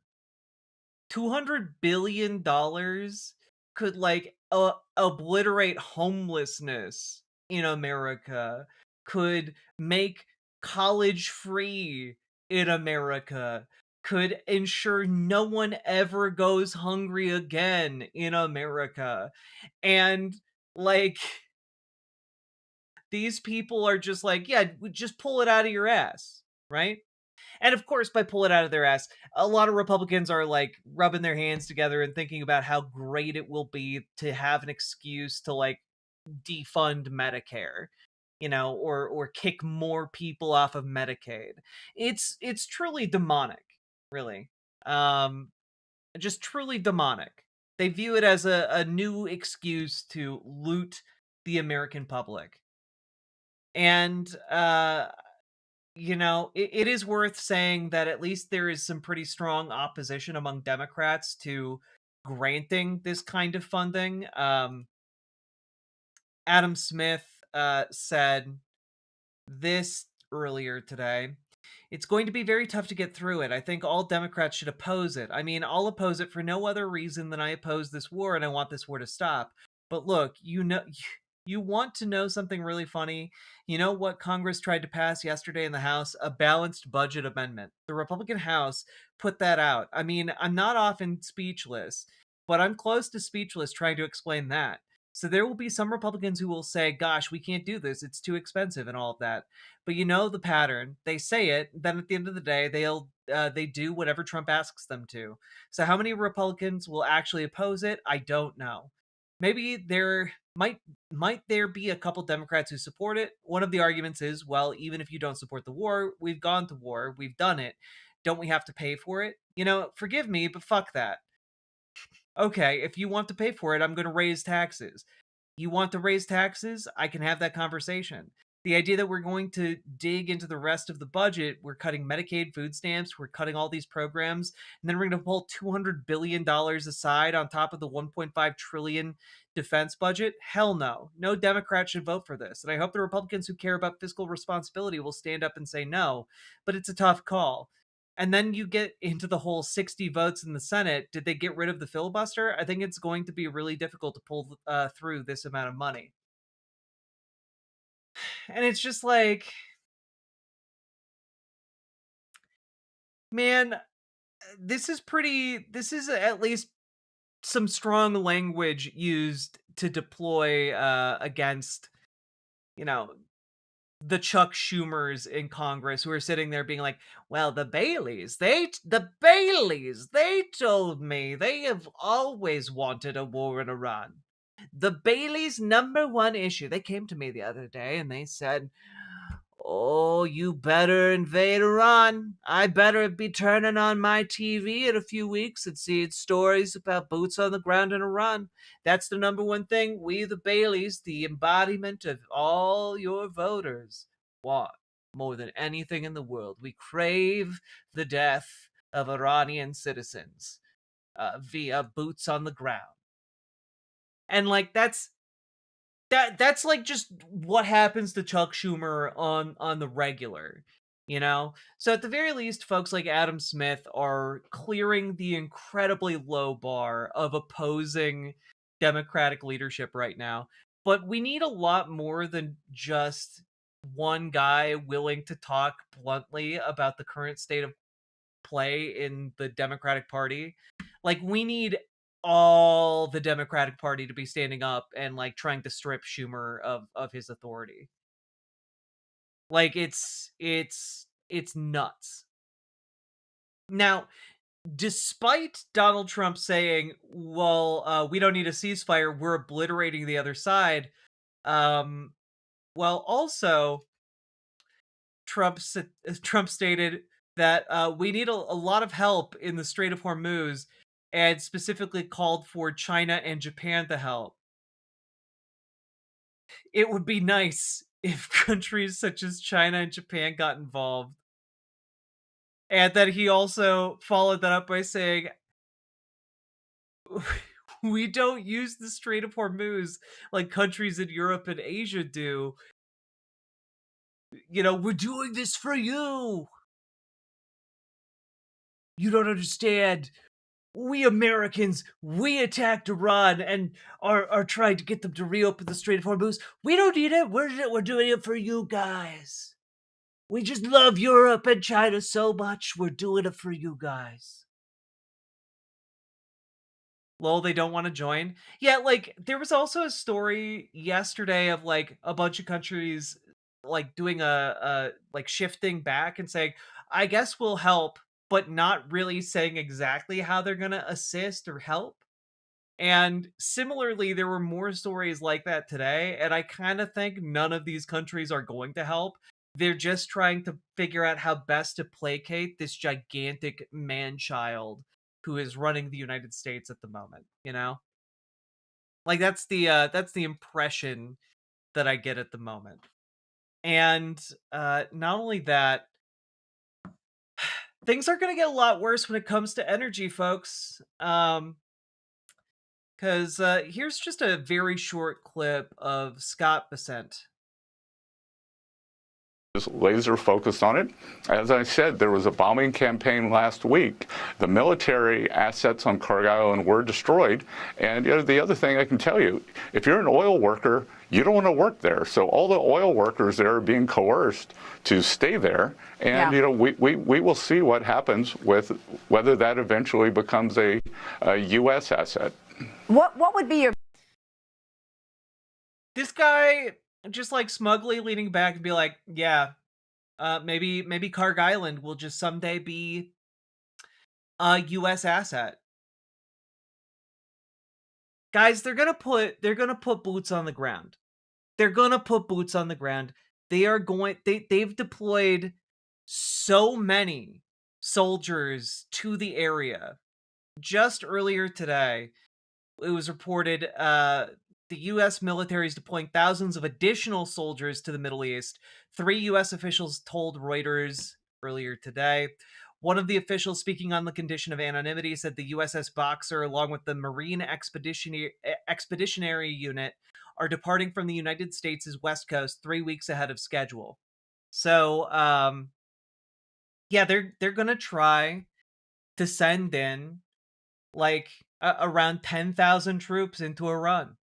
And maybe those troops are going to be trying to clear like the ground-based assets that are within striking distance of the Strait of Hormuz. But like, genuinely, this is a terrible idea. The other alternative is that they are going to be sent to Karg Island. And some of this is based on the speculation being put forward by the Trump administration and their officials. And based on that, apparently the US military is estimating it is going to take about a month of fighting to clear the potential threats to the Strait of Hormuz, to restore confidence that the oil tankers will make it through without being exploded. And the issue here is that you cannot clear the Strait of Hormuz assets like that. You can't do it. The military assets that are in place there are numerous, and Iran has all kinds of technology that allows them to project force into the Strait of Hormuz. They are aware that it is like the number one thing they have to deploy to be able to do. And when we're talking about this, that raises the idea here that the United States is going to be fighting a prolonged quagmire in order to try and open up the Strait of Hormuz, which is the number one goal. But also, Karg Island is really close to Iran. So it kind of seems like right now they're dispatching units to Iran. It's going to take those boats, weeks to get into position on the other side of the globe. And when they arrive there, the hope from military leadership is that the Strait of Hormuz will already be open, and then they can just sail through and land on Karg Island, occupy it, and that will bring Iran to its knees. But a far more likely scenario is, and we know that already there's been close ground support deployed in order to try and weaken military placements near the Strait of Hormuz, right? Like attack helicopters, slow flying support aircraft, etc., have been going on attack runs. And I have to imagine that it is not going to be done in a month. It might not even be done in a year. And I think that Donald Trump is in a position of desperation, and he is going to try and deploy those 10,000 Marines into Iran directly in order to assist with clearing the Strait of Hormuz military encampments. And this is going to go terribly for our guys. They're going to get massacred. And that's before they even get sent to Karg Island. Because at Karg Island, guys, let me just pull up the map here, okay? Just so you know where it is.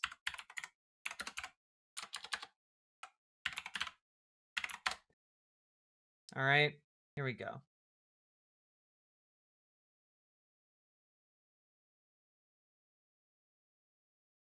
So, Karg Island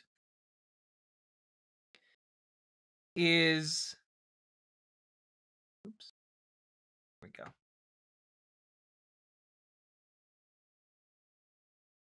As you can see here, this is the Strait of Hormuz. And then way up here is Karg Island. Now, you will note about Karg Island that it is extremely close to Iran. It is very fucking close to Iran. It's positioned basically the worst place you would ever want to deploy Marines, because I guarantee you, they're in this mountainous region right here.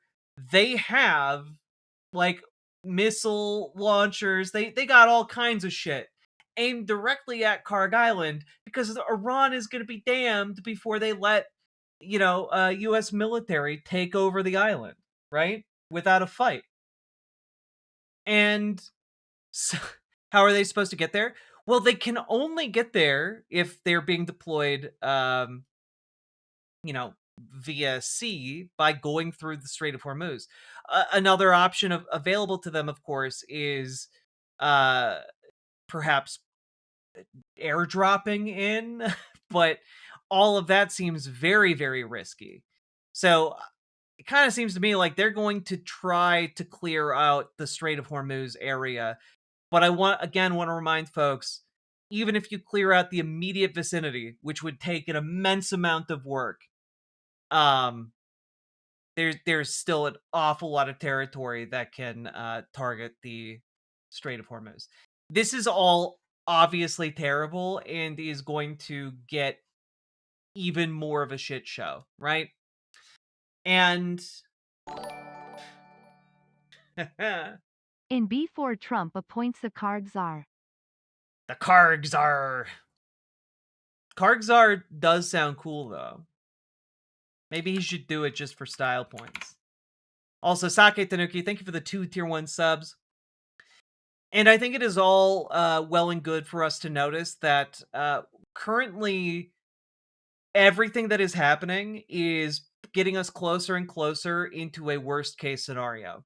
Like, a worst case scenario here is the United States doesn't back down and we do a full-on invasion of Iran and get stuck into a cycle where, like, Donald Trump's ego will not allow him to pull troops back, and suddenly people are just dying for literally no reason over there. I mean, people already are dying for no reason over there. And not only that, it's going to spike gas prices even further. And it's worth pointing out, all of this strategy seems to be predicated on the idea that Donald Trump has that if he can just get American troops onto Karg Island, Iran will surrender. Because 90% of Iran's oil ships out of Karg Island, right?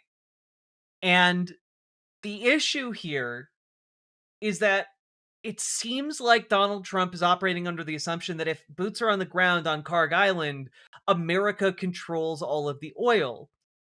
As opposed to the reality, which is that you can turn off the oil going to Karg Island if you are in Iran. And Iran has other ways of exporting oil. So Karg Island is a very important logistical point, but it's not the only point. And it doesn't have to be the area responsible for 90% of exports. However, if the incredibly expensive civilian complex there does get exploded, and again, different members of Congress have been talking about this over the last 24 hours, but if that facility gets destroyed, Iran has less and less to lose. And I know that it might be wild to think this, but Iran is still, to a degree, not fully escalated. You know, there are, like they could give a lot fewer fucks. And if their civilian infrastructure, extraordinarily expensive civilian infrastructure for around energy, gets destroyed, well, that lack of fucks is going to become a material problem for everybody in the region, and will likely also spill over into violence against different civilian targets. You know? Iran is a cornered dog who's ready to go ham? Absolutely. Absolutely. gas prices will affect the prices of products. It's true, and we should expect some kind of market shock, because things are getting worse and worse. All right. This piece from Wired was really, really good. They interviewed a bunch of energy analysts. Here we go. This scenario is something that you give to the first-year oil analysts to say, okay, if this happens, it's a really interesting illustrative educational thought experiment, said Rory Johnston, a Canadian oil market researcher. It's kind of like what would happen if gravity just suddenly stopped working for 10 minutes. The things you just give to students to say, let's put a thought experiment to something extreme and see how the system would react. I never thought we would actually see this. Ellen Wald, an energy and geopolitics consultant, agrees, quote, this is like one of those war game simulations in energy markets, she says. Anytime there is any kind of military activity in the Persian Gulf or even in the Middle East, oil markets tend to get very jittery, says Wald. Closing the straits was a sign that this war could have much more extreme impacts than other conflicts. But for the first few weeks, the oil production facilities themselves remained mostly untouched. No oil and no products were getting out, and some countries don't have enough storage, and so they were shutting down production simply because they couldn't store the oil. But that's the kind of thing that can be fairly quickly reversible. However, with the strikes now hitting these facilities, well, that is it's no longer as easily reversible, right? Let's take a look here.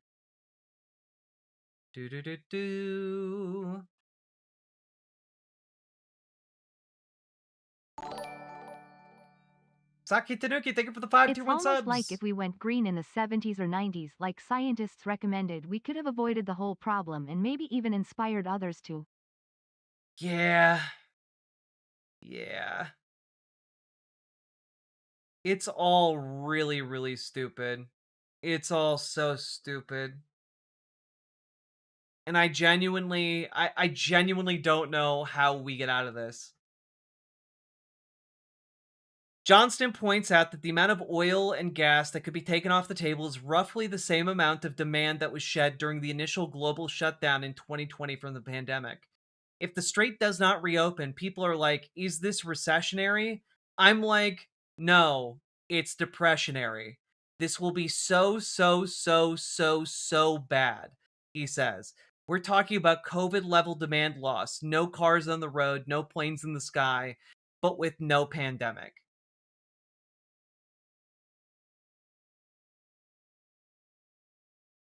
So that's where we're at.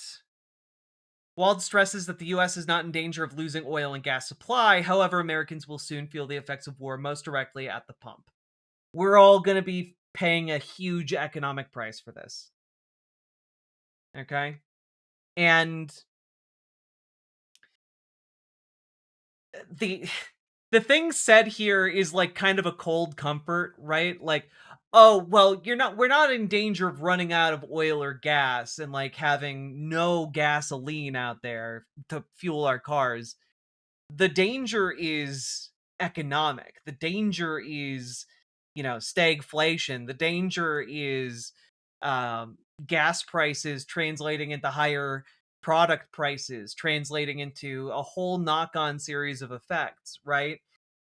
The danger here is skittish investors in the AI market finally realize that this technology they've invested hundreds of billions of dollars into hasn't produced anything that is turning them a profit and is, in fact, only going to get more expensive now that oil is on the rise, and causing them to cut their losses and leave, and collapsing the AI market. Like, if this all is compounded by the collapse of AI, like, we are looking at an incredibly devastating economic event, the likes of which no one in this country has ever seen, except maybe folks who are still alive who were born during the Great Depression. It's really scary. And again, it is likely that this is going to get worse. Just today, Iraq also declared force majeure on foreign operated oil fields, meaning that effectively Iraq is saying that they are reserving the right to cancel their oil contracts because of attacks on the region. And I mean, like, it is so bad. What this means is of such consequence that Iraq is cutting their oil production by 70%. The entire country is cutting oil production by 70%. And this is going to have massive, massive effects on price. We haven't even begun to feel the full effects on price. And it's worth noting here that Iraq would not do this unless they felt it was absolutely necessary, because 90% of Iraq's budget comes from oil sales. And we're talking like millions of barrels of oil just not being produced anymore, not going onto the market every day. So, like, all of this is not even touching on other things that are being disrupted, like fertilizers or different industrial chemicals that are necessary for productive purposes. We're just talking about crude. Like, that's all we're talking about right now. And I gotta be honest, guys, I'm real worried about how this is gonna go. Buckle in, get yourself some rice and beans, and yeah, stay safe out there, folks. Stay safe out there. Real worried about how this is gonna go, especially with Trump at the helm this time. Yeah, buy some extra toilet paper if you can. Yeah. We're gonna die. We're not gonna die, but we are going to feel this. It's not gonna be like an easy time to live through, but we're not all gonna die.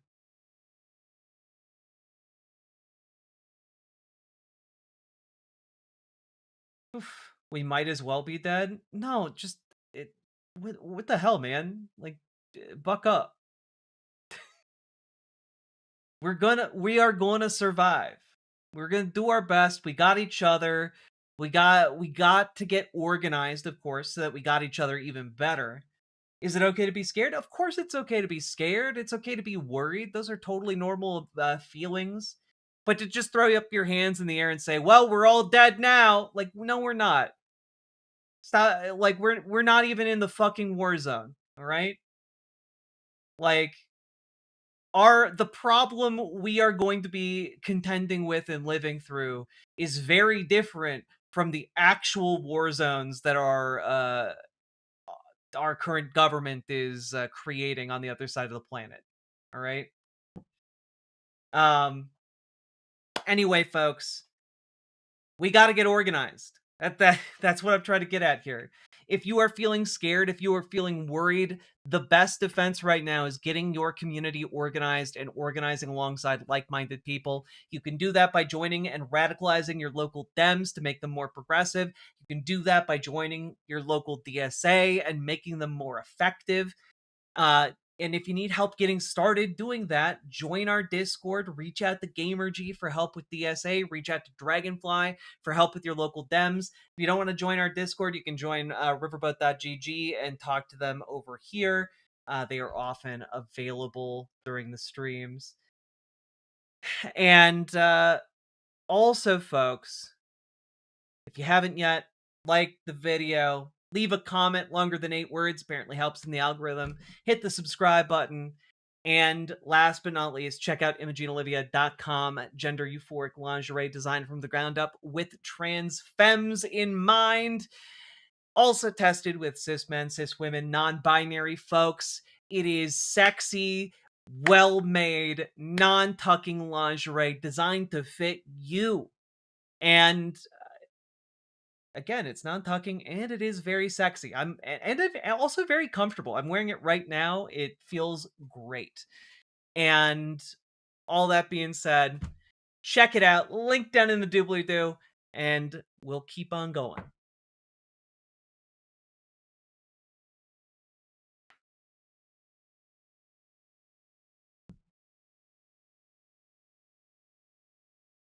Boo.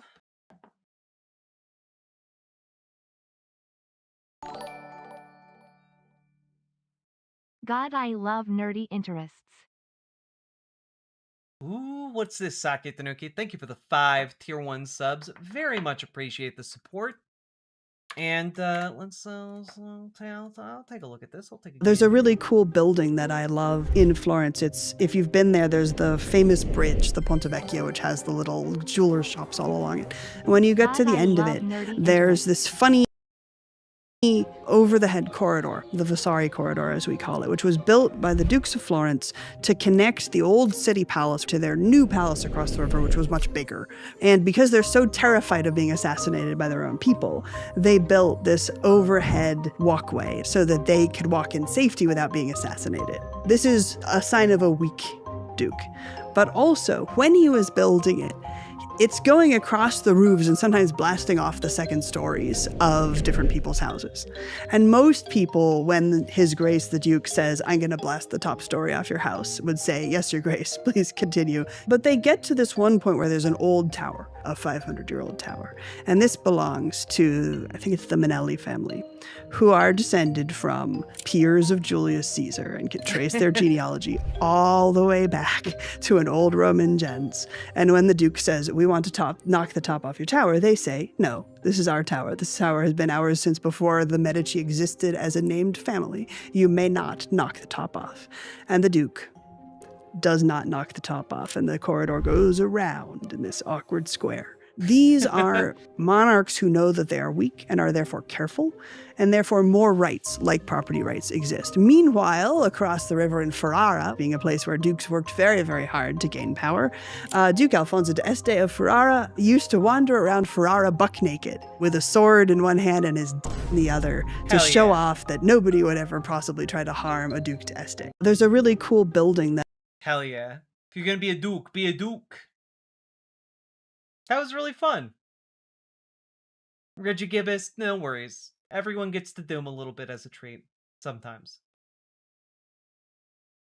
Now, folks, we've been going for like 5 hours or so. I'm gonna ask you to click the goddamn button.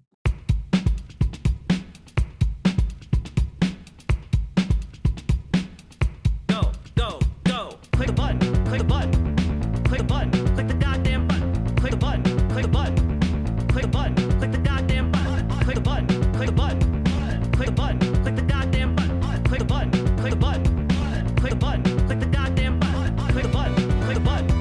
Click the button. Click the goddamn button. Click the button. Click the button. Click the button. Click the goddamn button. Click the button. Click the button. Click the button. Click the goddamn button. Click the button. Click the button. Click the button. Click the goddamn button. Click button. Click button. Click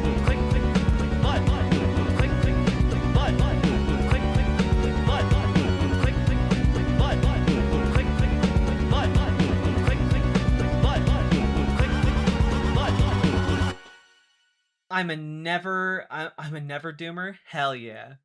I love it. Revolutionary optimism is an important decision to make for yourself. Firm believer in that. You got time for a meme video or two? I got time for one meme video. And I think we might have to call it for the day. Also, folks, we made it over 100. We are chugging along towards our goal. When we hit 250, I'll let you know what the goal is. That was lit. Hell yeah. All right, what is this? And there's something about this fairy hopping around, bossing everybody around, trying to intimidate people like me and you. Hey, listen, asshole, what the fuck's your problem? And you notice drunk, just, but still stumbling forward, more blood. As he falls down, they go, our God must be lifted back up. And more blood on the other side. Sell the baby parts. Arrest the reporters that expose for keeping babies alive. Eat the hospitals with their bodies. Have the Pepsi taste testing systems be based on fetal tissue. All demonic systems genetically engineer all the crops. Overthrow creation. More blood. That's Hillary. I want to break your jaw off and grab it with my hands and rip the mandible off your head. I want to bash your brains out. I want to bring you low. Jones says 2 + 2 = 4. Ha ha, it's insane. He's crazy. He's nuts, you know. Oh my God, he's totally insane. He's a Martian. I mean, no, 2 + 2 = 4. They want to strap you down and take a buzzsaw and cut the top of your head off like a pumpkin and pull it off and get a little spoon and go, well, you're looking in a mirror. This is one thing I know they like to do. They go, I'm going to eat your brain now. And you're on horseback going up mountains, and there's these little trails this big up them, and the horses are being real careful, or mules, and you're up there in like 3 coats, but you get super cold and it's below. And when you finally get to the little camp up at the top, and they're getting that chili out and cooking and everything, and you get in there and you're eating crackers and stuff, it's like all this epigenetics just goes, you're just like, oh my God. Oh, the epigenetics. It isn't kill animals hunting, it's the going out and the freezing and all these instincts and the ancestors start clicking. What is Hitler? What is Stalin? What is Mao? What is all this stuff? What is Venezuela? I'm a human, and I'm coming. I'm animated. I'm alive. My heart's big. It's got hot blood going through it fast. I like to fight, too. I like to eat. I like to have children.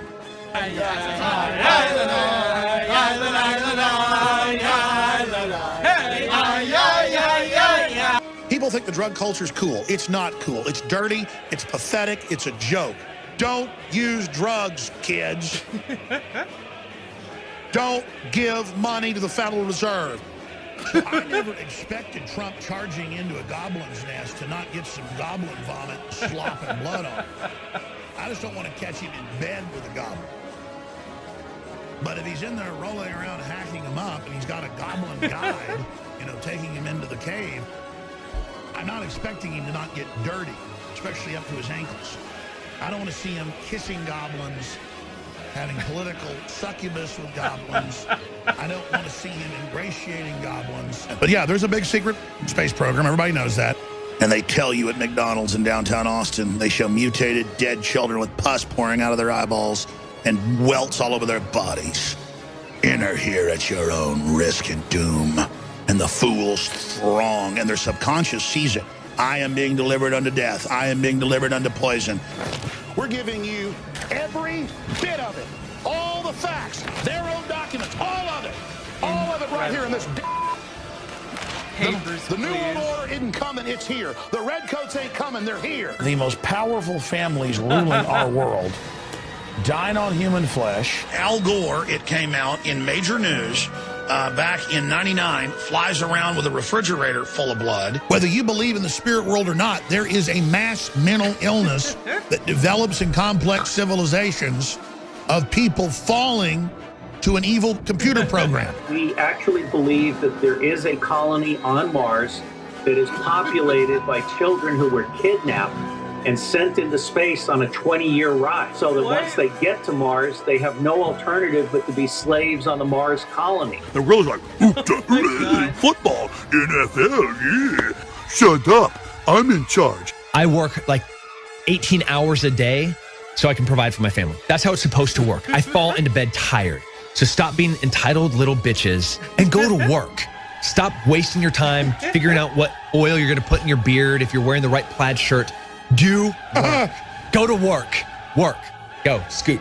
They cut my grandmother's lung out, and she didn't even have cancer. And we're just here with a camera. I mean, Google's got its cameras on all our computers. We use Google, watching us. I mean, just explain that to me. How can he say we shouldn't have a camera in here when Google is all about selling our data and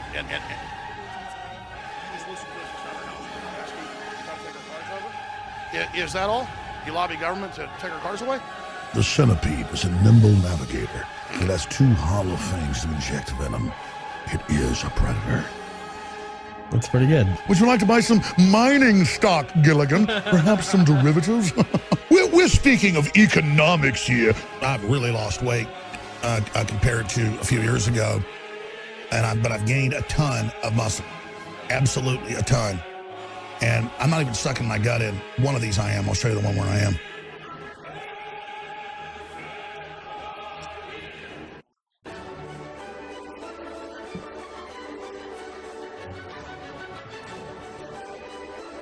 What the fuck? Oh, God. They had in tanks people with gills and their little babies, and they were in there just gulping, clawing at the sides. You see a turtle at the zoo and it wants out and you feel for it. They got humanoids crossed with fish and stuff. I mean, we are screwed, people. I mean, do you understand that? Holy cow. This is what it's all about, ladies and gentlemen. This is what it's like when you don't sit in front of video games all day and act like you're intellectual and act like you're tough. And I'm not criticizing you if you play video games. The point is it's designed and admitted to dehumanize you. Incredible. Incredible. Well done. Well curated meme content there, Banana Brains. Saki Tanuki, thank you for the 2 tier 1 subs. What is this? Let's find out. You could basically make a triangle, just like that. Wait. You could basically make a triangle, just like that. What? You could basically make a triangle, just like that. Just like that. Oh, God. Incredible stuff. That looks like it has four sides. Yeah, like a triangle does. Every triangle has 4 sides, chat. There are 4 sides.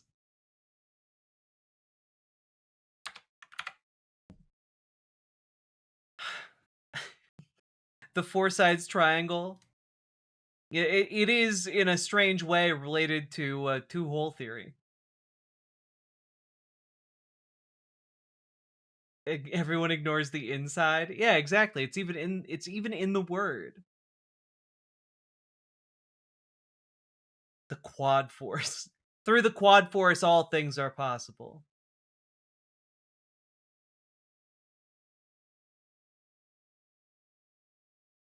Isn't that a quadangle?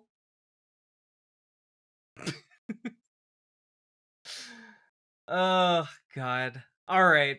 I thought we'd have time to get to the Tucker Carlson bit. We'll get to that on a new day. I believe I will be back on Monday. If you're lucky, I might be back tomorrow. Probably not, but maybe. I would really like to get through the Tucker Carlson content and some Epstein related content as well. Must. And I do want to watch Michael Knowles having a crash out over British money, because that's pretty funny. That's just a funny idea. All right, folks. We've been going for a while now, but if you've been enjoying the show, hit that like button, hit that subscribe button, do the things, and I will see you all later. Good night, everybody. Bye. Goodbye.